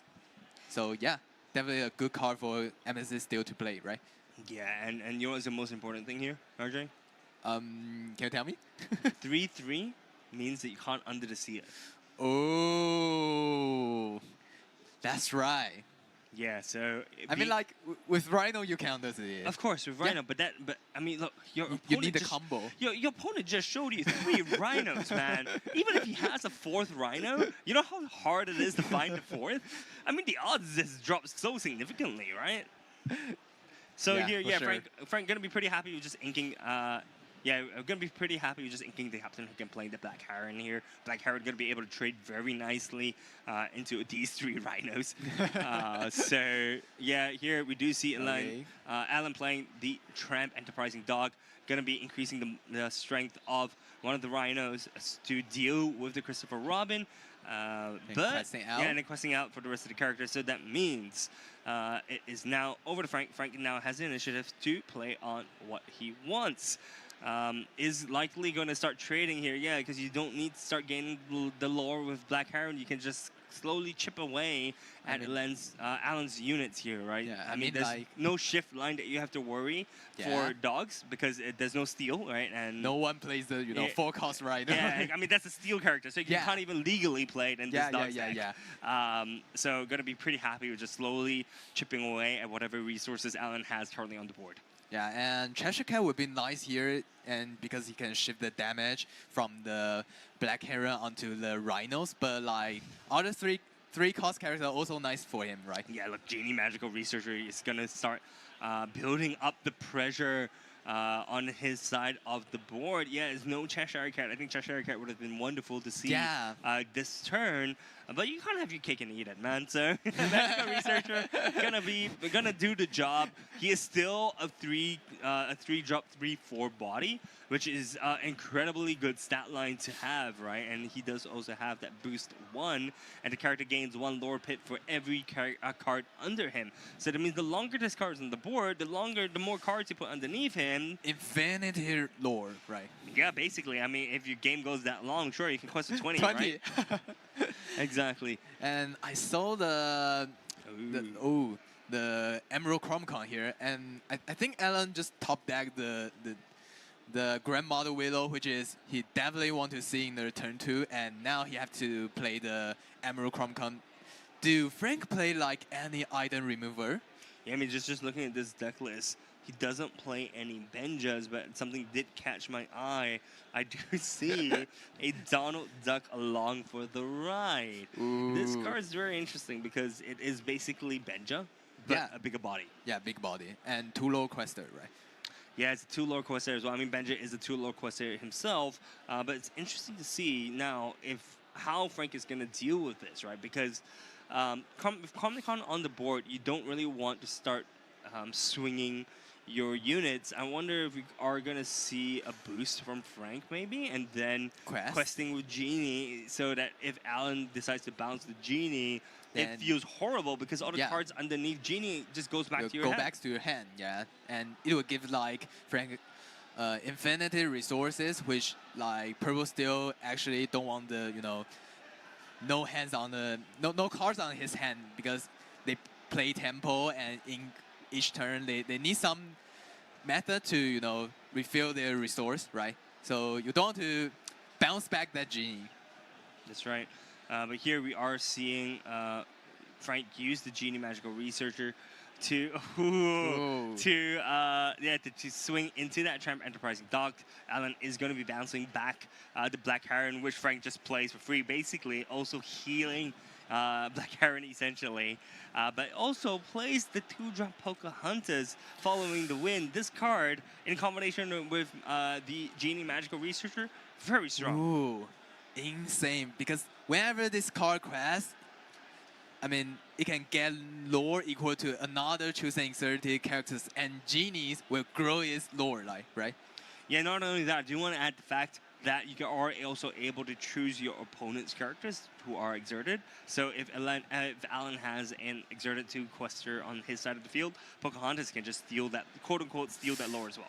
Ooh, so good. It's so good for Frank to, play this Pocahontas here, right? Yeah, Pocahontas following the win is definitely a very exciting card to see in set 11 in Winterspell. But I do want to see some boosting action coming in for this side of Frank. I think that's really going to start adding the pressure and also potentially adding cards to Frank's hand as well.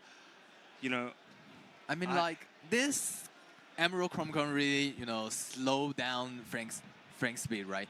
The best tempo Frank to play here might be, what we mentioned before, the Donald Dog, right? To remove the Emerald Chromecon.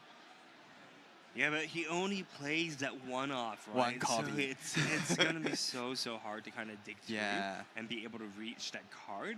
So I would prefer to start boosting here, start giving myself the lore advantage from the Pocahontas, from the Genie Magical Researcher, but we are not Frank. Yeah, I mean, like, I love your line because if I start questing and I forced Alan to, you know, give an answer to my board, and he started to like, the dogs player can't even challenge into the genie because it's too hard for him, right? Yeah, that's just the genie is a very good static card, right? 3/4, you're able to deal with most things on the side of Alan, and there's no way that Alan here is going to trade any of his characters anyways, because that would mean that he would have to trade 3 characters. Yeah. Right, but It's untakeable. yeah, but I wonder what they think of doing, because here we do see Frank going to be swinging into the Rhino. Here. Alan going to be thinking what card to bounce. It could either be the Heron, could be the Genie. I think the Genie would probably be the choice for the side of Alan. Surprised that Frank didn't actually quest with the Pocahontas just yet. Potentially thinking that there's nothing worth kind of gaining on his side at this point in time. But yeah, I think Alan here going to be bouncing the Genie. I think Frank going to be pretty happy with that. Frank gonna be questing with not questing, challenging challenge, into Rhino here. Now is Alan going to bounce a character? I mean, I like what Frank has done, right? He's presented 2 2-cost units to the side of Alan. He's like, look, choose whatever you want. I'm gonna be able to play both characters next turn.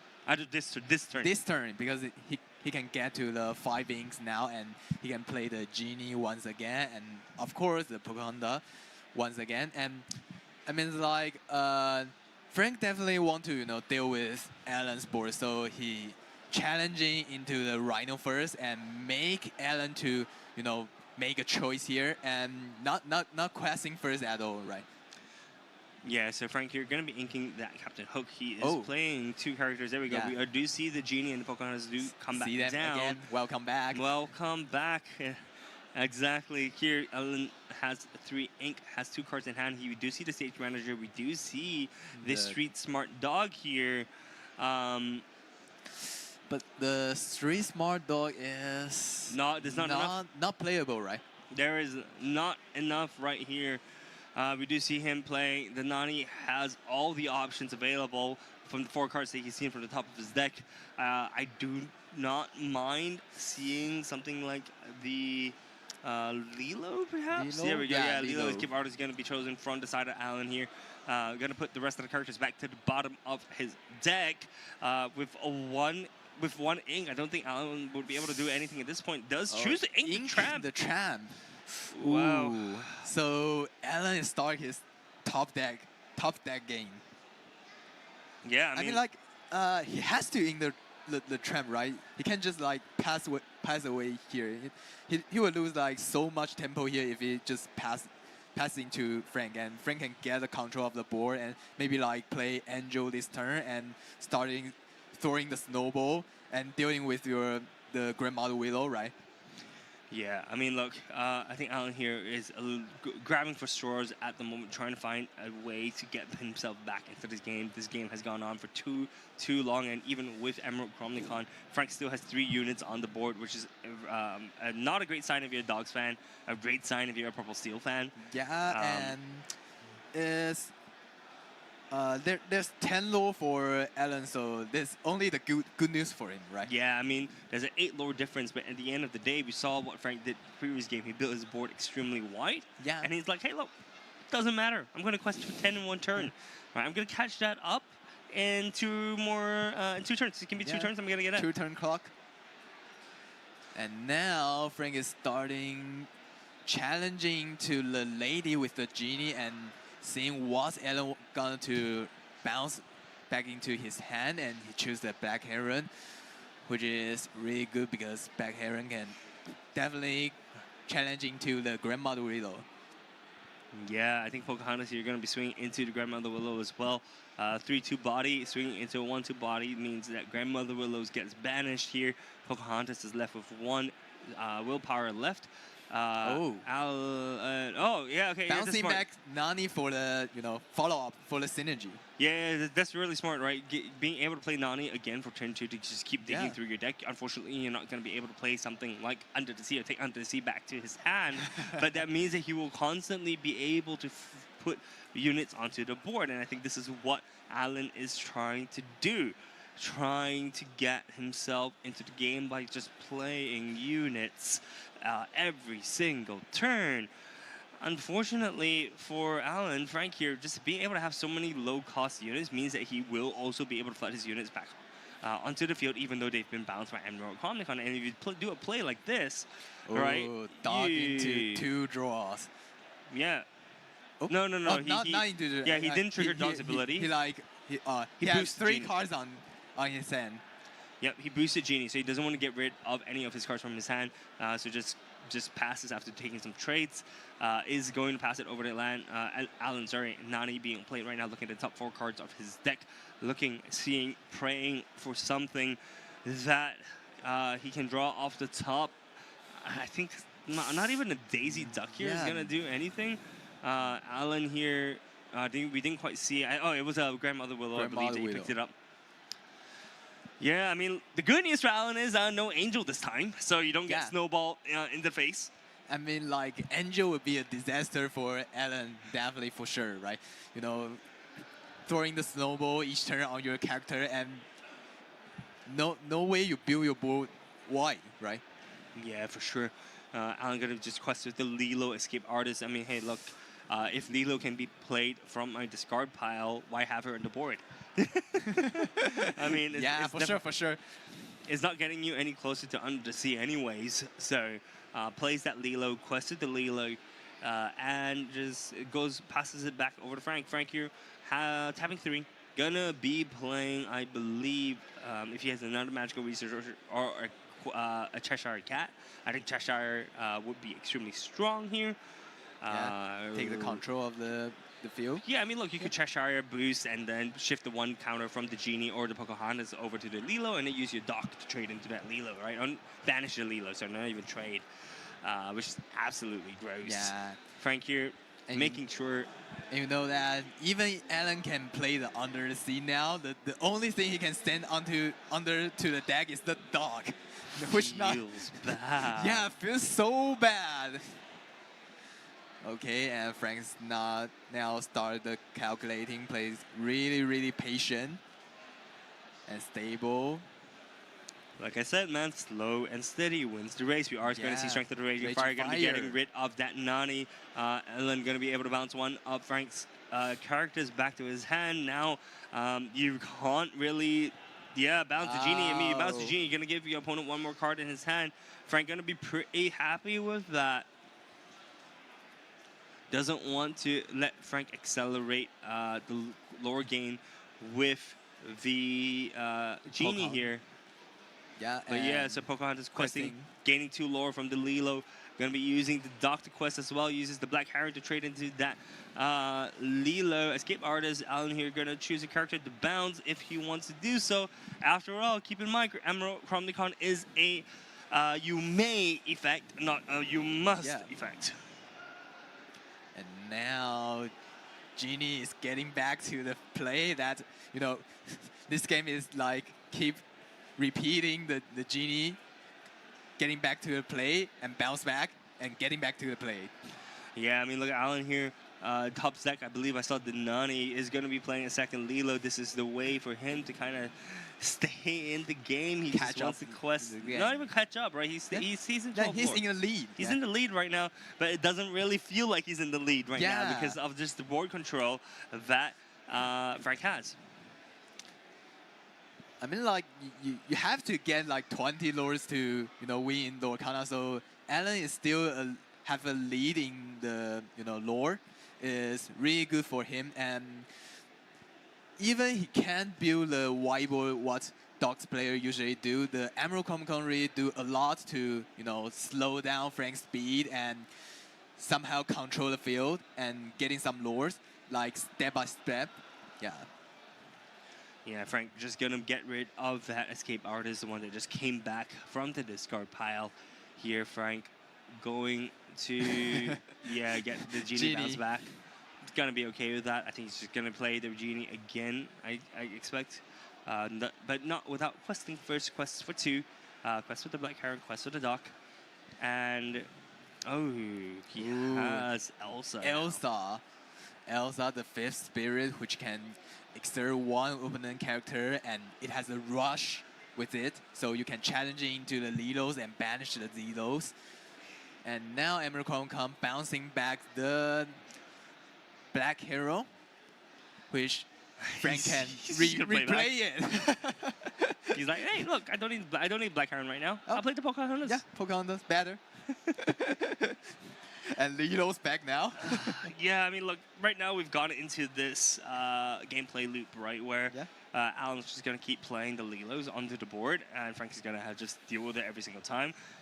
Both players can't really win right now, but they're hoping for a turn of opportunity, right? An opportunity where I think for Frank, that he starts getting more lore on the board. He starts to turn his characters. For Alan, he's waiting for the one turn where he can find a way out of this, maybe bouncing the Lilo back to his hand instead of bouncing one of Frank's characters. But it's, I mean, like, feels weird.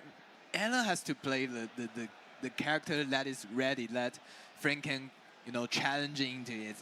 It makes that can get the extra lore to 20, right? And playing back Lilo is good, but like it would be like deal by Frank like each turn, right? That's right. So here, Alan going to be bouncing back the Pocahontas. Says, look, you've gained too much value from that Pocahontas, so I'm going to bounce it that really back. is. Yeah. So Frank going to just quest one more with the dock. Has so much ink to work with. I think 7 ink in total. Plays the Genie Magical Researcher. Wonder if he's going to boost. Doesn't choose to boost just yet. Replays the Pocahontas. Has 2 more ink left. Likely going to be inking 1 and playing 1, I believe. We haven't seen the Yzma come out here just yet. I think that would be really, really good. Inks the Black Heron, plays the dock here. Is going to boost 1 for the Genie, and is just going to pass. And if the game goes its current trajectory, Frank is going to be slated to kind of take this whole game home. Yo, bro, I can't count that how many times the Pocahontas comes down and the Genies come down in this game. Like the answer is yes. Yes, right? It has come down. And yeah, we do see the concede coming out from Alan. Alan has extended his hand and has given the game over to Frank.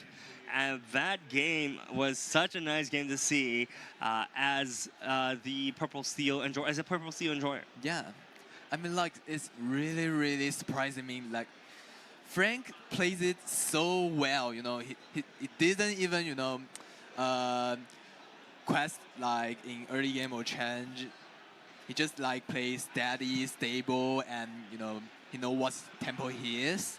Yeah, I mean, look, he knows the strength and his weaknesses of his deck, and this is why I enjoy watching Frank play so much, because he is taking his time a little bit when it comes to making some of his decision makings, but it's so nice to watch how intentional each and every one of his actions are, right? He's just calculating every single possibility where he doesn't want to give his opponent an inch or any kind of any chance. Yeah, any chance of coming back in the game, right? And as someone who has played against him once, it's just felt very oppressive in a really good way, because you're like, I can't find a way. Yeah, there's no way out. Why is like playing so perfect? It feels like you're playing against a wall. Yeah, like AI, No, I wouldn't say AI, but I mean, it feels so oppressive to play with.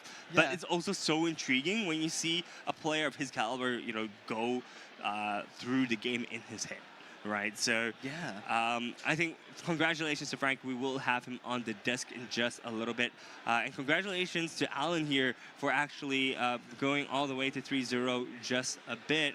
But yeah, let's talk about what is at stake for these players. The players have come far and wide all the way to play here in Taiwan, and let's see what they have at stake. I believe a top 32 should be... Yeah, there we go. Go ahead. Yeah, and I believe that the top 32 should be the Simba Pride Protector Challenger Foil promo card, and top 60 is the Elsa Ice Maker Challenge Foil promo card, which I really love and want to get it. And the top 8, we have the Elsa Challenge playmat, which is well designed, and top 4, of course, everyone wants it, the gold Mickey, right? And top 2, the full set, including Enchanted and Epic, and the final. When you win out the final, you can get the foil rare uncut sheet Disney Lorcana trophy, which is every player in Disney Lorcana want to get it, right? And now we have the winner. We have the Frank on the table. Hey, Frank. Welcome to the desk, man. Well, thank you. Great to be here. Congratulations on the win. Congratulations. Thank you. So, Frank, Purple Steel, why? It's a deck that I have good experiences with. Earlier this season, I won DLC Milwaukee with pretty much the same color combination, and I still liked the way it played. I played it last weekend in Ghent, where I fell short of the top cut, but still did reasonably well. And yeah, I thought it is slightly favored against dogs, at least with my version.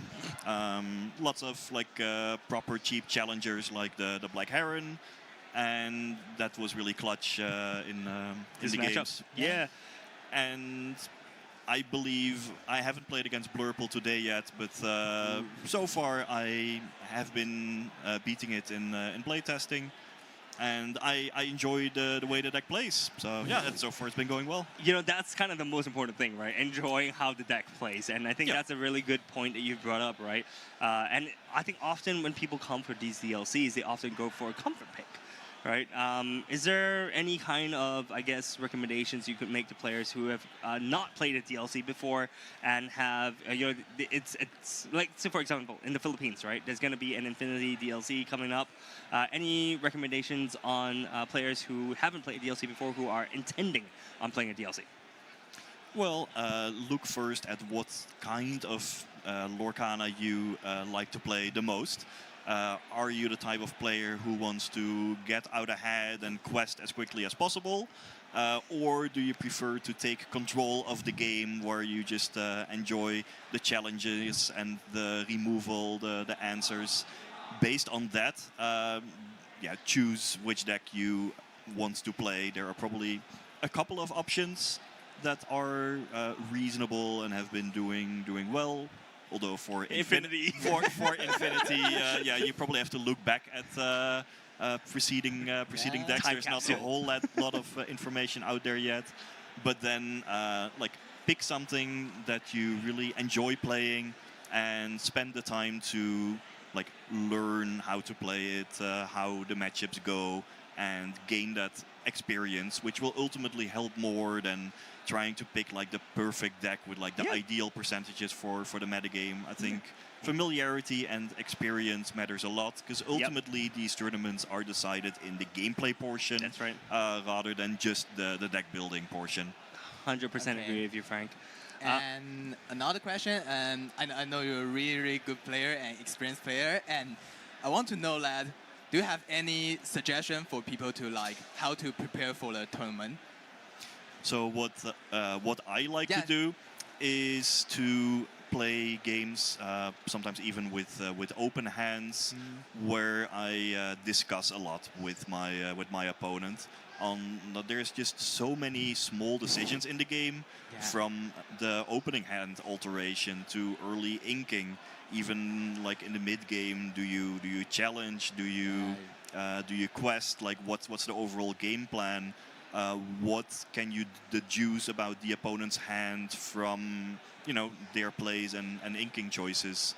And by having an opponent or a coach or a teammate with which you can discuss every play and you learn their perspective and thought process, you can learn a lot and in a short amount of time improve your plays. That's at least what works for me, and that sort of play testing with purpose has definitely helped me, because even now I make small mistakes lots of times in every game. It is a very strategically deep game where it is extremely complicated to play it optimally, and anytime you can improve your plays and get feedback from other strong players, there's a lot to be gained there. For sure, man. It makes so much sense.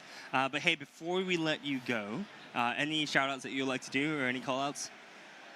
Well, shout out to Team World Class Cards. It's been awesome to travel with them to these events and support each other, get some ideas on the decks, but also like cheer for each other when other people find success. Yeah, for sure. And well, to Ravensburger for just designing such an awesome game. Yeah. Awesome. Well, thank you so much for your time, Frank. Really appreciate it, guys. Stick around for round number 5. We'll see you later.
Hello, hello. Welcome back, Illumineers. Welcome back to the Taipei DLC. This is Ensign right here, and right next to me is Brian.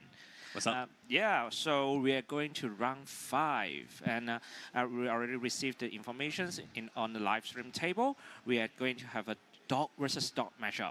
I guess you could say it's a dog-eat-dog world. Hey, here we're going straight into the game, guys. It is player Thiago playing against Fabian here. So we've gone straight into the second turn already. Thiago has managed to develop the board with the grandmother Willow. Fabian, on the other hand, has developed 3 ladies right from the get-go. It's kind of looking gross right now. Yeah, so Nani is in play and searching for extra character, and she can search for a character cost 2 or less. But unfortunately, Fabian cannot find any right character in that search. Ooh, that feels so bad. I mean, the dog deck plays so many different 2-drop characters or less. Not being able to get one from the get-go is kind of insane. And here, Thiago just being able to play the Lady Family Dog in combination with the Ursula as well. Looks at the 2 cards that Fabian has in his hand, none of them being under the sea. Thiago's going to be pretty happy with that, I think. So information. So I mean, look, guys. Ursula is very, very good when you're able to trigger her ability, right? Where you look at the cards at your opponent's hand. If there's a song, you can discard it. But even if you don't discard anything, is an incredible trigger to have because it just gives you all the information you need, right? And Fabian here doing the exact same thing, playing that Ursula Deceiver from his side of the field, looks at Thiago's hand and goes, hey, look, there's no Undersea there as well. Yeah. So Both players are safe this round. Yeah, because they're not under the sea right now. So For now. For now. For yeah, now. just for now. But Brian, can I ask you a question? Yes. Would you go for Ursula or the Mowgli? Okay, look, I mean, I've talked about this with my friends quite a fair bit, and I feel like Ursula here is a better choice. The reason being, you get to choose what song you can discard from your opponent's hand. Yeah. Mowgli, your opponent chooses, right? So basically, initiative is on yourself if you're playing the Ursula versus playing the Mowgli.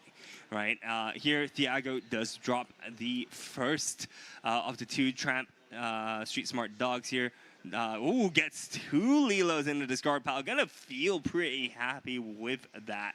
I'm not surprised if we do see the Under the Sea. Double Tramp is insanely gross here. We'll look at the top, 7 cards in his deck. Which is a lot, and even without the 2 tramps, you are actually able to, I believe, get to 8. Do you have 8 characters? Sorry, 8. Are you able to sing 8? I think so. Whoa, it's a free trap. It's 3 traps. You're looking through more than half your deck here. That is an insane turn coming out from Thiago. It's so gross. I mean, there's none under the sea he discard. Yeah, I mean, surely he gets under the sea here, and yeah, Fabian here just packs it up. He knows. That's the moment you get under the sea. Oh my God. It's just game. I mean, look, this is 4.5 minute match. Yep. Oh, that is absolutely crazy. Being able to look through more than half of your deck. It's just 4 minutes, right? Yeah, and I'm speechless right now. And the triple tramp and the Under the Sea, and that's the game for the game 1.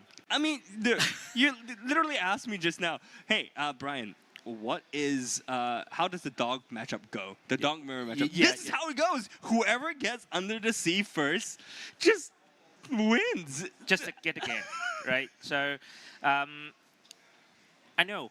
We both know, all the players know, when you dogs meet dogs, like who get the first Under the Sea will probably have the match. Yeah. Right? But what if both players got Under the Sea, and how it's go?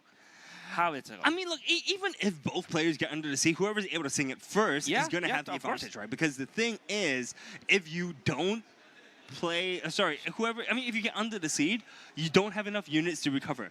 Yeah. Right. So basically, if you go first, and you are able to get your tramp on the board, you're able to sing Under the Sea first. I'm not going to have any characters on my side of the field because there aren't any characters except for Nani, I believe, which has 2 strength or more in the deck. So unless I go like, what, triple Nani for some weird reason, then I would be able to kind of play Under the Sea myself and kind of do that in response, right? But it's not a game it's plan rough. Ember Emerald players will want to do, right? Yeah. Triple Nani. But you definitely want to go for the triple trap, right? I mean, look, I've played this deck so many times, and honestly, having 3 tramps come out in like turn 4? Turn 4. It's hard. It's very hard to come by, but Thiago managed to pick that up, and as you can see, that is how the mirror goes. Is literally who sings Under the Sea, who is able to find Under the Sea, who is able to play Tramp, and who's able to sing it. If you're able to do all of the above, you win the dogs matchup. Yeah. So we are seeing the Ember Emerald dogs player are going to try to build the game earlier and try to build a board and wait for the Under the Sea. What should players go to against the Sea Dogs? Against Sea Dogs, if you're able to get rid of the engine things like the Grandmother Willow, I think that would be extremely helpful here. Yeah, getting rid of that Grandmother Willow would be really good. Getting rid of any units without having to sacrifice your own units is going to be really, really clutch as well. If Dogs quest too early, they can't sing Under the Sea, they can't have their win condition, right? Yep. So here, Fabian going first, being able to have such a good start, being able to play 2 Bobby Zamerskis as well as the Grandmother Willow here. Fabian going to be pretty happy seeing that, discarding the Miss Park Avenue, passes it back over to Thiago. And I do want to make the call out, Anson, that the key difference in game number 1 that Thiago had against Fabian is the fact that he had Grandmother Willow. You know, Fabian did not have that, so he wasn't able to kind of put on pressure that quickly. I mean, yeah, the Nani trigger missing, of course, was another factor of Fabian not being able to do much in game number 1. But here in game number 2, I think the tables may have turned. Nope, I lied. It is a mirror Grandmother Willow. Thiago does not have a 1-drop to play, so that means that's 1 less character coming out from Thiago's side, but that also means Thiago has 1 more card in his hand. Yeah. So board pressure for both Sea Dogs players is definitely crucially important. Like they try to not exerting their own characters for just 1 or 2 lore, and then try to just maintain the board and try to build a board after the Under the Sea, right? So I saw that Fabian play the Nani and search for Bobby in his hand. Did he take the Bobby? Yeah. He took the Bobby. Okay, very interesting because, I mean, the options that he had there was really, really good, right? I mean, he had Grandmother Willows as another choice as well. Chooses the Bobby. He's trying to dig as fast as he can for Under the Sea here. He wants to be able to use his Under the Sea first, right? I mean, we talked about this mirror matchup. Whoever gets the Under the Sea first will eventually win. We do see him abusing the Grandmother Willow, right? Being able to trigger that every single turn here. We are going to see the Ursula come down. Knows now that Fabian does not have an Under the Sea just yet. He knows that Thiago knows that Tramp is sitting in Fabian's hand, ready to be played next turn. But as of right now, no Under the Sea. He's in the clear. Yeah. So, I mean, both players will keep their characters ready, right? So, what should Fabian do right now? Ooh, hold on. Before that, do you want to make the call out that Thiago here played just, I think, the lady here, not having anything else. So that means he does not actually have the trap at the moment and probably has some uninkables in his hand, opting to just pass it over to Fabian. Fabian digging very hard now, has his street smart dog on the field at the moment. Discards away 5 cards. We do see the Amber champion Mickey there. Oh, yep, no, we are going to see Under the Sea be playing right now. Under the Sea gets triggered. Thiago will bottom deck all his characters onto the field, and it's just going to be a pass. I think Thiago was expecting to see the Under the Sea there, and Oh. Yeah, it's just gonna be another scoop there. I mean, both players know how this matchup goes. Whoever just under the seas first is just gonna take the victory. I mean, look, Thiago figured out. Yeah, Thiago figured out that there wasn't any way for him to kind of get back in the game. I mean, I think he tried to play around under the sea by not playing as many characters that turn. Yep. Right, but. I think if the next card wasn't under the sea there, I think he was just going to scoop ahead. And that's exactly what we saw happen here in day one of Taiwan Taipei DLC, man. Yeah, we reminded that this only passed 10 minutes of the total game time of round 5. And that's how the Sea Dogs against Sea Dogs will do in our live stream table. I mean, it's so hard for you to come back from that, right? Yeah. I mean, I would almost say that this matchup is kind of decided by the dice roll, Yeah. right? Because whoever goes first in the first game will... Probably you will find the Under the Sea a little bit earlier than your opponent. Right? Yeah, so you're kind of favored going first in this exact matchup, right? And I think this is what I was a little bit afraid coming to today, right? Is seeing this kind of mirror, right? It's not exactly the most interactive, I think, kind of gameplay. It does take a little bit of skill sometimes to play dogs, right? I mean, you can't just play your dog's quest every turn and hope to win. You need to have the patience. You need to know when is the right time for you to quest. You also need to know if you don't get under the sea, how do you win this mirror? Yeah, right. Do you start questing? When do you start questing? But right? I mean, the percentage of using Sea Dogs player is a little bit tricky, right? Because we just witnessed the previous DLC, both Emerald get to the finals, and we both know that Sea Dogs is a pretty crucial meta, right? In a set 11 meta, right? So, but we are only having. The Emerald is not the biggest part of the players is playing this game. Right? Yeah, today at least, right? Yeah. I mean, today we saw that Blurple actually had the largest number of players. So I find it quite funny because I expect dogs to kind of be there.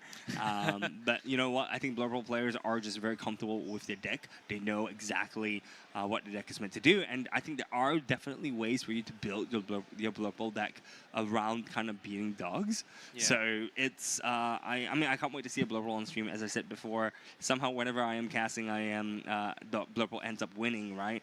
Here, looking at both players, Thiago doesn't seem super pleased with his hand. I think Fabian as well doesn't look super excited to see his hand. Both players maybe don't have access to Tramp and Under the Sea.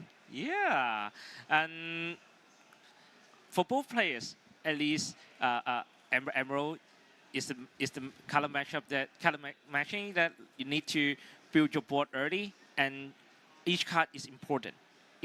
Even one cost character, two cost character is important for them to maintain the board control. Yeah, for sure. Here we see Thiago starting things off. We are going to see the Lady Elegance manual come down. Fabian, on the other hand, is going to start us off with a Bobby Zimmerski. Very, very strong card in this mirror matchup because you are able to just continue cycling through your cards. You are going to be able to draw deeper into your deck for a hope of seeing Under the Sea. So, yeah, Fabian is going to be pretty happy, I think, playing Bobby Zimmerski turn number 1. Thiago here now is back to him. I wonder if Thiago actually has a turn 2 play. I mean, usually you just kind of see an ink drop and then turn 2 drop pass, right? Yeah. So it's... Is it too much gainable in his hand? Yeah, I mean, look, he is going to be sacrificing the Lady Family Dog, playing the Ursula fairly early. Oh, manages to snipe away and Under the Sea there. I mean, I think Thiago is going to be pretty happy with that. Early Ursula's, I mean, look, in this specific matchup, you don't actually want to keep your Under the Sea super early because of this exact problem. I mean, there may be an opportunity for Thiago to actually come ahead in this. I mean, he's starting first, right? He has managed to snipe away and Under the Sea, so that means there's 3 left in the deck for Fabian. I mean, there's definitely a possibility for Fabian to just get Under the Sea in the coming turns, but it's really good so far. Things are looking really good for the side of Thiago. Yeah, not having Grandmother Willow on board on turn 2 is a little bit slightly slower than we all expected, but using Ursula to banish or discard Under the Sea, that's the game changer. That is definitely the game changer. We are going to see Lady Family Dog being played here. Going to be dropping the Tramp Enterprising Dog as well. On his side of the field buffs the Lady, but doesn't really matter. So we are seeing Fabian play the Grandmother Willow into Ursula. We are going to see an Under the Sea being sniped off as well. Both players are like, hey, look, I got Under the Sea. Well, I got Under the Sea from you as well. So now we're even in Under the Seas in that discard pile. Ursula is being played at the right time. We are going to see Thiago play his Emerald Chromnicon from his hand, and he has now gotten this slight advantage by questing first. You asked, how does this game go without Under the Sea? Well, we're looking at it right now. Thiago questing for 6 lore. It should be 5 lore on the board. No, 6 lore with the Lady Elegant Spaniel. So 6 lore onto the board for the side of Thiago. Fabian now needs to find an answer. He needs to dig deeper for his Under the Sea. Wish could see his hand. Can't really see much. We are going to see a 1-drop being played. No, not a 1-drop. The Tramp Street Smart Dog because of Grandmother Willow. Does he get Under the Sea? Doesn't look like it. I mean, if he gets Under the Sea here, Thiago is not going to come out of this unscathed. Yeah, because even Thiago is just dropped the Emerald Chromnicon on the table, but because Under the Sea is putting back all the character cards back to the deck of Thiago, so it will not trigger the Chromnicon's effect. Yeah, look, Fabian's thinking whether or not he wants to quest with this Daisy. I mean, you quest with this Daisy, you're potentially giving Thiago one more way. Oh, no, he's not questing at all. He is starting to trade. He is going to be swinging into the Lady Family Dog there, putting 2 damage onto both the Daisy Duck, Donald's Date, as well as Ursula Deceiver here. We are... there we go. Thiago is bouncing back one of the Grandmother Willows to Fabian's hand here. And I think it's going to be fine. I think Fabian's going to be pretty happy with that. Just likely going to be passing over here. Or maybe even questing, actually. Yeah, because you see Fabian is kind of reserved both Bobby and Tram, the big Tram, to prepare for the Under the Sea. And he can easily quest out all the characters. We are going to see another trade here. Is going to trade favorably into the Elegant Spaniel. Thiago is going to be bouncing back the Grandmother Willow to Fabian's hand. And this is, do we finally have a game on our hands? No Under the Sea for both players. Thiago going to be looking at playing a 2-drop, I think. Oh, questing out there may not have been the best. I mean, if the Fabian here going to be able to just trade favorably, we are going to see Adelia's Moon Lullaby being played, going to be reducing the strength of one of Fabian's characters. We are going to see the Lady Decisive Dog come down for the side of Thiago, and I think it's just going to be a pass. Yeah, so the board size right now is slightly, well, not slightly, but going to the on Fabian side. Ooh. And remember the Willow and another big Tram is coming out. Yeah. And keep searching for the decks, searching for Fabian's deck. And no Under the Sea, man. No, I'm not sure, but no, I don't see Under the Sea. Yeah, I don't think there's Under the Sea. I just saw the ladies. I saw some Trams. I did not see any Under the Seas. We do see Fabian sighing a little bit. He knows that is not it, I think. Oh, wow. You've dug through so much of your deck and he hasn't gotten it yet. Thiago still has a chance in this, I believe. I mean, it's not over till it's over, right? Yeah, but still, the big Tram got to Lord is a true requester. It's easily to catch up, right? So easily adjust a bit to try to catch up with the lore. And Thiago is just 6 lore and Fabian is good. Yeah, I do want to make the call as well. I did notice that Fabian did discard one of his Tramp Street Smart Dogs already, so that means he only has 1 Tramp left in his deck, actually. So Fabian here needs to be able to find either the 2 or 3 Under the Seas in his deck, or draw into his last Street Smart Dog, and the deck is still fairly, thick here. So there is a chance. Oh, there we go. That's the last Street Smart Dog being played. Does he get his Under the Sea here? That is the big question. We are going to look through 9 cards. 9 cards for 3 Under the Seas. I think the odds are going to be pretty good here. Fabian but yeah, it's not a snap decision. That's interesting. yeah. I don't think that his facial expression shows that he got another C in his hand, and he discard dozen of cards. Oh, you just only do the buy and try to get an extra card and just questing out. Yeah, look, I mean, this is.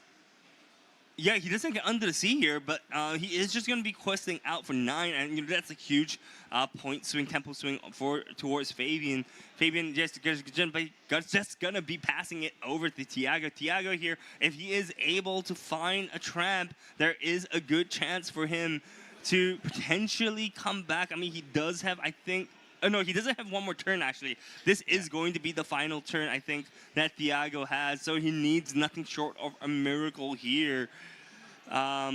Seems to be some sort of a discussion going on at this point, but we'll wait for the official communication coming through. But for Thiago needs to be able to, I don't know, like top deck he has to have it under the sea in hand, one. Yeah. Then the only out, I think, is for him to have Lady Miss Park Avenue. So shift Miss Park Avenue, sing under the sea. Yes. Okay, so he gets the Bobby Zamersky.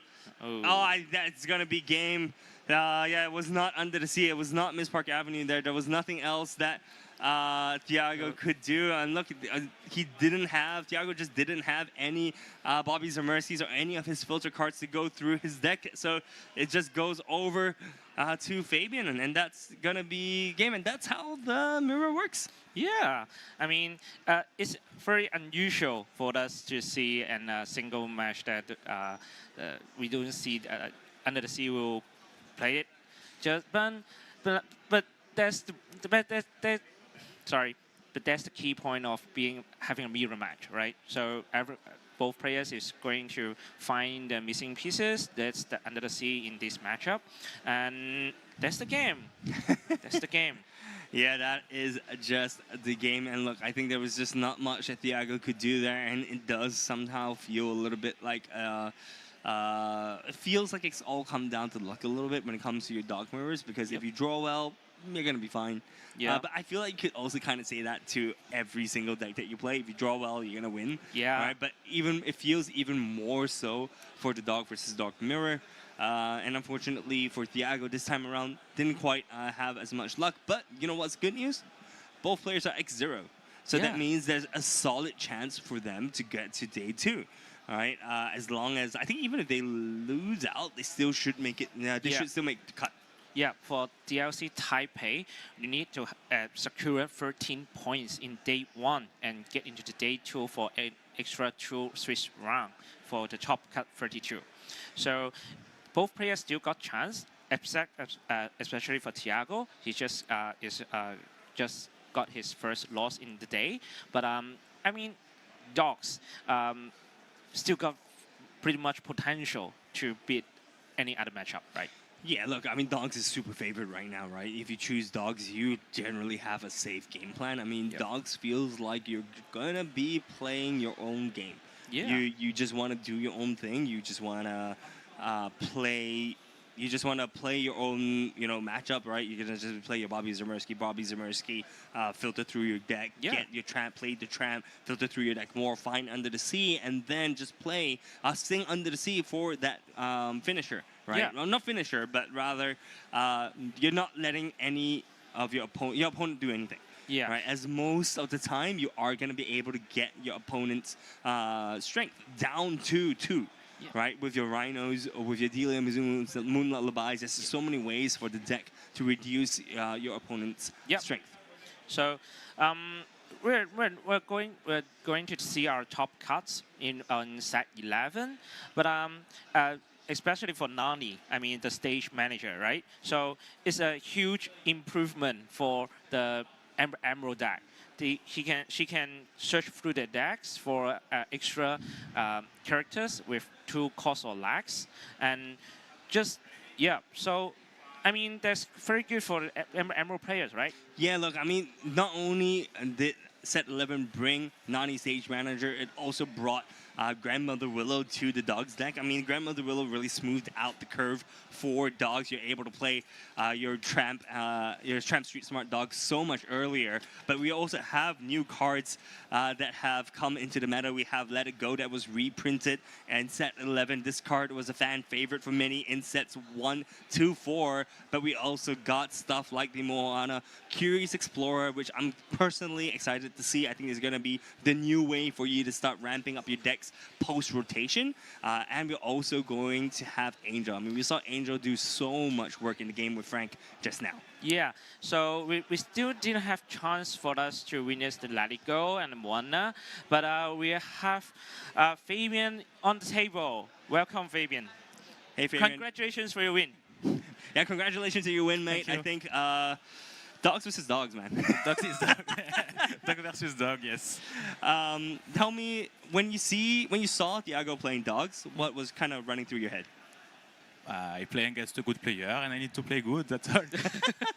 The only issue I have with playing good player against dog, I think dog mirror don't have a lot of edge, so this is the match when I don't really care if my opponent is good or not, because it just go wide and try to get another C. But I know I will never have a grand game where I scam him with shift late G and he try to go aggro. It won't happen against him. No, for sure. I found it so funny. Every time you saw your Lady Miss Park Avenue from your Bobby Zamersky, like, nope, throw. It is a very good card in the matchup because it can sing under the sea with Nani without being able to take the opposing UTS under the sea. So it's a good card, but I never had the momentum to keep it. So. Yeah, I do wanna take you back to game number 3, right? So you played your first tramp, didn't see Under the Sea. You played your second tramp, didn't see Under the Sea. Then you played your third tramp and still didn't see Under the Sea. What was kind of going through your head? I was like, it's not that an issue because I had Lethal in 2, and the only thing that could kill me at this moment was 2 Cardinal shift Lady plus Under the Sea. So I was like, if he has it, he has it. I drew 20 without seeing. But to be frank, I had 1 Under the Sea on bottom with Nani, if I remember well, if I don't miss with the game 2 or 1. Yeah, for sure. The third game, I was just like, so he has 1 tramp, he has 2 tramps, 3 tramps. The last tramp is in the discard pile. Where's the Under the Sea, man? You look through all the decks, half of your decks, right? Yeah, I think even more, I think. All right, so Fabian, how long's the journey to Taiwan for you, man? 15 hours of plane. 15 hours. I did worse. So what brings you? What I guess encourages you to come all the way to Taiwan to play a DLC? I mean, there's been a lot of DLCs for you guys over in well, even the US and Europe, right? Okay. Firstly, I do almost every DLC. I never did the America one because I never got the ticket, or it was a time I didn't get money, or I didn't. Always something that caused me I couldn't go to the US one, but I do almost all DLC because I try to win one day. Awesome. Well, you're 1 step closer, man. I mean, right now you are what, 6-5-0? 5-0. The tournament just starts now. It's true. I mean, you're right. Going into day 2, is there any kind of mindsets that you want to prepare yourself going into tomorrow? Well, playing as my best. Any advice for players who have gotten this far? You know, it's the first. Let's say, for example, it's their first time getting there. They're a little bit nervous. What would you say to a new player? If it's their first time, I will say that the most important is try to stress the less possible, because I think most people on top lose games they should have win because of the stress and forget some stuff. Like, for example, on game 1 or 2, I don't remember, I do a little misplay that doesn't cause me that I win anyway, so game 2. Game 2. But I should have played a Lilo from the discard to draw one more with Tramp, and I forget it because I was...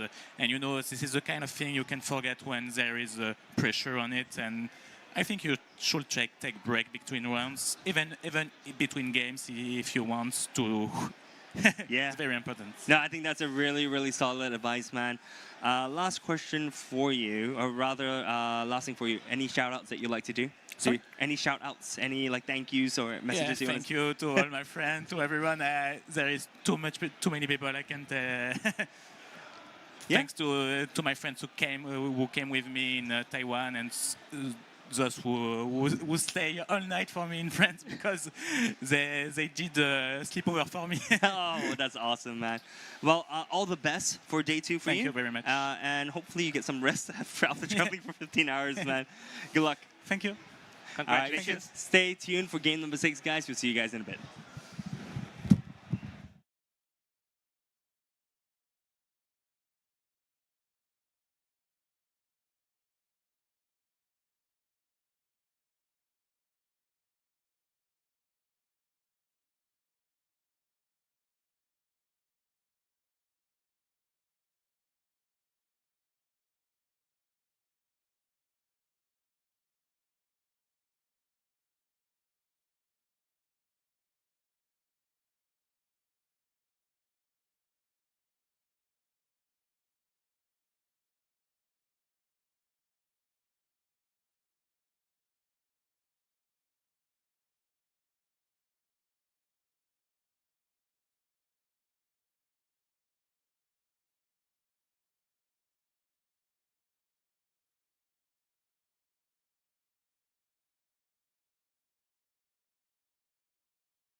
Hello. Welcome back to this DLC Taipei.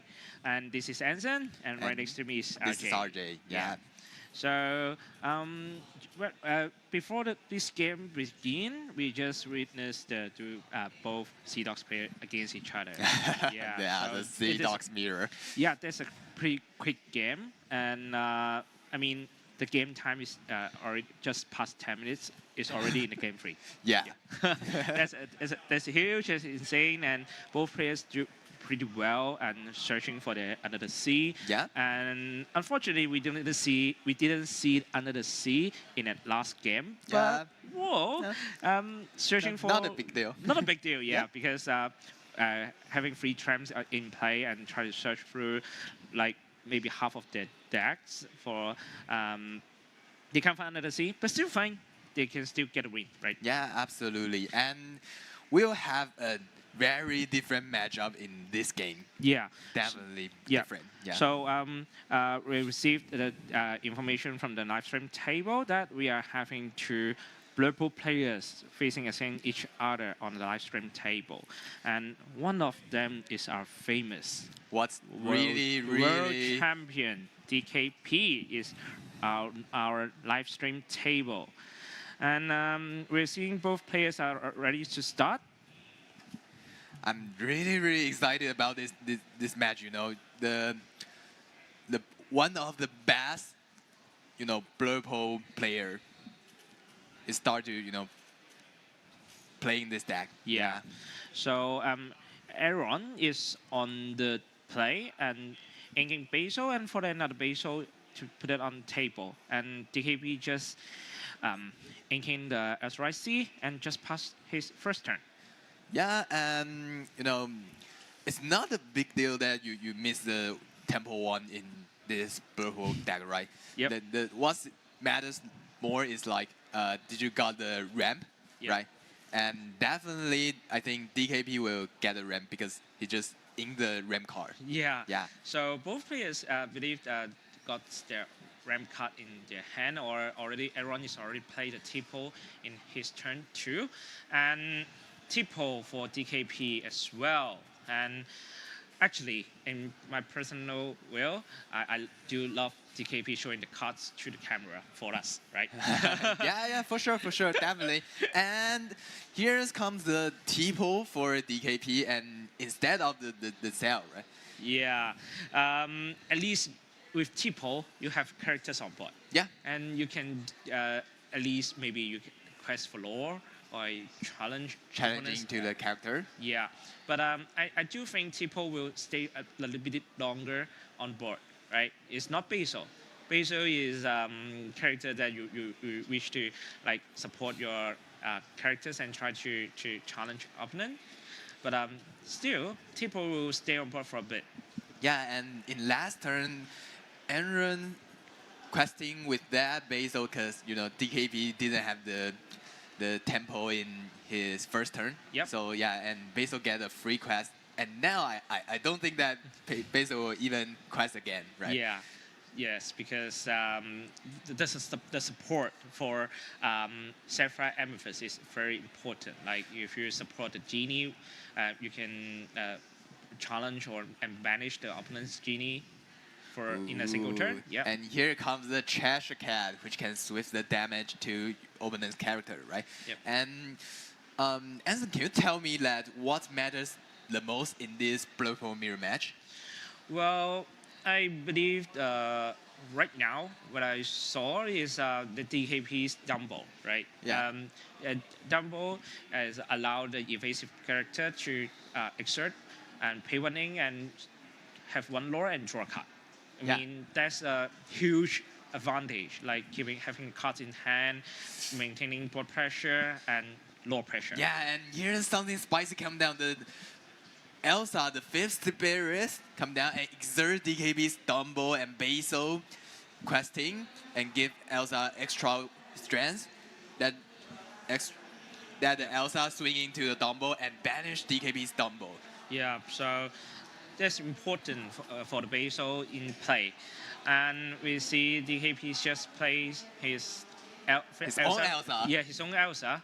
And swing to the Elsa, banish Aaron's Elsa, and now the game is begin and it's going, yeah? Yeah. So in the mid game, I do believe Sapphire Amethyst is having a great control in the mid game. Yeah. Like and Aaron is just playing the Hypnotic String for to boost Tipo with extra 2 strength and draw an extra card and try to find his missing pieces. Though the Into Unknown for Aaron just placing the Elsa Fifth Spirit of DKP into his Inkwell. And now questing out for a 2 lore. And Hades just plays on and putting the treasure cat into of the Aaron Inkwell. to the Inkwell. Yeah. Yeah. So Inkwell or our resources is never limit in our this matchup, right? Yeah. So The more Inkwell, the more cards in your Inkwell, the better, right? yeah. So another treasure cat just came out for Aaron. Like, I mean, you have to have some damage counter on board and try to make use of the boost the ability cat, of right? treasure cat. Yeah. And now, even there is more character on Aaron's side. There is a big body like Hades on DKP's board, and you can see that there's only 1 card on Aaron's hand. So I think it's such a not a good situation for Aaron, right? Yeah, so we just, the Hades has exerted to sing the Let It Go. The reprint, that's not the reprint version, but it's reprinted in set 11 to put Aaron's character into his Inkwell. Yeah, So- one of my favorite cards. Yeah. So good. With Let It Go and Into the Unknown and Hades, it's too much. There is different tools for Blood Bowl players to maintain control of the opponent's board. Yeah. But there's a downside, Yeah, right? for So sure, for sure. will boost your opponent's Inkwell. Okay, and now Aaron plays the Royal Guard and The you know, EC. Yeah, the EC, the Vendor Trail. Definitely not the character you want to see now, but like You have no choice. yeah, right? you have to do it. You can't just like, oh, I'm past. Yeah. Yeah. So DKP is choosing to exert Royal Guard and swing into it, yeah. banishing the Royal Guard, and now Aaron is running out his resource, which is not a good news for him. And Wasabi swinging into Tipo, and Hades quest for 2, which is really good. Yeah. So I mean, maybe Aaron is having a little bit on the advantage on the lore, which is 9-2 right now. But I do believe BKP is going to climb back or catch up with the board. Yeah, and now Aaron plays his own Wasabi. I think is definitely not the card for the mirror match, right? I Yeah. think it's for the match like the dogs to remove the Emerald Chrome Con, the crazy card. And now DKB plays the Demona, reveals his hand and exert all the character on Aaron's field. And now he can challenge into it, try to wipe out Aaron's board. Yeah. So Elsa is challenging into the. No, Hades is swinging into the Wasabi, and let's see whether DKB will use that Elsa to trade with the EC. yeah, it's tough because Elsa is an evasive character, but like I think he has to do it because in next turn the Venator will swing into Hades and exchange with his Hades, right? Yeah. So DKP already placed the Junior Witch guidebook on board and not to using the abilities just yet. And yeah, there's no ink left, so yeah, that's for this turn. And guidebook is always good for the Blood Bowl deck because it gives you the synergy, it gives you 2 draw. It's really meaningful in this mirror match. And you see that the DKB has a Demona into Demona. yeah. So I mean, by revealing their own hands, and Blood Pro is never gonna run out of method to reveal their hands, right? Yeah, and Hades Looking for a deal. The deal is good. I mean, letting Aaron to draw 2 cards to refill his hand, and I mean, like, he don't mind to let Aaron draw, right? Because he has the Demona and he want to like playing next turn. So, yeah, you can draw. yeah, Yeah, no matter what you can draw. So yeah, just draw. I want to give up my Demona, right? yeah. Well, Good deal. Yeah, good deal because 5-string Demona is a little huge pressure on board, right? Because Aaron just only have 1 Hades on play, and pass for turn after inking Tipo into his own inkwell. And what would DKP do? We just go through the Junior Richard Guidebook right now?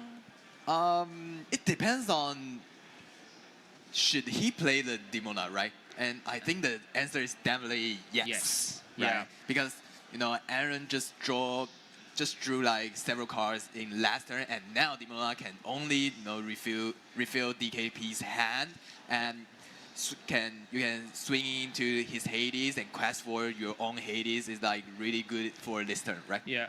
So DKP is taking it slow. Just try to clean Aaron's board and quest with Hades, which is true lore, and yeah, taking it slow for a purple player is not a big deal, right? They got control Which of their board. Which is a really classic tempo for purple. And the EC is coming up for Aaron and exerting the Demoner with his ability. Using the Into the Unknown, placing the undamaged Demoner into DKP's inkwell.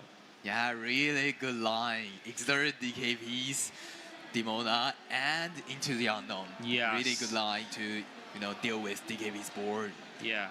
And although when we are playing with the Amethyst player, always reminded that there is a treasure cat that can shift damage to the opposing to different characters, right? Yeah, of course. But still, both players already have free damage. It takes time for treasure cat to perform his work. Yeah, and he has to play Treasure, but here's the Demona again, back to back. Yeah. Oh, the Demona's shining up in this matchup. Yeah, and I mean the Demona is very good for this matchup, and especially DKB has already have different characters on board. You can quest or just wipe out Aaron's board, right? Yeah, oh, just let it go. Singing with the Hades and quest with the Demona. Really good tempo for DKP here. And also plays the Iago and the Basil. Yeah, so the Basil is, we mentioned it. The Basil is a very valid 1-cost character with support for extra 2 strength for the players. Like then you see when you're supporting Demona, you can easily to challenge Hades or anything with great willpower, right? Yeah. So we are seeing Aaron just paying 1 lore and banish the Journey Witcher Guidebook. Oh no, and he can't find any. Oh, no, I'm sorry. Is he going to? No. Sorry, my bad. Aaron just banished the Junior Witcher Guidebook and search for... Gives him 2 draw? Yeah. Search for extra 2 cards. Yeah, and I think there's still some chance for Aaron to rebuild his board, but there's tons of character on DKP's board, and the good news is DKP is almost run out of his Demona, right? Yep. And the bad news for Aaron is okay, and now what should I do to rebuild my board? It's tough. Ooh. Oh, the Wasabi shining out here and remove the guidebook, which is not expected in this mirror matchup, right? Yeah, it's not good for DKP right now because he can't refill his hand and Demona is almost gone. But an extra lore for DKP with the Wasabi's ability. Yeah, if I am DKP, I think I will take it, but a little bit worried, right? Yeah. Because their Demona is still not playing right now, and the top deck Cheshire Cat, which you just mentioned before, which do a lot here, right? Yeah. So DKP is considering which to which character will be shifted to some having to damage counter. Yeah, it definitely will be the Royal Guard. Yeah. Yeah, and shifting the shifting the damage from. It seems that he wants to shifting the damage from Hades. Yes. Which means that if you want to challenge into the Demona, you have to pay more. Yeah. Yeah, because there's 5 strengths of Demona, right? And DKP just quests out with both Demona, Hades, and Iago and Basil, make him already having like 15 8 lords. 8 lore this turn and 50 lore in total. And what would Aaron do? Will he reserve some of his secret cards for next game? Right? I mean like the one like Demona is like really good here, and something like the song maybe into the unknown, because all the character of DKPs just exerted, and yeah, you need some songs to show up here, or you can deal with the board, right? Yep.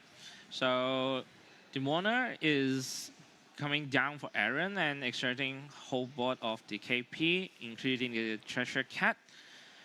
And yeah, and what's Demona do here? Not only refill the hand, also he support the Royal Guard. Yeah. Yeah. And right now, Royal Guard is already having extra strength. I believe it's at least 3. Yeah, at least 3, right? Yeah. So, and now playing the Tipo, which is not the card you want to see in the late game, right? Yeah. So Royal Guard is swinging to Hades. He got enough strength to swing into Hades, and both Genie is available to challenge opposing character. Yeah, and I guess is Wasabi into Demona, and two genies into like it's so hard here. That's I the hate tough doing the math. Yeah, that's the tough choice for Aaron. Yeah. Because if you do perform it not quite in the correct order, it may lead you to lose one game. Yeah, right? yeah, sure, for sure. At least he has to deal with 2 characters of DKB, and that will be not game at least in next turn, right? Yes, and Wasabi is challenged Basil, and Genie is quest for 2, I believe. Oh, and Demona Stone by Day. Yeah, the Stone by Day ability is for... It can get ready this turn. Yeah. That's why he don't swing to Demona. Yes, and... Good calculate for Aaron. So right now is it's not the run that DKP can close the game right now, and Hades is on board and sending Aaron's the Demonas into the Inkwell. Yes. And now DKP still has tons of advantage of the board, and because he just refill his hand in by Aaron's Demona in last turn, and that's really good situation for DKP now, and now playing the Royal Guard, and Diego start to, I think maybe he swing into the Genie, right? Yeah, it would be the best option for DKP. Yeah, like you can't let Genie to keep questing for 2 lore or having. Oh no, he's going to quest. Ooh. I like whatever. I don't care your board. I just want to quest and get a win. Yeah. Yeah. That's my board, and you have to deal with my board. Yeah, you have to answer it. Not my deal. Yeah. So right now the question is always on. Right now it's on Aaron's side, and he's counting the number of his inkwell and try to doing some math. Doing the maths that what he can do right now. Okay, playing a Dumbo, which is not meaningful in this situation, and questing with the genie. To gain for extra cards. Yeah. I mean, like you said before, the multiple songs is important in this matchup, and they try looking for answers, and another genie is exerted for another making history cards, right? Yeah. So, with the sort of Yeah, that's game. That's game. That's game. That's game. Okay, so, yep. So DKP secured the first game of round 6. So, RJ, what do you think about this matchup? I mean, like, it's really, really well played for DKP that he piloted this deck from the early game to the mid game. You know, he know what he want to do, right? Yep. Yeah, play correctly and stable. You know, quest in the right times, exchange one in the right time, and yeah.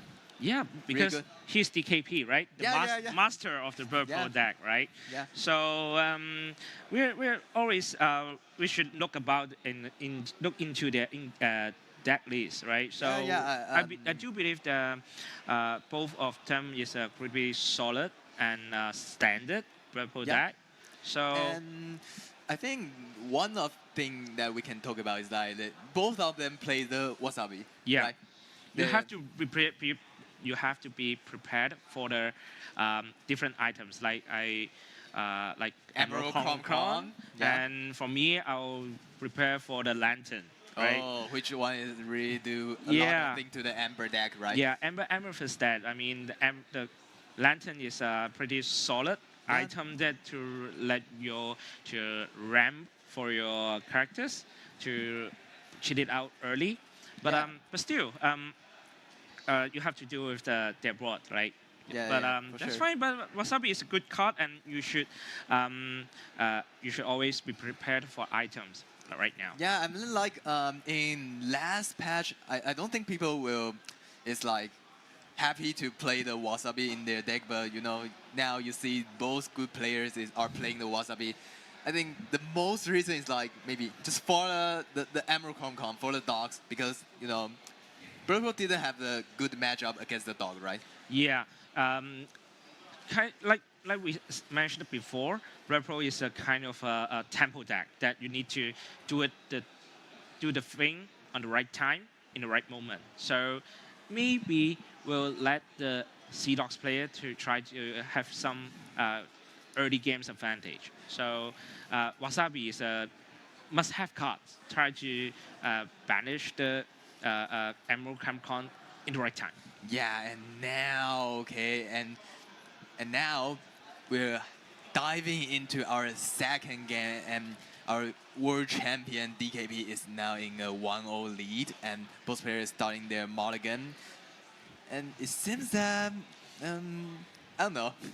Yeah, so I do believe though both players are mulligan right now, and definitely for a Sapphire player for the ramping card. Looking for the ramping card. Yeah, for sure. But it's good to have one cost character in play for turn 1, right? Yeah, for sure. But like the most important thing is find the ramming card, right? Yeah. Tipo is so important. Yeah, and the cell. Yeah. So what do you think about sorry?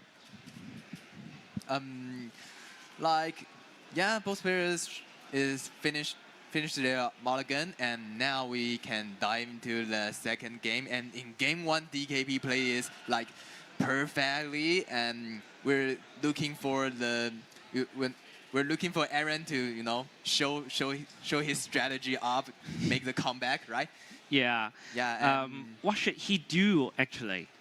I mean, like, yeah, just what we mentioned before. He has to ram in time, but like in last game he ram in time, but he didn't play any Demona. I think it's really important in this matchup, right? And now the Rafiki comes down as a turn 1 tempo, and DKP in Swan and playing the Basil, which is really good to seeing the early game for the Bird Pork decks. So both players are discussing about something, and maybe I don't think.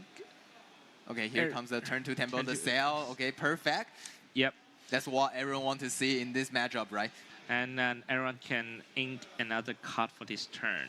Yeah. But not yeah, we said before, like between Tipo and C, Tipo may be a better choice, but it's still fine for purple players to play the SRIC. Yeah, I mean like the SRIC give you a card to draw, so which means that resource. Yep. So yeah, why not? In this purple matchup, maybe it's like more important than Tipo, right? You Yeah. get a draw, you get a resource, and you know we're definitely going to the long game, right? Yeah. Yeah. So DKP is inking into the unknown and another treasure cat. And this SRIC help him find, I believe, is a genie. Yeah, Genie would be nice here, and also maybe like Diego. Diego will also be nice. Yeah, the Iago with 4 strength and 6 power is a tough guy, right? Tough. Oh, here comes the Genie. Come down and draw 1. Get a draw. It's always good for you. And right, time to go to the DKP's turn, and he's considering inking the Let It Go. Yeah, and playing the Iago.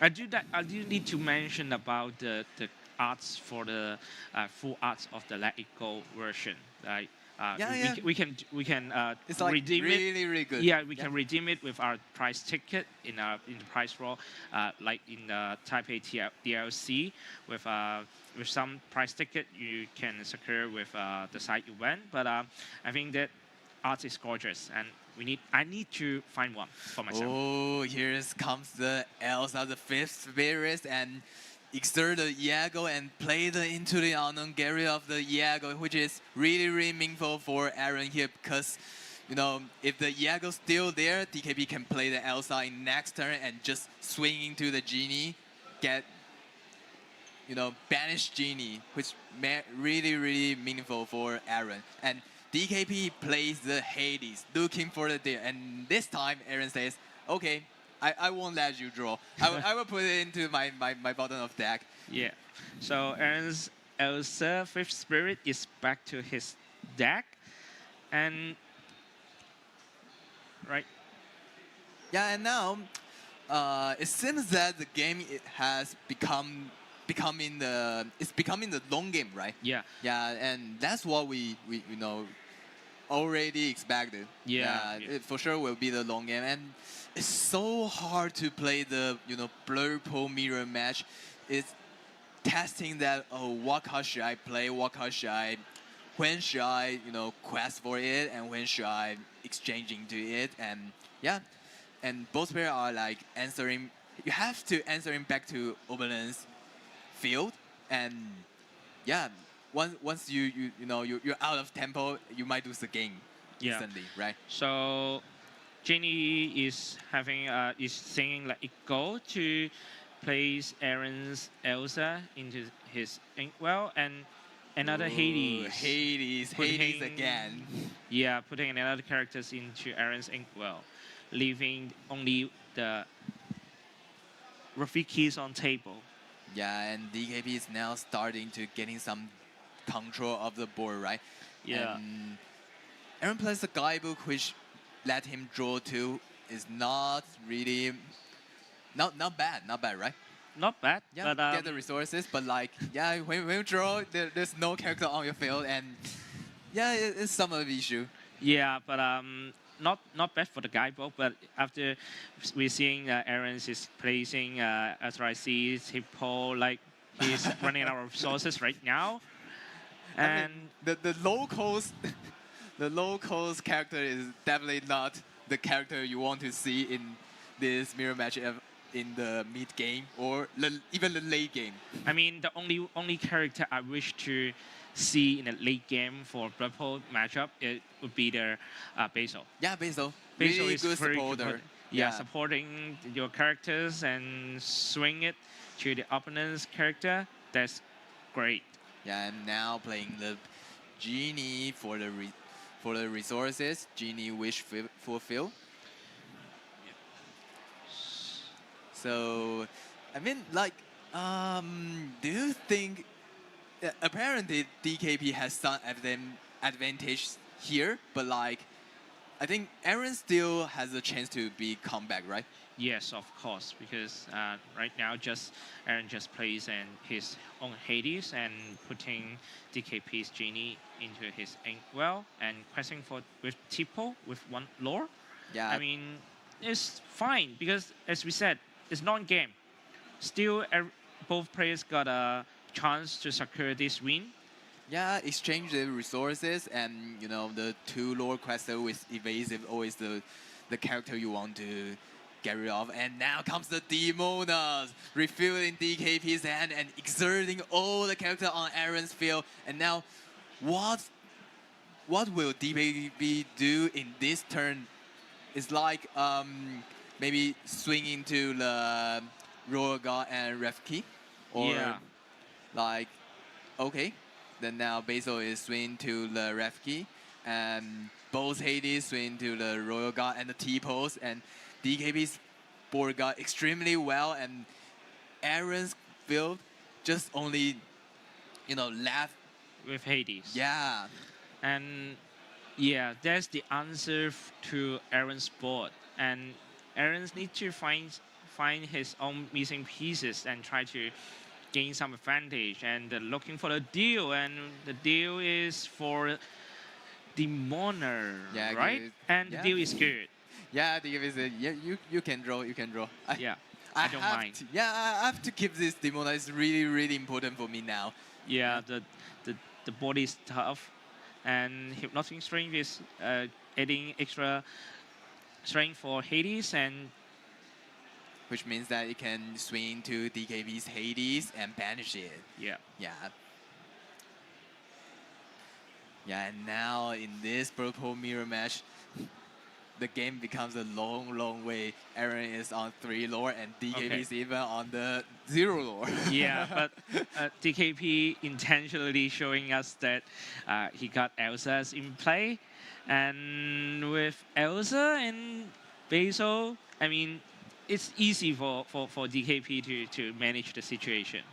Yeah, I'm wondering that if Aaron can play his own Demona in this game, right? Yeah. Like DKP plays the Demona back to back in last game, and Aaron didn't show up any Demonas of him. Yeah, but as we speak, then the Demonas again, right?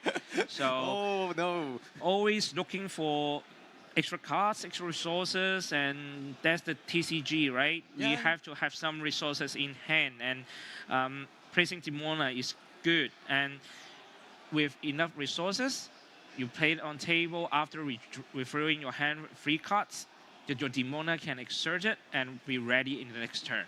Yeah, and I mean, like, if I'm Arrow, I will ask DKP, like, did you steal my Demonas? Why? You have just, you know, played 5 Demonas and I play none. Yeah, where's my Demona? Where's my Demona? And Elsa is Swing to the T-pole, and Basil start questing. with 1 lore, and Tipo is Which Basil Oh, supporting T-pole, swing to Hades, get the exchange, and now keep swinging to the Hades and questing for 2. yeah. So right now, definitely DKP got the board control, and he still got Taker and Royal Guard in his hand to like I can bounce your characters back. So yeah, he still got solutions. Yeah, and Genie from Aaron, which is not bad news. Like, yeah, draw a card, find some answer to DKP. But with the already built board for DKPs, I mean, it's very difficult. It's really strong, right? Yeah. You have the double Demonas and a Hades and even the Elsa 5th Spirits with the evasive, right? And Treasure Cat come down, it might do something to this board. Yeah, so Treasure Cat with its own boost ability, you can try to swift around the damage counter in opponent's board. And just now, the Hades damage counter is shift to Basil's and banishing Basil. Yeah, the Basil is like staying there too long time. Yeah. He's yeah. doing like too much things. Yeah. And So, yeah. Ooh, DKB just quest out for both Demona, Hades, and Elsa for 6 lore, and placing Taker, Royal Guard, and Iago on table, which is a great board. Yeah, I mean, pretty wide board. yeah, I mean, he already got like 6, 8, 9 lore in total in play, but Iago is just banished with the Hypnotic Strike from Aaron because Iago have a vanish ability, which is when he is targeted for an action card, he will be banished. Yeah, for sure, for sure. Really good play for Aaron. Like, yeah, it's a classic way we deal with the Diego in this mirror match, right? Yeah. You give your opponent's character the strength, give the Diego strength, and banish it. Yeah, Yeah. well, of course. And there's an extra card in to refill your hand. Yeah. And like, Treasure Cat can still move around the damage counter. From Demona. From Demona, Maybe maybe from like- Demona to Royal Guard. Yeah, and into Royal God. into the unknown, placing DKP's Demona into the Inkwell. Yeah, which is really good for Aaron now because there's a lot of pressure on DKB's board, right? And I don't know how many cards do Aaron left on his hand. If there's a lot, I think maybe he can get a comeback, right? Yeah. Because DKP is now run out his resources, only the character on his board, right? Yeah. Yeah. So right now, DKP is stuck need to calculate about the card, lore? the lore, the cards that both in his own and Aaron's discard pile, and I mean, Wow, really insane line from Aaron. The genie changing into the Elsa, and with the ability of Cheshire Cat, he banished Elsa. yeah, that's why Treasure Cat is so much important for the Amethyst player because he can manage the board. I mean, it's just not only talking about try to maintain your own health, but you can control the board. Like Yeah. if I do matter some characters, I can already take care of him with just shifting the damage counter early first. But that's how the Trash Cats do. Yeah, so many values, and now I just say that DKB has run out his resources, and now he top decks the Dumbo, which is really meaningful for his situation now, right? Yeah, but unfortunately, there's no evasive character for DKP right now except for the Dumbo. Yeah. It cannot use the ability just now, but in the next turn, Dumbo can start to breaking records, and Yeah. like, you know, if you have another evasive character, you can making history. right? Yeah, another resources will be filled to DKP's hand. Yeah, and which is not a good news for Aaron, and at least it's not another Demona, right? Yeah, run. Do we know that Aaron is running Demona, right? I mean, like, of course, why not? Yeah, when we are confirmed that Aaron is having 4 Demona in his stack. I mean, but, like, in the Blur Pole decks, you definitely run Demona, right? yeah, I'm just for sure, right? But yeah, we sure that Aaron's got 4 Demona in his stack, but yeah. Maybe Yes. it's not the right timing Somehow, to have unfortunately. Demona, right? Somehow maybe you want to get it back in your early game or before you start off your game, but yeah, that's the TCG. Yeah, I mean, like, we keep talking about the Demona, but is this, even there's a Demona in Aaron's hand, is this the right time to play? Like, DKB is now run out the resources, and if you play a Demona, you let DKB draw 3 cards, which is not really a good news for you, right? Yeah, and the EC is coming, is placed on the table for Aaron and shifting, letting the Genie to challenge DKB's character, and the Treasure Cat is moving the damage counter for Genie. Yeah, Cheshire Making Cat is only one damage counter left on Genies. yeah, Cheshire Cat is keep shining up here, and it's lots of fun. Yeah. I mean, that's the key point of the Blurple matchup, right? Yeah. You keep doing things that which is not questing, and try to maintain the board control, try to work on your own board and your opponent's board. Even a single damage counter is very important in this matchup. Yeah, there's a lore lead for DKP now, but like I'm seeing that Aaron is starting to getting back to catch up it, to getting back to the game like step by step. You know, now Aaron has a good board because the Cheshire Cat really doing a lot in this matchup, and you know DKP is around his resources. So yeah, it's still not the game, right? There's only 4 lures on DKP's board, and the maximum he can get into next turn is like 17. Yeah. So the Royal Guard is banished for DKP, and the Treasure Cat is used to banish The Demonas. the Demona for of Trading DKP. to the Demonas. Yeah, I mean like maybe it's too lot of pressure for Aaron's that the Demona exists there, and you know 2 lower quester. Yeah, 2 Lord Crester and the 5-string character is tough, as we already mentioned.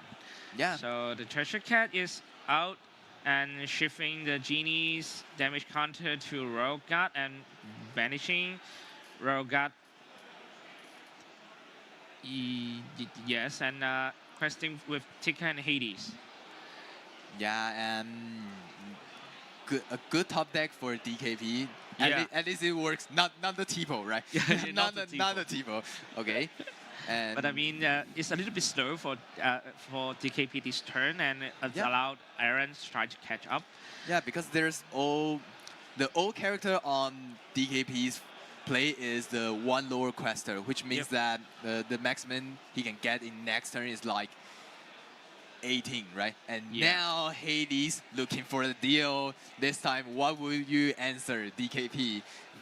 I mean, if I were him, or if I Yeah. were him, I would let him draw. You have to let him draw, right? Yeah. There's only 3 characters on your play, and you have no hand. Yeah. Yeah. Let him draw. Just let him draw, right? So another EC is on the table, and Treasure Cat is Ooh. banished by the previous EC. Vanderchill. Yep. Really good card here for Aaron. So You know, banish Cheshire Cat in time. Yep. Really, really important because Cheshire Cat show up what he has done, what he can do in, you know, the Aaron's side, right? Ooh. Back-to-back Junior Witcher Guidebook is used for DKP, Oh. and resources is back. And I believe there's a Treasure Cat and Elsa in DKP's hand. And yes, then enough inkwell resources for DKP to cast at least 1 character on board. I mean, yes, Aaron is trying to catch up, but still, with 15 lore of DKP side. Yeah, it's 15-5. Yeah, it's a little bit difficult for Aaron. Yeah, and now DKP is going to play the, I think it's Elsa the Fifth Flavors. What would you choose with Elsa and Treasure Cat in hand? Right now, you got at least 6 ink in the inkwell. I mean, like it's tough because there's no a good, you know, target for Elsa. Like you want to swing up and challenge into it. If you swing up the Hades, Yeah. I don't think DKP would challenging to it. And DKP is playing the cell, which gives him a draw. And Not extra bad. card. Yeah. And Hades looking for a deal is in DKP's hand. Right now, I do believe that the DKP would like to manage the board and just placing characters on board and just quest out for Hades and Ticker. Yeah, absolutely. He has to quest out because, you know, the the advantage of resources is somehow on Aaron's side. So and DKP is so close to the win, right? So I think like, yeah, he would might quest out, but doing the math calculating, seeing about if I quest out here, will Aaron just swing into my character and I can't even get back anymore, right? Yeah. So DKP is still considering which character will. Okay, DKP select the genie, which fulfilled to put it back to Aaron's deck, and the deal is not good and allowed DK is not good and the character is back to the deck. I mean, like it always a good deal. Yeah. It's always a good deal, right? It depends on which players we are talking about, right? Yeah, right. It's always good. Yeah, it's always a good deal. Right now, Aaron is like need to think about how to react. Like with Taker and Hades on board, with 70 lore for DKP, and again DKP showing us that he got an Elsa Fifth Spirit in his hand. Yeah, and I mean like it's not really a big deal for Aaron to deal with, but 17 lore is really a big pressure for him, right? Yeah. Yeah. And we're seeing that the back-to-back Dumbo and Tipo is on play. Tipo is keep coming down in the late game. Yeah. Not really the card you want to see. Yeah, but don't underestimate Tipo, right? Yeah. So it do need there's a game in the previous championship, like Tipo is the MVP, but not the growing sound, not the growing sound anymore. Yeah. Yeah. So Elsa is in play, exerting Tipo, if I see it correctly, and yeah, and DKP is considering whether he would challenge with the rush ability with Elsa. Yeah, and Hades sending the Dumbo into the Inkwell, which is meaningful for Aaron now because he has no hand and he wants to, breaking records with the Dumbos, refuse his hand, and yeah, get the resource, get the answer. And now DKP's board is gained in next turn, right? Yeah, so DKP is only left with only need to have 2 lore for secure the round 6 win. Yeah. And Aaron needs to at least taking out at least the Hades and the Hades, right? Yeah, absolutely. Aaron needs something can deal with the ready character, He needs something like another Hades or Let It Go. Let It Go, another Hades. Also. Or the Elsa, the Fifth Spirit.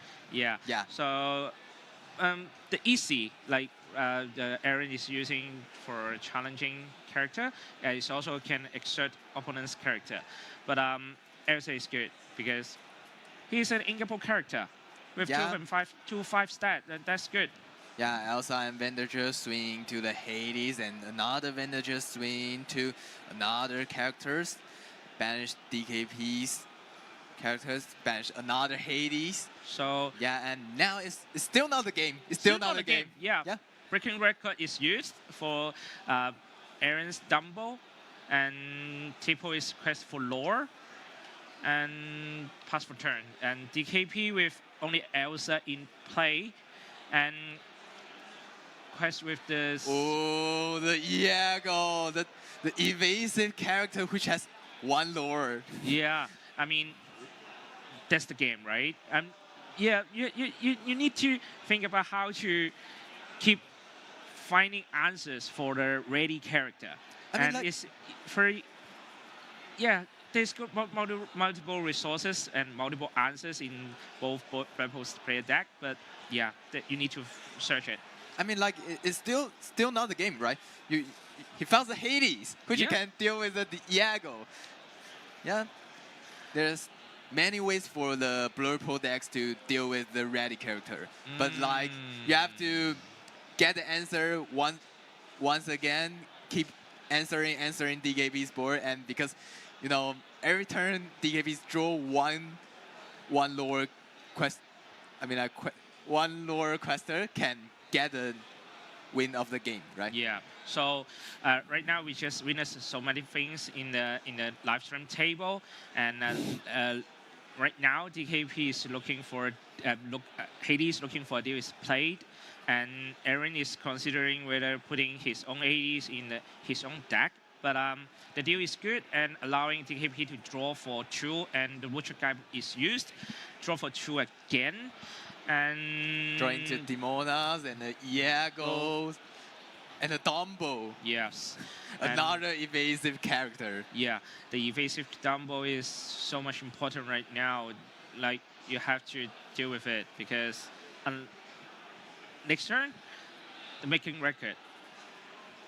I mean, like, you can just quest. Yeah, sorry, my bad, my bad. You can just quest out. Yeah, my bad. Don't need the ability, right? My bad. Okay, do Aaron draw the answer? Let's take a look. It's tons of ink in Aaron's inkwell, right? So Yeah. many things he can do, but the issue is there any card that playable in this situation? I mean, like, it's same. Like, you know, Hades, the Elsa, the Fifth Spirits, the Let It Go. There's still a lot of answer on Aaron's side, right? Yeah. So Aaron's facial expression is not doing pretty well, but I think he's got answer. Demona is used, exerting both Dumbo and Hades and referring both players' hand. And Hades looking for a deal is banished. Yeah, Demona is one of it for the answer, and now he needs Into the Unknown to send the Dumbo into Inkwell, or that will be game for DKP next turn, right? Oh, SRIC is used and still looking for answers. 5 ink is still in. 5 ink left. Oh, 3 cards into the unknown, sending the Dumbo into Inkwell, so it's still not the game for DKP next turn, and Aaron the game is still continuing. Yeah, Aaron is still catching up, and with DKP's 19 lore in hand, just only 1 lore left. What an exciting game! That's insane. I mean, there's the decision that you need to calculate correctly. Yeah, under yeah, this you have such to play it right. pressure. Yeah. And Tipo, Iago is played. Junior Witcher Gaibo is used. Demonas come down, give you 3 draws, and maybe Tipo will, you know, get the game this time. Yeah, secure the game. Secure the game. Not the growing man. Not a growing son anymore. Yeah, not right? a growing son anymore. A grown man. SRIC is used for its place in the inkwell, and answer the question is back to Aaron's side. Yeah. So DKPs keep throwing questions to Aaron, and it's a hard questions, right? Yeah. It's definitely hard. It's like, what can I say? Your opening is on 19 lords, and he has, you know, whiteboards, and now you have to answer it like, you know, cleaning up his board, or you can't, you know, you there will be a game, right? Yeah. And even your Demona is Stone by Day this turn. Can't get ready because DKB is Demona. Yeah. So Aaron's looking for a deal. The deal is good, and drawing extra 2 cards in hand. And yeah, then there's Junior 3 Witcher Gaibo ready is characters you have to deal with. Yeah. It's really hard for Aaron. So and now it's 5 in left, and Aaron drawing 2 with the guidebook. Can he find the answer again? Okay, Genie. he's looking for at least 1 song, right? No, he needs like 3 songs, right? Okay, that will be the game. DKP win in this matchup with 2-0 in the Blurple Mirror match.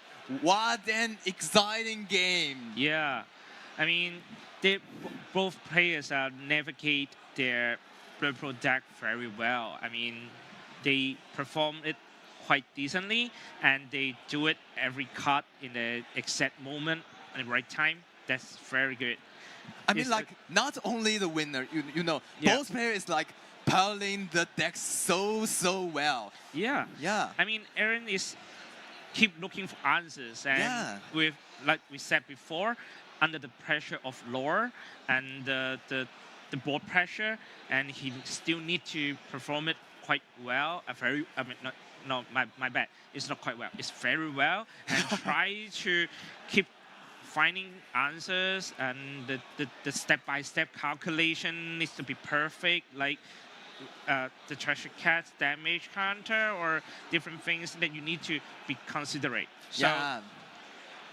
both players are doing very well. Yeah, for sure. And DKP is showing why he is the world champion. Yes, of Yes, course. playing so well in this game. And Yes. What a game. Yeah, of course. I mean, that's art. I mean, when you're using the Blur Pro deck, you need to calculate so much.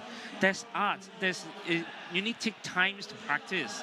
And when we're talking about practice, and you need to practice for the DLC. And when you practice well, securing free wins, you'll get the Mulan Challenge Ahead, a foil promo card, and DLC Taipei. The Simba Pride Protector and the Elsa Ice Maker. You know, all of them are so good. I love them so much. Yeah. Right? So, okay. So which one will we want to, like, you know, the most one you love? I mean, definitely the Elsa Ice Maker, because Everyone loves Elsa. everyone loves Elsa. But, like, I mean, the foil version, is a chase card for everyone who is enjoying the Lorcana game, right? But sorry about that, because Elsa foil version, Elsa's Ice Maker foil version is only available for the top players in DLC Taipei and any other DLC this year.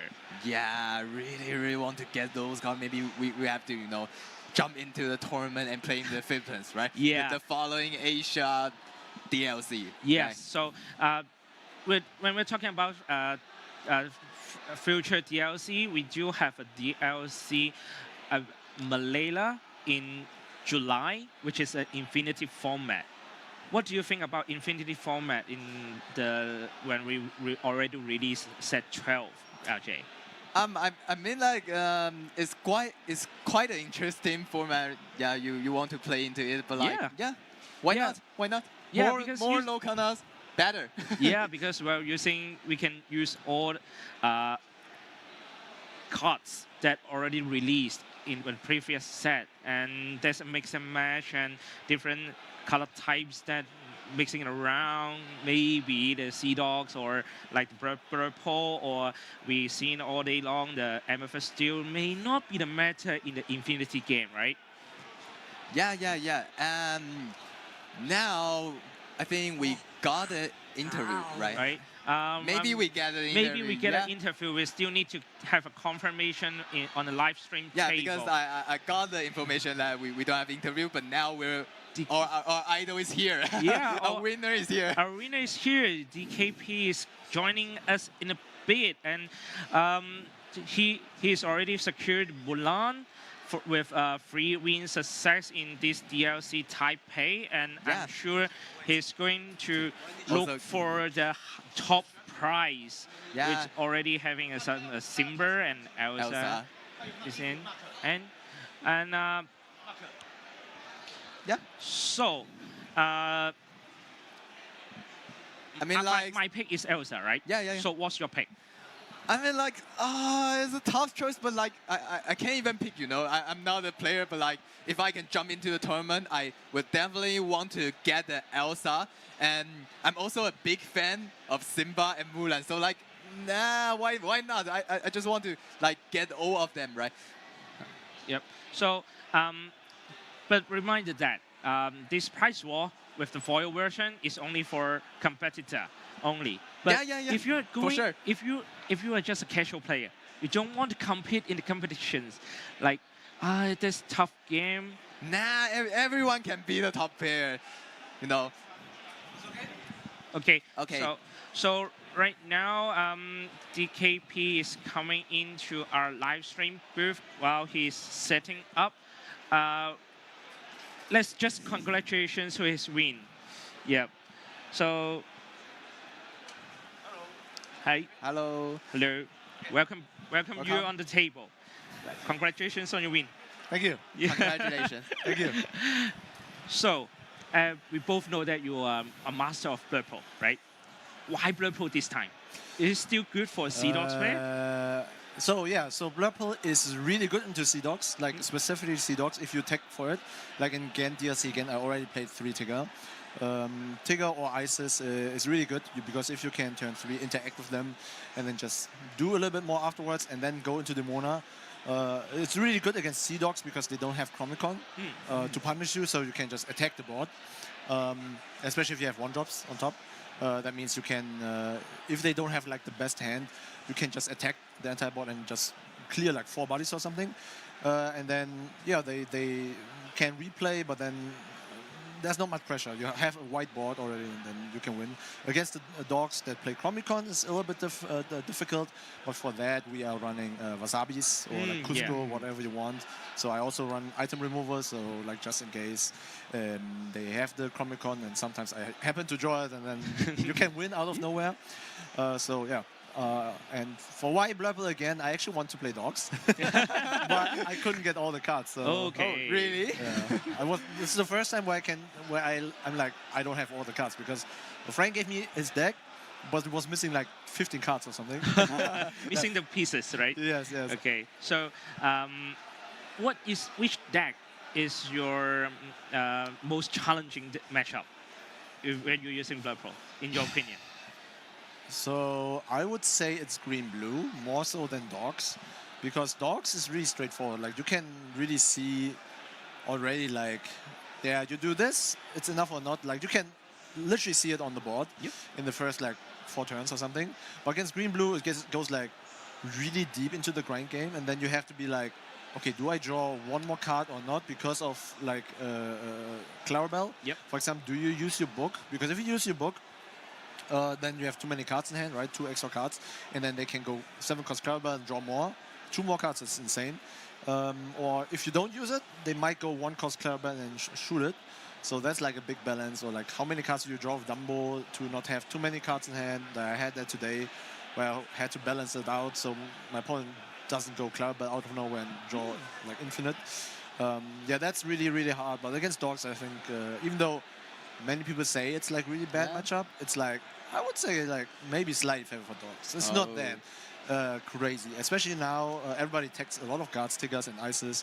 It makes it really much easier, especially if you're on the play and they don't have like the good hand. Like they just maybe go 1-drop, 1-drop, 1-drop, because 3 only exists 4 times in the deck, right? The Willow. So that means you can just take the match sometimes, just like that. Cool. So, one last question for the tournament. What's your goal in this Taipei TLC? The win. The win, of course. The invite, no, right? actually, first the invite. My first goal is the invite for the Asia Continental. For sure, right? Yeah, because last time I was 1 win away, so I really wanted. It's really, really close. Yeah, it was best of 1. That's why it's, I just break and then lose. And now it's best of 3. Yeah, so much better. Second goal, not a Mickey, and then the win. Okay, cool. So step by step. Yeah. So, how was your stay in Taipei? How was your stay? Yeah, my stay was really good. We are in an Airbnb with like multiple people, like Tiago and so on, my teammates. So that's really nice. Big house. Everything is really like close and easy to go to. Yeah. And also really cheap. So that's really nice. We ate really nice, really nice food. Enjoy the night food. Enjoy the night markets food. Not yet. We tested too much to go to the night market, but. Sunday, 100%. Yeah. Does it open Sunday? Yeah, No, of course, open. Yeah, Open okay. to- You have to go in. You have to go in. Okay, yeah, then Sunday. Sunday for sure, 100%. Let's go. Okay. So, any questions from you, RJ? I think, Maybe not today. It's like, everything's good. You know, meeting DKP, one of the best players in Lorcana. Yeah, it's really a good day today. Yeah. So, I come. will catch you a bit, and that's all for the interview right now. And I do believe that we would love to see you on the live stream table again tomorrow, and I hope you have reached the Hopefully top cut. Yeah, Hopefully in and the for finals. sure in the final, right? Yes. So congratulations again, and we'll catch you in a bit. And there's the final round for today. I'll see you soon. Bye.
Hey guys, welcome back to the Taipei DLC. Once again, I am Brian, this is RJ, and we've had some pretty solid games so far, man. Yeah, really impressive gameplay by DKP. That's right, we saw some Blurple mirror action, but I can definitely tell you, I, for one, am a fan of Blurple mirrors. I feel like Blurple mirrors are very much a skill-based mirror. Yeah. Right? It's not so much a luck-based mirror like certain other, greenish color decks is what I will say, right?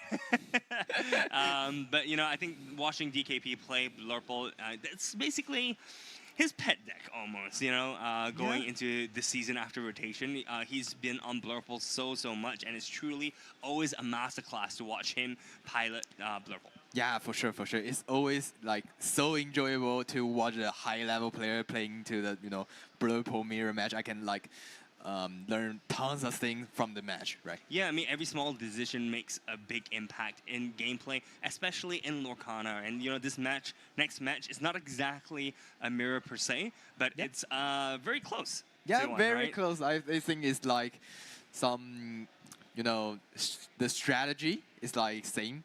Yep. I'm like, not the same, but like No, really it's similar. close. It's similar. It's similar. for sure. It's similar. Yeah. All right, so the next matchup we have is Amber Steel versus Amethyst Steel, and piloting Amber Steel is going to be none other than Shitian. So we did see him in the Hong Kong DLC. Yeah. He was piloting Dogs back then, and here we have him piloting Amber Steel, and on the other side we have Burin Seijin, who is playing Amethyst Steel. So like we said, not exactly the mirror, but it's pretty Kind close. of mirror. Yeah. And for everyone who's new here, and Li Shitian is one of the best player in Hong Kong, and it's maybe like in Asia. Yeah, I mean, for sure, he's got plenty of experience in other card games as well. He's, I believe, has a huge repertoire of accolades behind his name, behind his belt. But here in Lorcana, he is just starting his questing journey, and it's such a pleasure to see other people from other games coming into Lorcana and really showing the skill expression of such a game. But here, we kick things off. Shitian does play his Angel with the underdog ability, and Seijin here uses Fire to Cannon to get rid of the Angel. Unfortunately for Shitian, not able to stick to the board. And Angel is actually very reminiscent of a character that that was I think in pre-rotation. It was a singer. I think it was a 1-cost 3 singer 3. Singer Ariel, I think. Ariel. Yeah. But yeah, here, unfortunately, we've got the slightly nerfed version, but it's still a pretty strong body nonetheless. Shitian is, he's just giving it some thought right now, thinking about what he should think. I don't know. Like maybe there's like multiple choice on his side, and he's trying to figure out which 2 cards is the best one to play here. And the Angel with the undergo ability is really good in Tempo 1, but not in not the character you want to play in your turn 2, right? Yeah, for sure. Here he does drop the Trouble Door, and this tells me that he is piloting the more of the mid-range list. So he is not playing the Amber Steel aggro that we're used to seeing in Fable, in set 8 as well with Reign of Jafar. But here we are looking at the variant that plays things like the Angel, Experiment 624, Aerial, Ethereal Voice as well. These are more of your mid-range cards. We did see him ink that Stitch Carefree Snowboarder onto in his Inkwell, right? These are all cards which signify that he is playing the slightly slower version, but I wouldn't say it's any less deadly. Yeah, and this singer in this deck really do a lot of things for him. Like there's a lot of good songs in this deck, like the Thunderbolt, Raging Fire, and it really gives the deck like a lot of power. Yeah, a lot of power. Yeah, for sure. And also, guys, these players are playing for this slot in day 2. This is going to be their win and in. Whoever wins this match is going straight to day 2. Whoever loses, unfortunately, not going to day 2. The journey is gonna end today. That's right, that's right. So here, Shitian just making sure that he knows exactly which 2 cards are in Seijin's hands here. It's going to be the Cheshire Cat as well as the Elsa, the 5th Spirit. Yeah, I feel, cards like Mowgli, cards like Ursula, so much value, right? You're able to look at your opponent's hand, remember it, and also you get the added benefit of maybe discarding a card. Yeah, and it will definitely impact your strategy in your mid game, your late game. That's, information is always the most important thing in Disney Lorcana, right? That's right. I mean, even trying to remember exactly what your opponent inked as well is going to make such an impact into what cards what cards you decide to put in your ink, what cards you decide to play, discard. Every single decision counts in Lorcana. So it's very, very important to keep track of everything. Here we are going to see Sajin just quest ahead with the Palace Guard, with the Lexington. He's going to drop his ink as well as play a Cheshire. Pretty solid turn over. Yeah, pretty solid turn overall. I think he's going to be pretty happy with that. Shooting here, just going to be singing Delia's Moon Lullaby to get rid of that Palace Guard. Goodbye, vanish away, he says. Yeah, and the Cheshire can really do a lot of things in this matchup because, both are players playing the steal strategy, so they want to, challenging to opponent's character, and Cheshire Cat do the shift damage, which is really meaning a lot in this match, not the mirror match. Sorry. Yeah, that's right. So we are going to see another Delia's Moon Lullaby, going to reduce Lexington's strength by 2. So it's just a note that you're minusing 2. Okay. Yeah, so I think he's just making sure that it's clearly marked so that the players are aware of that, because Delia's Moon Lullaby doesn't just reduce the strength of your character this turn; it does it until the start of your next turn, right? So even even in Sajin's turn this time around, he's only gonna have a 2 strength Lexington. Yeah, not super helpful. Yeah, and now Shitem plays a really good character here, the bodyguard. Chief Powhatan. Yeah. So he has bodyguard. He is an incredibly big body as well. He does have a slight side effect of not being able to challenge. But you know what? He's not going to be challenging. I don't mind it. Yeah, you just quest, man. Yeah. Yeah, so here we are going to see Sajin just drop his dock here. I think not going to be triggering its ability. Or did he trigger it? Maybe he did. Yeah, there's like 2 cards in his hand. Yeah, so probably did. Yeah, he can trigger it for, exchange your card from your deck, right?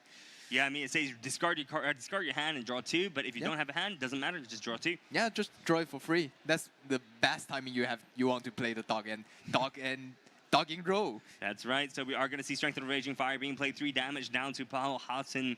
Here he's only got 2 willpower left. He does play a second dock there, so he is going to be able to draw 2 cards from his deck right now. Sajin going to be pretty happy with that. He's already inked the Elsa, the Fifth Spirit, so I'm not going to have too much more ink to work with, but trades the Powhatan with his Lexington. Going to be pretty happy with that as well. Going to be passing the turn with 4 lore. There isn't too much of a lead, but it's slowly growing. Yeah, and I mean, like the Chef button just show up its value. Yeah. You exchange the Raging Power and of course a Lexington. Do a lot of things. Oh, dang. Second Mowgli comes down. Sajin going to be showing the Cheshire Cat as well as the Giant Cobra. Nothing to discard, but it's good for Chutan to know that in his mind. He is, I think, going to be singing with the Trouble, though. We do see here hurl his Thunderbolts onto that Cheshire Cat. Does not want to have value from the cat or the boost. In fact, gets rid of the cat. You know what? Lightning does beat cat. Yeah. But here, you're absolutely right. When a card like Chief Paladin here is able to force your opponent to utilize 2 cards, that in itself is extreme value, right? Because as we were talking about earlier, every single resource counts. Yeah. Whether it's hand size, ink size, board size, every resource counts here. So yeah, absolute banger of a card here that Chutan is playing in his Amber Steel deck. Yeah, and now we're questing out, and let's see what cards he will play in this turn, because he, inking the Elsa, the Fifth Spirit in the last turn or last 2 turn, and which one he really want to play in the 5th turn or 6th turn, right? And now he's playing the Giant Cobra and the Cheshire Cat just for the wider board. Yeah, and big bodies as well, right? I mean, we can't forget. The Cobra actually has a huge body. It's a 4/4 for 3 cost. Yeah. We didn't really see a lot of these overstatic cards until the arrival of Whispers in the Well, so Giant Cobra is kind of ahead of the curve in that front. Yes, it does have Vanish, but overall, very, very strong card. You also have the added benefit of choosing to discard your card from your hand. If you do, you gain 2 lore, right? So overall, very strong card for the Giant Cobra. And you know what? The thunder really beats the cat. Yeah, Thunder beats Cat, exactly. I mean, 2 times in a row. Yeah, it's 2 times clear, in a row. Right? Cat, Yeah.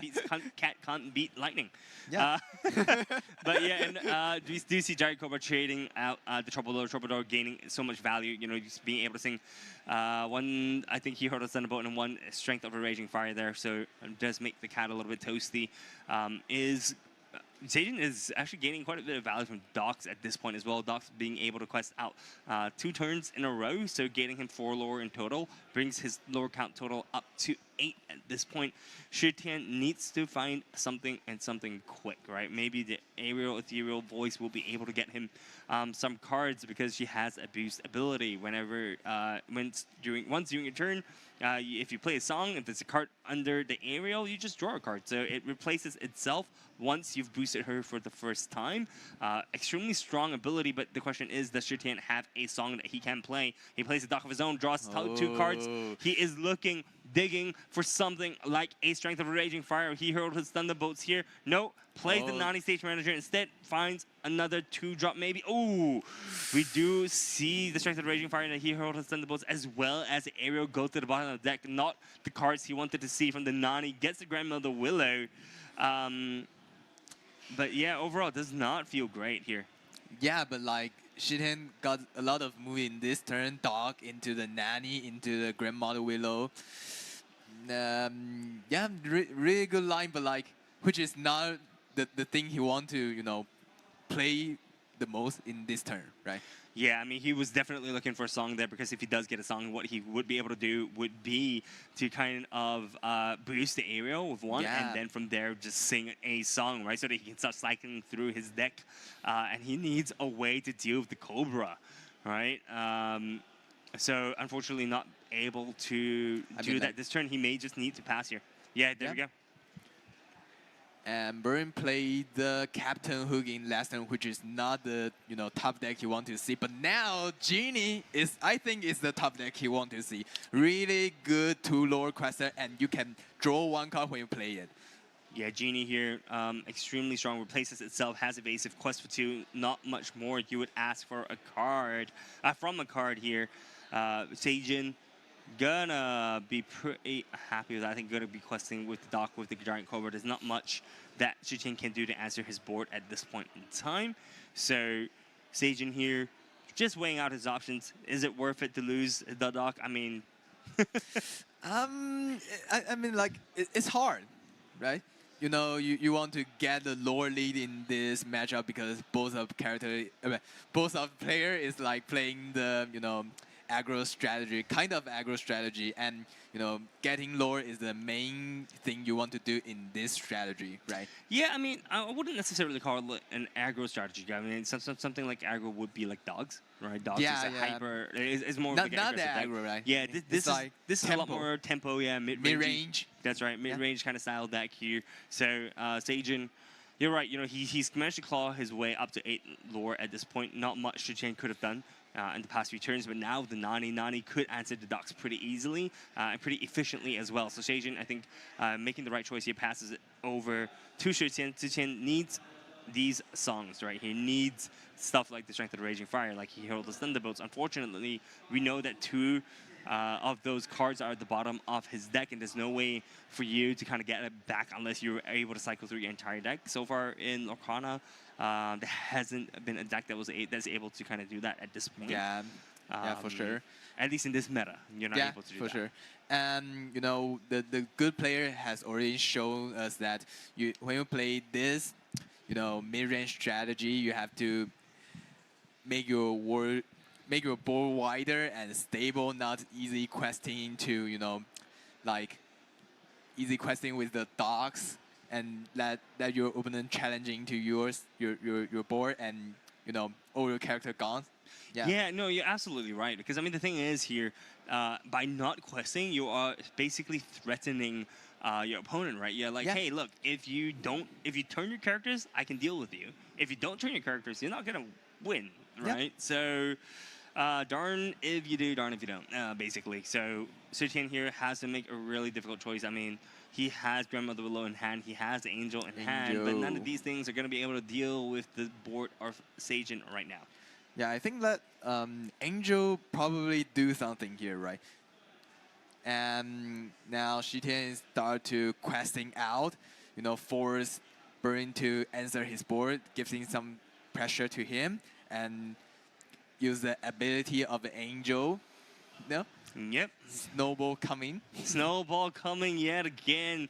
This Angel has been throwing so many snowballs on stream, man. Snowball Festival today. It is definitely Snowball Festival. Not really winter here in Taipei. It's more spring at this point. But you know what? Snowballs are pelting across the field. Shutian goes up to 4 lore right now. Demona. Ooh. Demona doesn't feel great here, especially for Shutian. Angel is exerted. Angel can be answered. Aerial can be answered, and there's not much he can do. What's the silver lining for Shutian though? Can you tell me? Yeah, I mean, look, Sajin doesn't really have that many large strength characters to deal with Shutian's board. So right now, Sajin can only answer with the Giant Cobra, and if he wants to really allocate that many resources into into the Angel, you could, right? But you're losing. You're losing a lot of tempo. Your character. You're losing a lot of tempo here. So yeah, we are. So he does. Sajin here does value getting rid and clearing some of the utility on the board. So we do see Angel go down. We do see Aerial go down as well. But it's slowly clearing the board. Yeah, and it's always good to draw a card, getting the resource, and Demona's probably do something here, but like not ideal for Burn, because the best way you play a Demona is like, okay, I'm swinging to all your character and your board got wiped out. Yeah, you're able to just do a board clear, right? But at the same time, not having too many units on his end of the field, or too many, I guess, high strength units it is what it is sometimes, right? So I think he does identify he wants to get rid of the Angel as well as the Aerial, and not let Shutian kind of run away with those 2 characters, because those 2 characters are very, very deadly when they're not exerted, right? You're able to draw cards with Aerial, you're able to deal constant damage with Angel. So I think calling for the Demona there was definitely the right call. However, Shutian answers back with his second Strength of the Raging Fire. And double Lilos. Double Lilos come down. Yeah, so we do see 2 Lilos, we do see 2 Mowglis as well. So Shutian here having a field day with an extremely wide board here. Closes up the lore count as well. So now it's 8 to Sajin as well as 7 to Shutian. Yeah, I think like it's kind of desperate for Burn. Like I trained to his board like last turn, and now he built an even wider board now. Yeah, it's gross, man. I mean, look, he basically replaces 2 units that Sajin cleared the previous turn, right? Yeah. Sajin managed to clear valuable units in Angel and Aerial, so let's not forget that, right? But Shutian managed to draw into double Lilo, Escape Artist, so just plays those 2 things, plays those 2 cards from his hand, and overall, his board is really threatening right now. Yeah. And like, the genies, which is the 2 lore quests that didn't meaning a threat to Shitian now, because Burn is now at 8 lore, which is not even close to 20, right? Yeah, it's not close. I mean, look, the good news for Sajin is that he's not going to be able to. Shutian doesn't have any basic character on the board right now. Yeah. And while Calhoun is gonna be that character which is gonna not let Shutian quest, right? Because if he starts questing with these small guys, small units, Calhoun is just there to kind of clean up anything which has less than 3 willpower, right? And he's also going to benefit so much from the trade, especially when Shutian here has so many 1 strength units. Yeah, you're not dealing any damage to Calhoun, right? Which is not great. Yeah, and now the good aim from Angel start throwing the snowball onto Shitian's board, and you know what? This Angel. Yeah, it's a snowball fight, man. Yeah, it's a snowball fight in spring here in Taipei DLC. Sajin is chucking a snowball across. He has answered the Mowgli already, I believe. And he's just gonna pass it over here, questing for 2 with the genie to just bring him up to 10. So that is, going to be all right for the side of Shi Tian. I think eventually Seijin is going to start running out of cards if he keeps chucking them away without any Yzma on the board. So Seijin here, really looking for a Yzma. Shi Tian here probably wants a way to deal with the Calhoun or the Genie. Strength of the Raging Fire would do it. Hero's Thunderbolt would do it, but there's only, I think, one strength left for Shi Tian to kind of see through because the other one is at the bottom of his deck. And there's only 2 Hero's Thunderbolts left. So these are all important numbers to remember, guys. If you see him use one more Strength of the Raging Fire, that's it. That's it for this game 1. Yeah, for sure. And now there's 7 lore on Shi Tian's board, which means that he can... Will he quest out here for like 7 lore and get into 14? I don't know, questing here for 14, till 14 doesn't feel the best because you're going to give so much value to Seijin here, right? I mean, and the Calhoun? The Calhoun is going to be eating for free, man. Yeah. So like, I mean, Shi Tian got here comes this Stitch, which Shi Tian really I think is really good for him, right? Yeah. Stitch, carefree snowboarder here is going to be drawing a card for him every single time he quests, I believe. Yeah. And it means the big body and the synergy for Shi Tian's now, which he really needs because, you know, as you mentioned in last turn, the character on Shi Tian's board is all in one strength, which not expand Nani, which is not really threatening Seijin's board, right? Yeah, all those one strength characters here aren't going to be able to do anything right now. So Shi Tian here, I think, rightfully identifies that, does pass it over to Seijin. Seijin primed to slowly creep away with this game. I mean, at the very least, he can just quest the Genie, right? And Shi Tian can't answer that. Shi Tian now can answer the evasive character on Seijin's board, and I mean, like, Angel can keep throwing the snowball on Shi Tian's board, right? So every turn he can like deal 2 damage on Shi Tian's character, and now Genie, discard Genie, and still thinking which one will be the aim of the snowball. Yeah, I mean, look here, right? If you do end up taking out the Lilo Escape Artist, the good news is you're going to get 2 lore every turn if Shi Tian does bring back the Escape Artist thanks to the Calhoun, right? But you'd also know on the flip side, if you do take the 2 lore here, or you let Shi Tian play back the Lilo, take it out with the Calhoun, then, you know, it's going to be answered by Nani. But here we are going to see a Demona being played. All characters are currently exerted. We saw the snowball hit the Stitch. So, yeah, Stitch is only going to have 3 willpower left. Prime for Calhoun to kind of sweep that Stitch. Wants to restrict the amount of lore as well as the amount of card draw that Shi Tian can get here. I think that's exactly what we're going to see from Seijin. Ooh, the Demona really means a lot for Seijin now because, you know, Stitch will quest and get a draw in next turn, which means a lot for Shi Tian's resource. And now Demona, you know, gets Seijin. Yeah, Demona has given so much value for the side of Seijin. We are going to start seeing a board clear, I believe. I think Angel can easily take out anything that Seijin wants. I think there is no way for Seijin to clear his hand. If he can, then the Angel would would be able to banish the Nani pretty easily. Right. But Seijin here just going to be inking the Hades, playing an Olaf. 1 card left in hand. I don't think the Angel can do anything. You do not want to use the Angel, even take out the Doc or even the Lilo or the Mowgli, because once the Angel turns, you know it's going to get banished by Nani. Yeah, it's not worth it right now. And now Seijin is trying to figure out what cards. I mean, like, there's not really, I mean, like, many things he can do here, right? Because you definitely don't want to. Oh, he wants to swing the Angel into the Doc. Yeah. So we use Angel to swing, to banish away the Doc for the side of Shi Tian. I think Shi Tian is going to be really happy in it. Yeah, you do lose a Nani, but I think it's well worth it if you're able to get rid of the Angel here.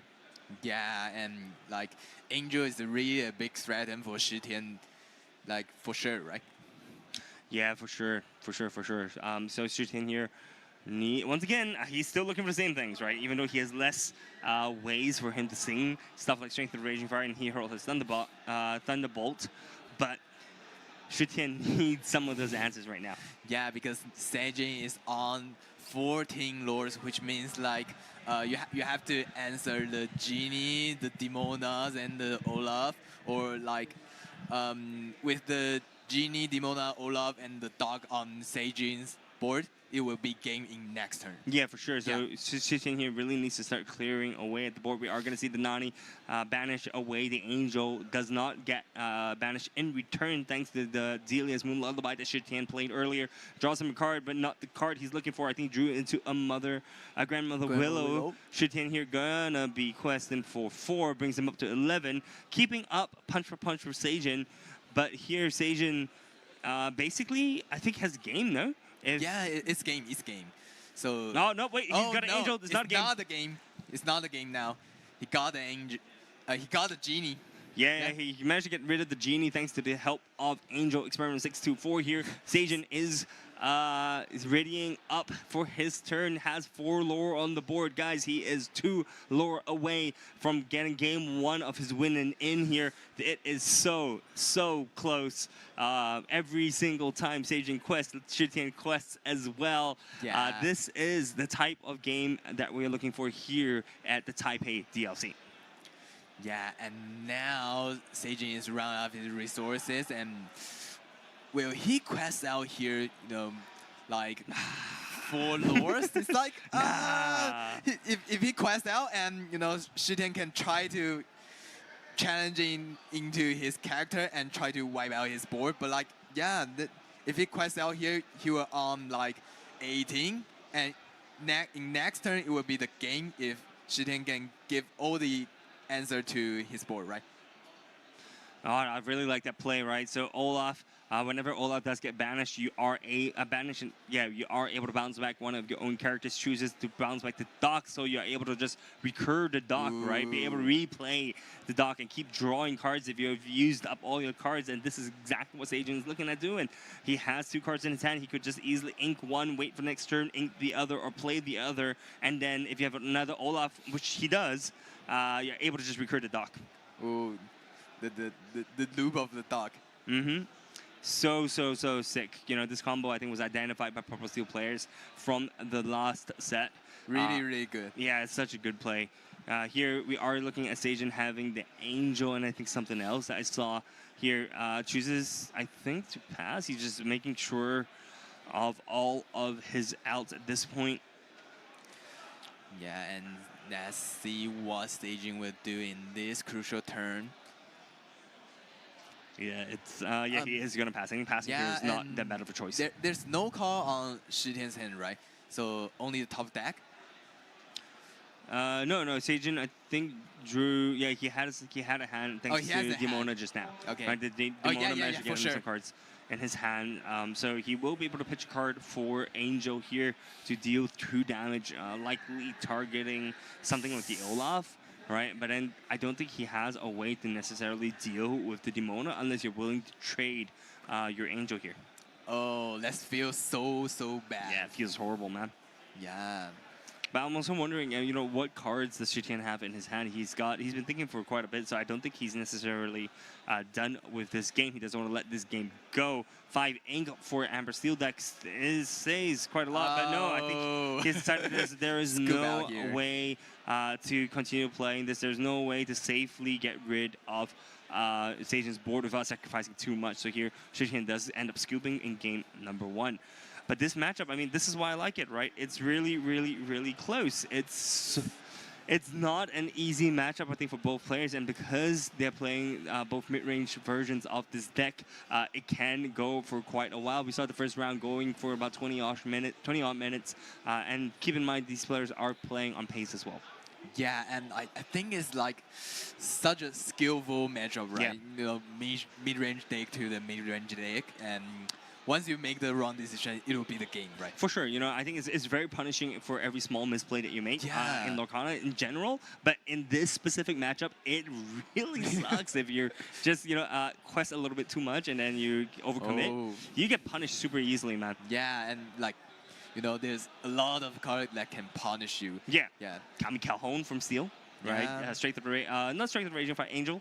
Angel is quite punishing as well. Sometimes your math needs to math properly. Yeah. Yeah, it's always the problem, right? Yeah, for sure. I think I do want to highlight that scooping here, at least for the side of Shutian, I think is the wise move, right? Because he knows if he lost game 1, he still technically has game 2 and game 3 as well to play out for the potential win, for his win in. He doesn't want to sacrifice or waste too much time in game number 1, knowing that he's basically fighting an uphill battle, right? Yeah. He's looking up. He's like, I still need 2 more games for me to actually come back and win this. So definitely props to him for making that quick decision. Yeah, and as we mentioned that in previous, this is a really skillful matchup for both players. It's the mid-range deck mirror, and once you make any mistake, maybe it will be the game. So like you have to leave enough time for you to think about everything in the game, right? So it's definitely a good choice for Shitian here to scoop out. And yeah, I'm going to the second game and keep my mental and yeah, just play it properly. Yeah, for sure. Let's talk a little bit about the differences in the deck. I mean, we talked about it being very similar because it's basically a mid-range mirror at the end of it all. Yeah. But let's talk about Amber and let's talk about Amethyst, right? So I think the strengths of Amber here, you are able to have a little bit more card draw with things like your Akut Immunity, your Stitch, the Carefree Snowboarder. These are all ways for you to sing as well as kind of get cards back in your hand. You have your Aerial Ethereal Voice as well. So Aerial is kind of like your main engine if you're going to be playing this like pseudo Steel Song variant of Amber Steel. Versus the other hand, we have Amethyst, right, being on stage inside. Any cards stand out to you in Amethyst? I mean, like there's the good card like the Elsa, the Fifth Spirit, which can trade into the exert the opponent's character and rush into it, and also there's like good card like Genies, which can get the synergy and 2 lore quester. And what's most is the evasive character, which is really hard to be answered, right? Spot on, man. I mean, look, the evasive package is such a good combo for Amethyst. You have your Genies, you have your Dumbos, you have your Elsas. These are all cards which just generate so much value. I talked about a little bit about card draw for the side of Amber, but Amethyst just, dials that up to 11, right? You have just so many different ways for you to draw cards, and there's so many good on-play effects as well. So overall, I think it really is kind of a pick your poison kind of situation here. But game 2 has very swiftly started. We did see Mulan Disguised Soldier being played by the side of Shutian, but Burr in here, by Sage in here, having Christopher Robin right from the get-go. And that underdog ability, man, we've seen it so many times on stream today. I am really digging it. Yeah, really good card to play second, the underdog effect. And what's more, we can like one thing to mention that Shitian discard the Lilos into the discard lab, which is the card you definitely want to see it in discard, right? Yeah, I mean, look, I'll be pretty happy of seeing Lilo in the discard pile. I mean, I'm not going to use it right now, especially when you have Calhoun on the other side of the field staring down your board. But definitely seeing the Lilo in the discard pile is really nice because it means that you can just play it if you have nothing better to do wherever later you in want. the game. Exactly. Yep. And now Seijin is playing the Calhoun, which is really good to cost tempo for him here, which can punishing if Shitian want to challenging to the Christopher Robin or maybe like Quest. Yeah. I mean, it's really nice, right? You have Christopher Robin here, who is a 2 lore quester, right? So every single time you turn Christopher Robin, you're gaining 2 lore, and then you have Calhoun at the back line just kind of chilling like, hey, if you want to take my Christopher Robin, you sure about that, buddy? Yeah, you have to sing again. Yeah, and exactly. Here comes the Grandmother Willow, which is really good for Amber that you can get the ball wider and wider. I really like this play that Shutian just played, right? So he was able to sing Akut Immunity with the Trouble Door, gets him to draw a card, and the next unit he plays costs 2 less. So what does he do? He plays Grandmother Willow for free. Right? Yeah. Grandmother Willow has the ability where it lets you play your next character for 1 ink less. What does he do? plays the aerial ethereal voice. And what did I say is the draw engine for this Amber Steel? Aerial ethereal voice. So this is a really, really nice curve, and you know, it was kind of the quote-unquote perfect turn for Shi Tian, being able to have all those cards in his hand for that curve. It's so nice to see on stream. I mean, like the grandmother wheel is like doing so much in the Amber decks. It's just like giving the Amber deck a ramping ability, right? Yeah, I mean it's almost like a free ramp. Yeah, every turn. It's crazy. All right, and the value that you can get out of the Grandmother Willow is just insane. I mean, the longer Grandmother Willow stays, for every card you're playing, you're getting a free discount. It's like digging out of the discount bin like every single turn. It's I don't know, man. Okay, and now Seijin playing the Lexington, which is a big body. You want to play here? Yeah, you know, it's pretty funny, right? Because Lexington is a big body, but he's also small in stature. I always found that really, really funny, and it seems like Shi Tian doesn't find it funny. Gets rid of the Lexington with a strength. With a he hurled his thunderbolts with Trouble Door. Trouble Door putting in so much work. Sung 2 songs already. Shi Tian gaining immense value. Yeah, infinitive value. It's like really doing well here, and now Shi Tian is maybe like he wants to sing another song. Yeah, I think so. Unfortunately, not able to draw a card the second time from the aerial ethereal voice. You're only able to do that once per turn, but does get rid of the Calhoun. So that means whatever card Shi Tian plays can quest very easily. Does play the Dock, which is absolutely gross. Quests with the Grandmother Willow as well. And Shi Tian looks very much primed to take this game too. Whoa, insane tempo for Shi Tian here. You know, the draw line is like really good. I love his line so much. You know, turn 2, the Grandmother Willow do so much, and now the Dock give you the synergy, give you the resource. Yeah, I mean, Shi Tian has everything going for him this game. I mean, I may have called it a little bit too early, but I mean, the board right now is looking very healthy for the side of Shi Tian. You know, just making sure that I think everything does seem okay here. Seijin gonna be playing Angel, and Angel has made a huge impact for every single time we've seen her on stream. Angel here, you are gonna be able to use good aim to get to chuck a card into the discard pile to deal 2 damage to any characters on your opponent's side of the field. So it is extremely strong. Seijin making sure he doesn't pitch the wrong card though. Every single decision matters, but I'm pretty sure he is going to be eyeing that Grandmother Willow does not want to leave that for too long. So we are, surprisingly seeing the Strength of Raging Fire being pitched here, getting rid of the Willow, preventing any more value for Shi Tian to gain. Yeah, I mean like the Grandmother Willow already gone like infinity value here, right? That's true, man. I mean, the 2 cards have been played from the reduction in cost from Grandmother Willow. Shi Tian, I think, is going to be pretty happy with letting her go here. Is going to be inking the Angel Siren, I believe. Plays a Stitch Carefree Snowboarder, the cousin of Stitch Carefree Surfer here. Very similar effects, but very different as well. Carefree Surfer allows you to draw 2 cards immediately on play. Carefree Snowboarder will allow you to draw a card for every time he quests if you have 2 or more characters on his field. Right, so technically, if Carefree Snowboarder stays for longer than just 1 turn, or draws you more than 2 cards, it gains a lot more value. But also, Stitch Carefree Snowboarder is also 2 ink cheaper than Carefree Surfer. Yeah, exactly. And what is the best play for staging here? I mean, like Shi Tian is, you know, building a really solid board here, and now Sage. Oh, double Angel. Double Angel would definitely do that. I mean, look, Seijin doesn't have a hand right now, so the Angel is gonna have resist too. So very happily quests with his Angel. Untouchable. Yeah, it's right now quite untouchable because Shi Tian doesn't have a high might. High strength character on his side of the field. You know, the only thing that he does have is that Stitch Carefree Snowboarder, but the resist 2 is not gonna cut it.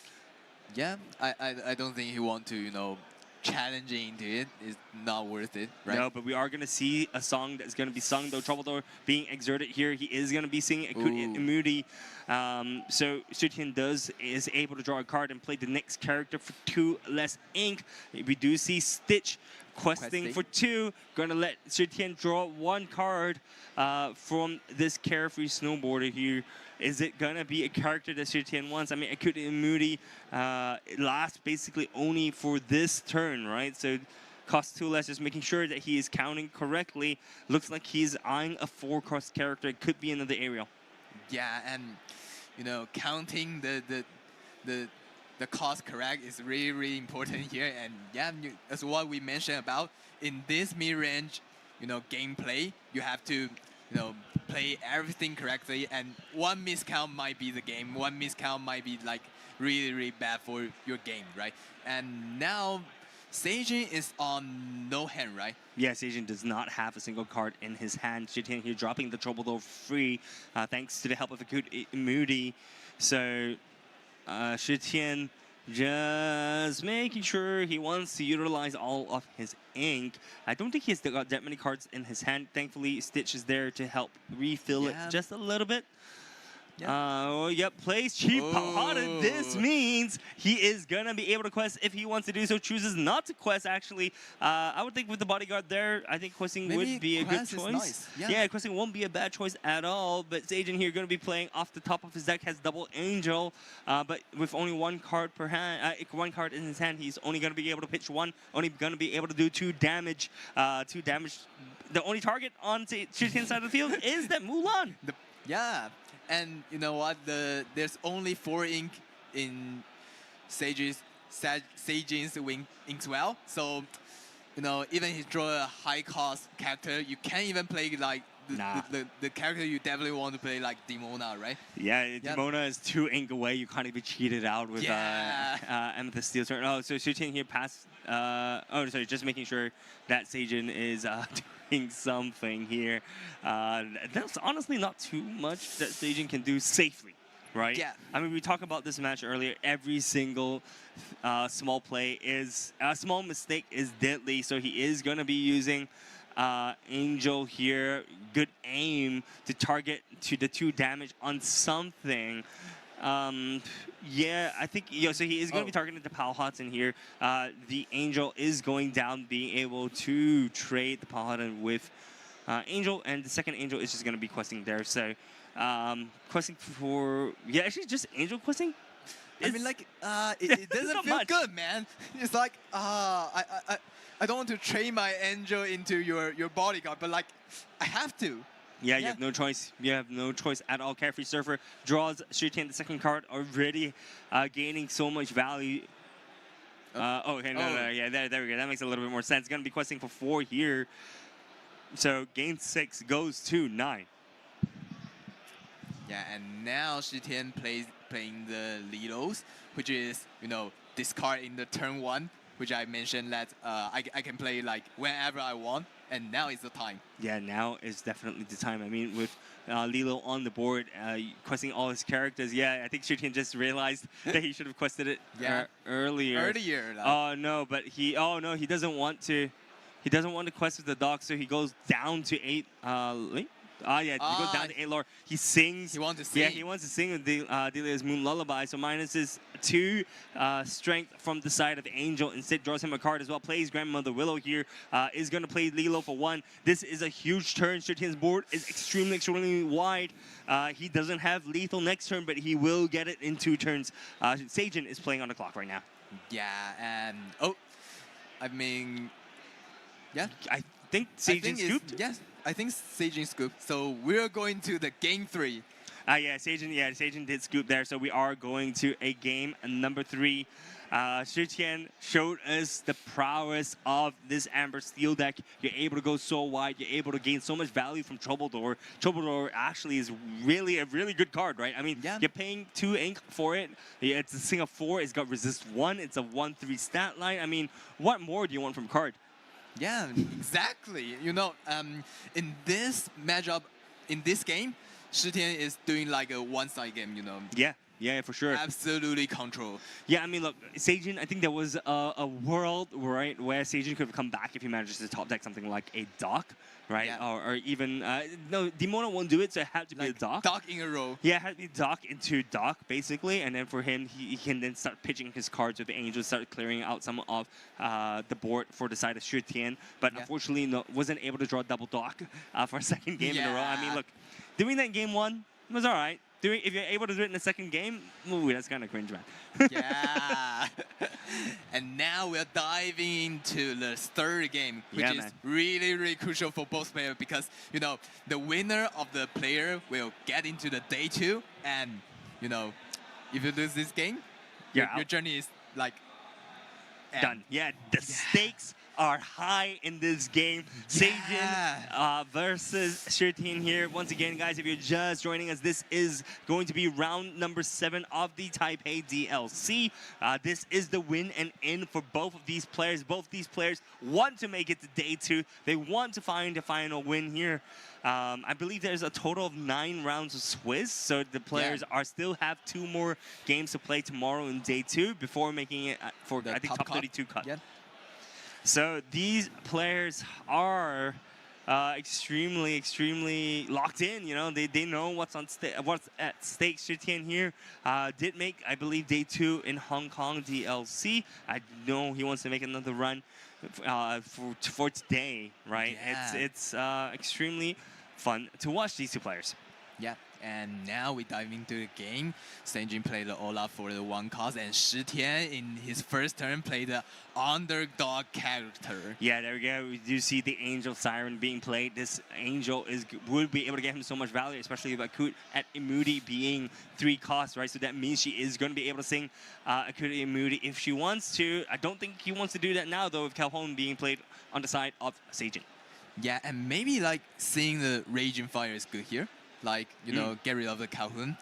I mean, you're not able to do that because there's only 1 character on the board, right? So Sorry. Yeah. I mean, you would have to play like two 1-drop characters into Strength of the Raging Fire in order for you to do that. I don't think it's a bad play per se. I just don't think that Xu Tian can do this at this point in time. Yeah, you have to stand up for this. Yeah.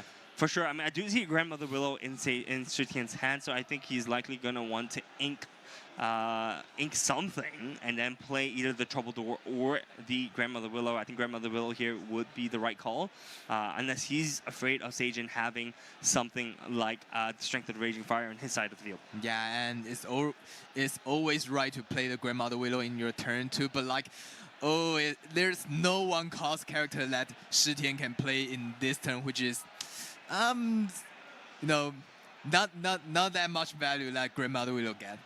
Yeah, for sure, man. I mean, here we are going to see a Seijin inking that Demona. He does have the Strength of the Raging Fire, so Strength of the Raging Fire can be played, can be sung right now to Grandmother Willow so that it limits what Xu Tian can do with her Smooth the Way ability. Seijin here eyeing it, looking at it, does play hard pass the Strength of the Raging Fire onto that Grandmother Willow here. He is likely going to go for the questing route, this quest for 2 for the side of Seijin, bringing him up to 3 at this point in time. Xu Tian and passes it over to Xu Tian. I think Seijin going to be pretty happy with that Strength of a Raging Fire. Xu Tian now looking at how he can strike back.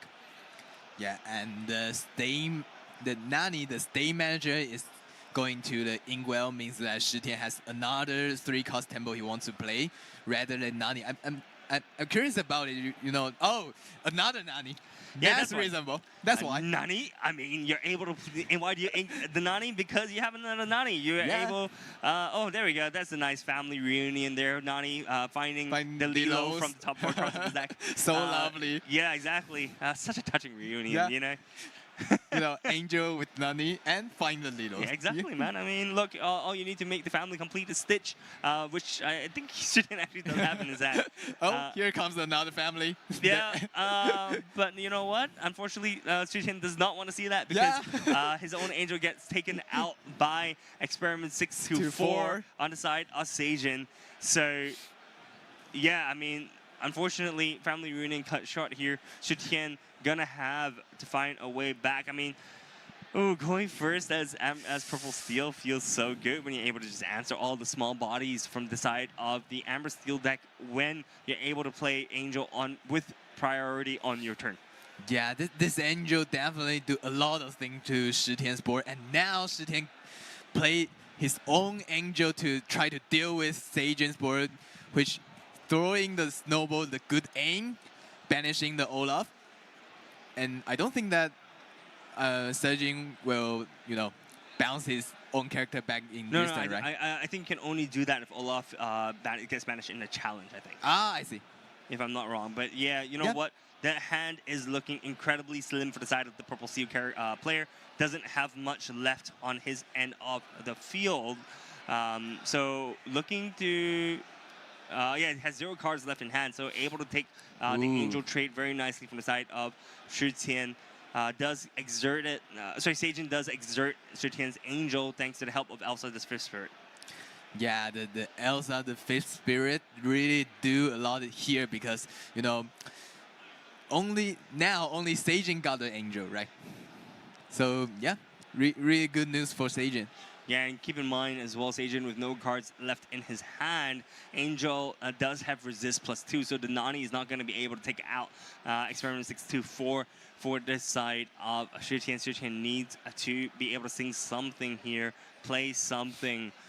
Play a song if needed. Ooh, eyeing the Lilo down does not feel great.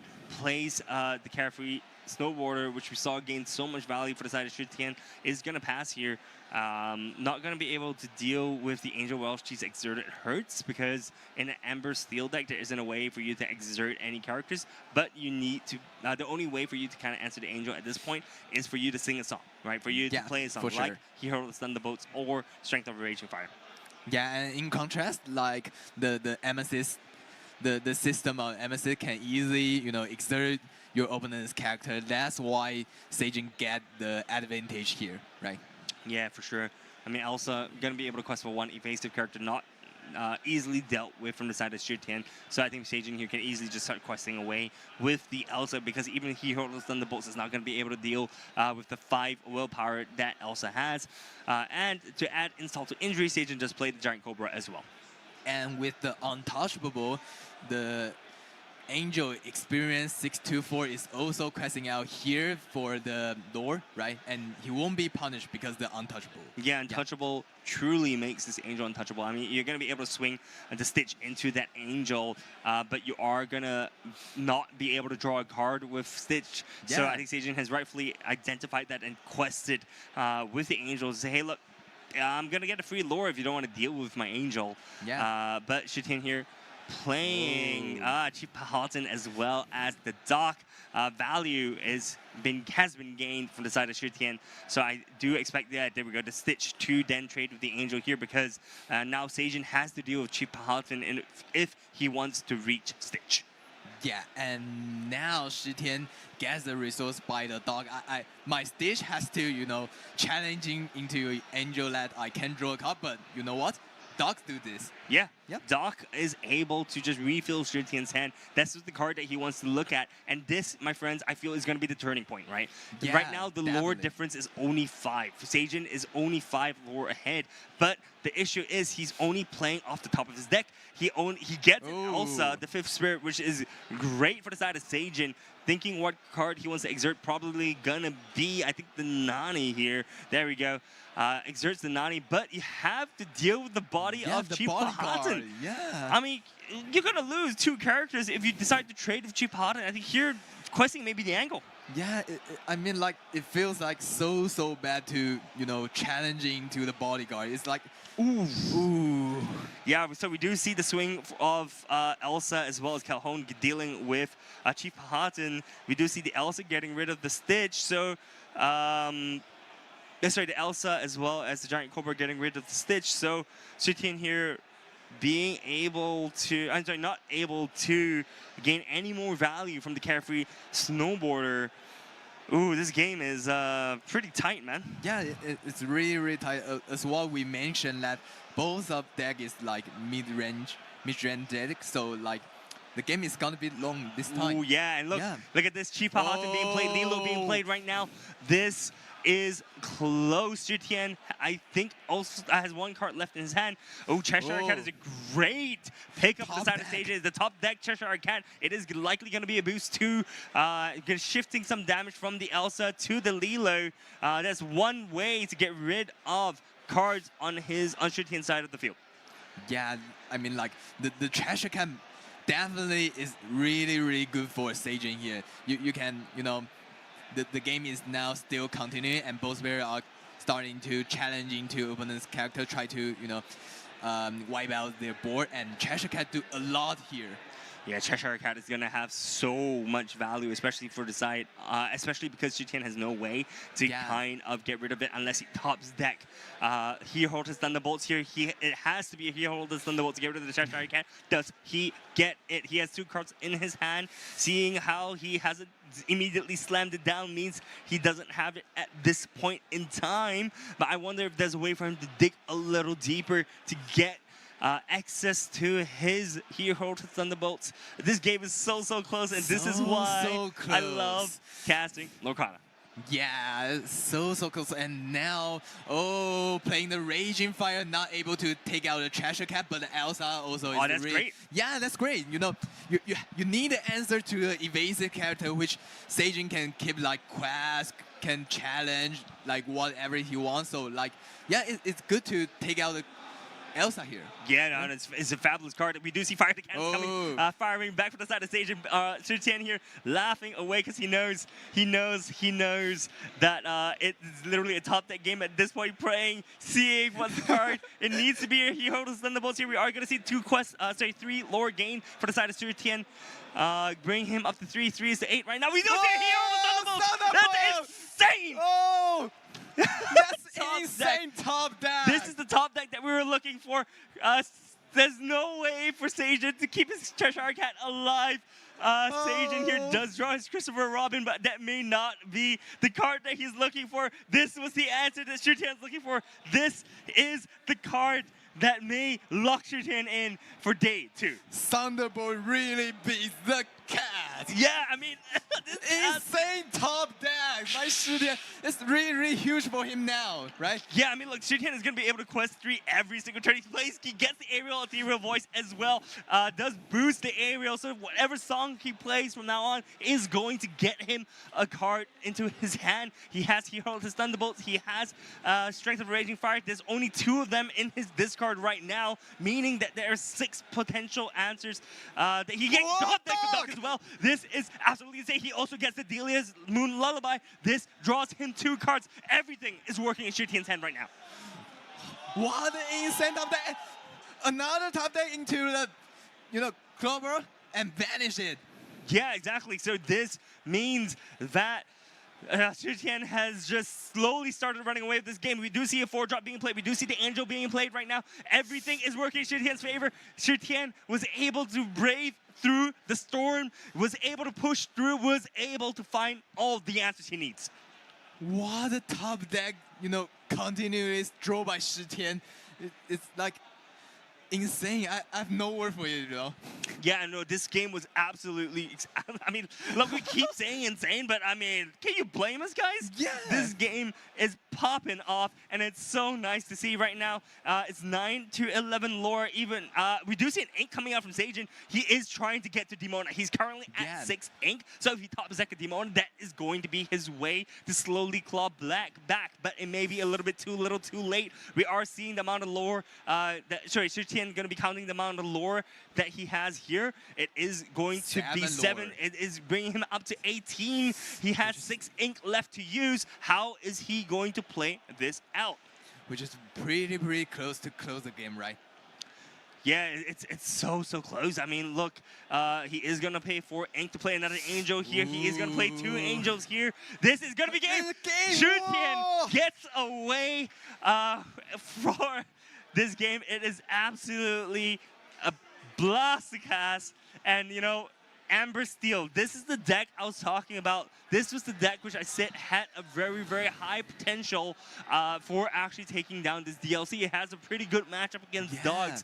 As we saw here, actually, for some reason, had the better draw as well against a Purple Steel. The insane draw. Yeah, I mean, definitely a little bit of luck has to be involved, but this is a TCG, so there's always an element of luck in there, right? Yeah. But the way that Shutian played, he was not giving as many openings on his field, trying to leave as little on the field, as little mistakes, right, as possible. Yeah. And when he found the opportunity, he struck. Yeah, you know what? You have to prepare for the top deck, right? You have to play properly and do everything right. And now the luck will give you the chance to win. Yeah, I mean, look, when X marks the mark, you strike with the Thunderbolt.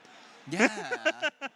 Thunderbolt wins Shutian the game here, and it was an absolute masterpiece to watch. I mean, that game got my heart pumping, man. It was so fun. Good. It was such a nice game to watch, such a nice game to wrap us up for day one. But yeah, just gonna be recapping here what are some of the top cards. And guys, Angel's Experiment 624 here is definitely one of the top cards of today. I mean, we've seen her being played so much here.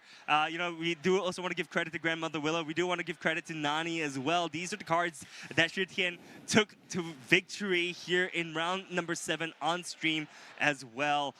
Definitely let it go, had a part to play. We didn't see too many blur pearls except for, I think, DKP, but very good cards have come out in Winter Spell and have enabled our friend Shutian here for winning. Congratulations, bro. Congratulations. Thank you. That game was so hype, man.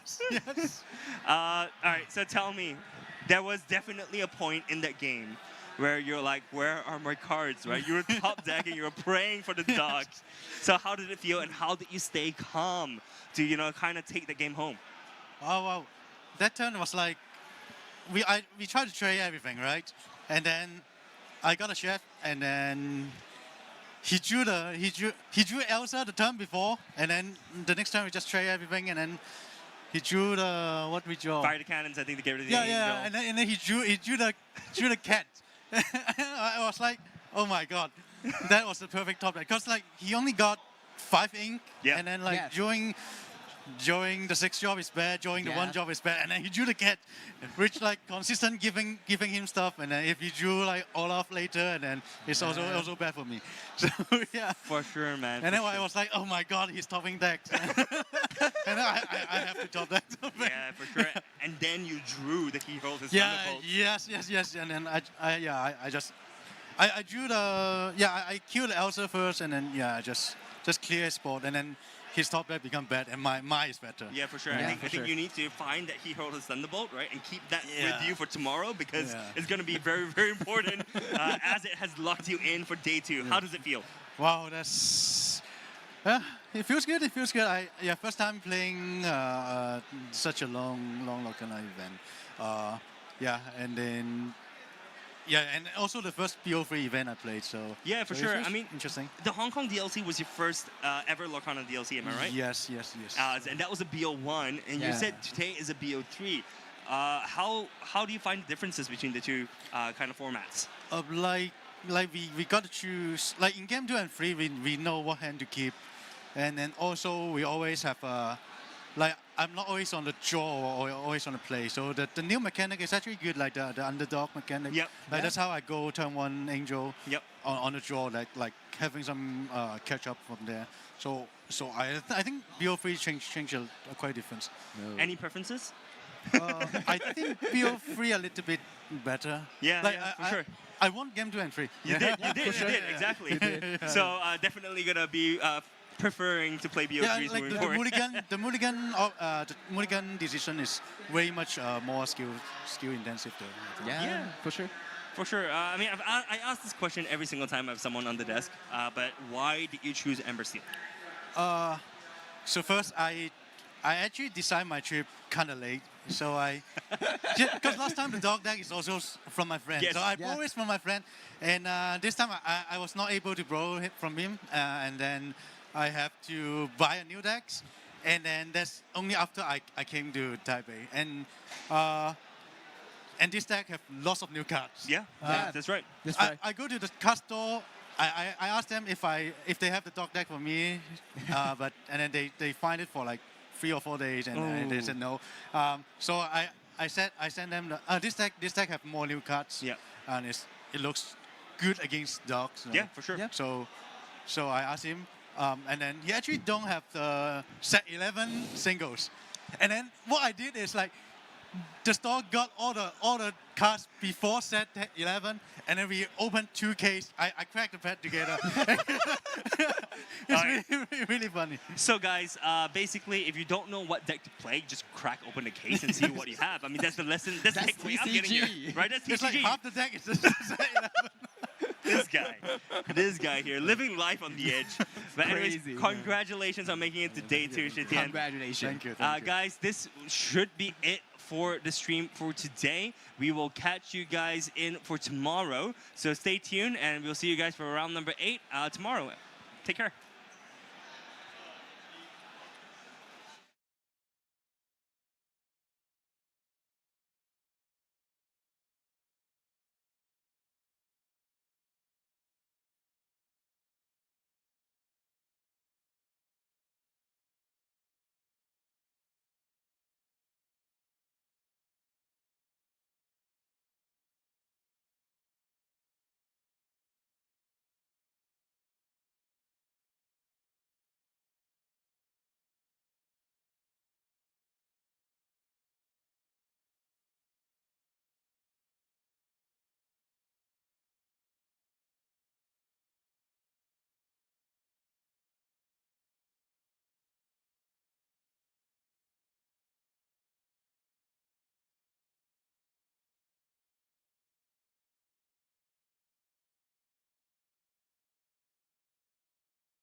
Oh, howl.